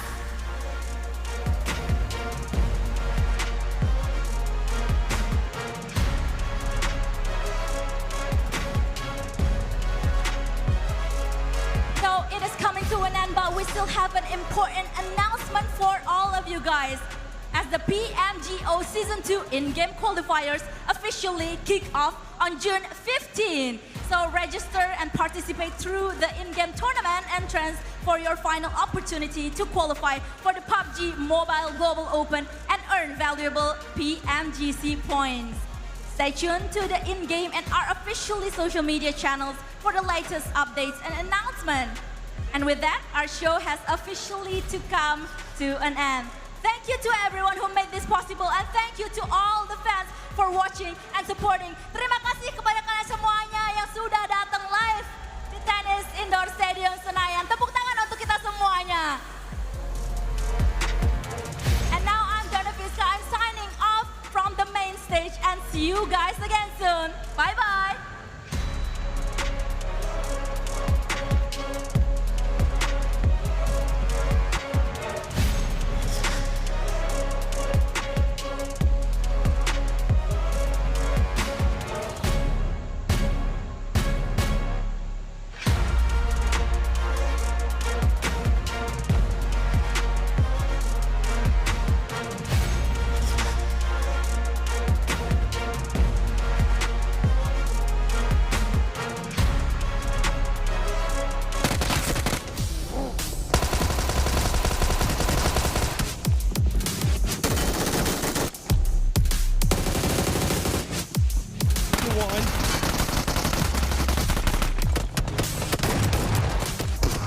team in the world is from Pakistan. Damn right it is. I nearly lost my voice just screaming so much for that squad because, boy, I was going through it just like I'm pretty sure all of Pakistan was in that last match. From them only finishing the match with just 2 players, and then also, at one point, it seemed like they were actually going to crash 4 Thrives. Until they lost 2 players after, and all of Turkey was like, oh no! Oh no! Yeah, 2 countries just sweating it out at the end of that game. But still, heavily deserved. They deserve to get this one. They had so many good moments throughout the entirety of this first season of PMGO. It was a bit dicey at the end, right? But they still eke it out. It was very dicey at the end. And IQ said we're coming for that PMWC. 4 Thrives. I'm a big fan. Congratulations here. But in a 3-day tournament, that might not end up happening. There's a lot of issues to be fixed in the future, but for right now, just celebrate and enjoy the money and the trophy. Hey, that 3-day tournament's coming right around the corner, and I'll tell you one thing, guys. 7WG is going to need a manicure because that man's nails are gone. Yep. You're absolutely right. Oh, man. Let's take a look here at the winner chicken dinner team stats as we look at Aurora. GG's. Wait, they won?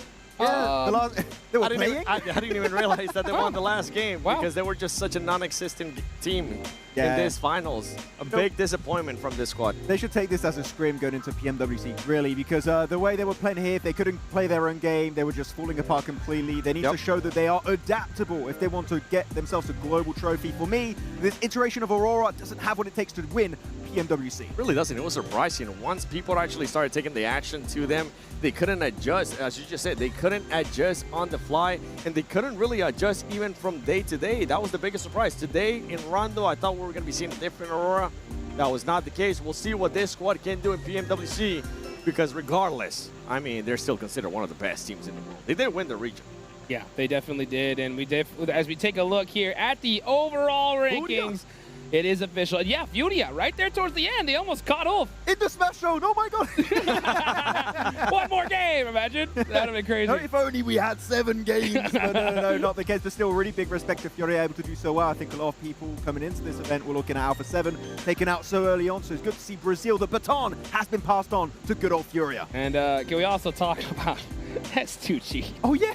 S2G in Miramar is just ridiculous. It reminds me of PMGC with D+ in the last game, right? It just seems that when it comes to Miramar, they're just too good.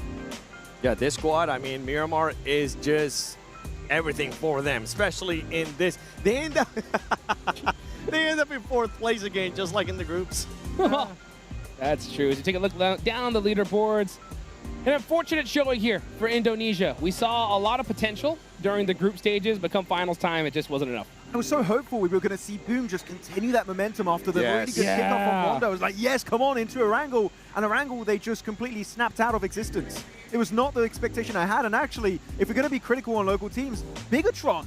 Yeah. Okay, don't blame me. Okay, I'm not at fault for this one. But Bigatron, we just did not see any strong showcase in these finals, which is so unfortunate, especially with the strong showing of the entire roster back in the group stage. I wonder just how much this crowd affected them, because every single time they were on the screen, it would just get so loud. But I know the folks over there back in Turkey are very excited to see Ketch become the MVP.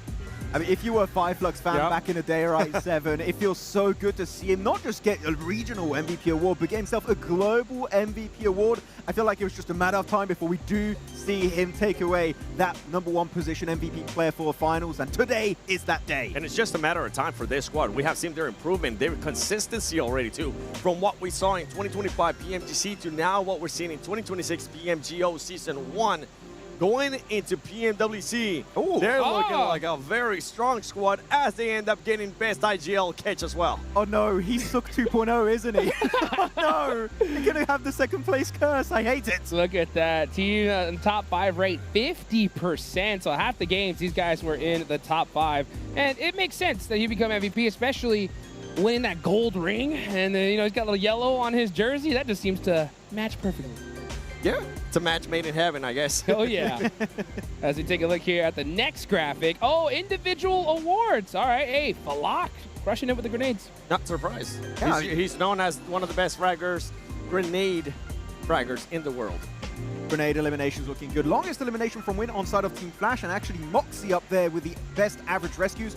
I think it's because he plays with the hovercraft, so he's just like, okay, put him in the ambulance, take him back home, we'll recall him after. So Moxie, a true survivor, and also healer for his roster. Very, very nice. He also got the eagle eye right there with the Win. Unfortunately, Flash, you know, kind of a flash in the pan over here. As we take a look at the qualified teams to PMWC at Esports World Cup 26. So the only ones who really could have changed today were going to be TT Project. Congratulations, taking away that slot from the side of Vicious. But for the side of SEA here, 7, BTR, RQ make it through. I'm looking at RQ just because of the coach, La Flame. That's one of the coolest guys that I've gotten a chance to ever meet in esports. And I'm hoping that they go back to the drawing board, because obviously here at PMGO, they didn't even make it to the finals. Now that you get a chance to go to Paris at PMWC at EWC 26, they need to put up a much better performance. I mean, this roster's looking incredibly strong, but keep in mind also we're going to have the other regions joining the fray. We're going to have China, we're going to have Korea, Japan, and India back at PMWC. Oh my goodness, action is going to be crazy at that event. It's going to be absolutely nuts. And one other team we're going to see there as well is going to be Alpha 7.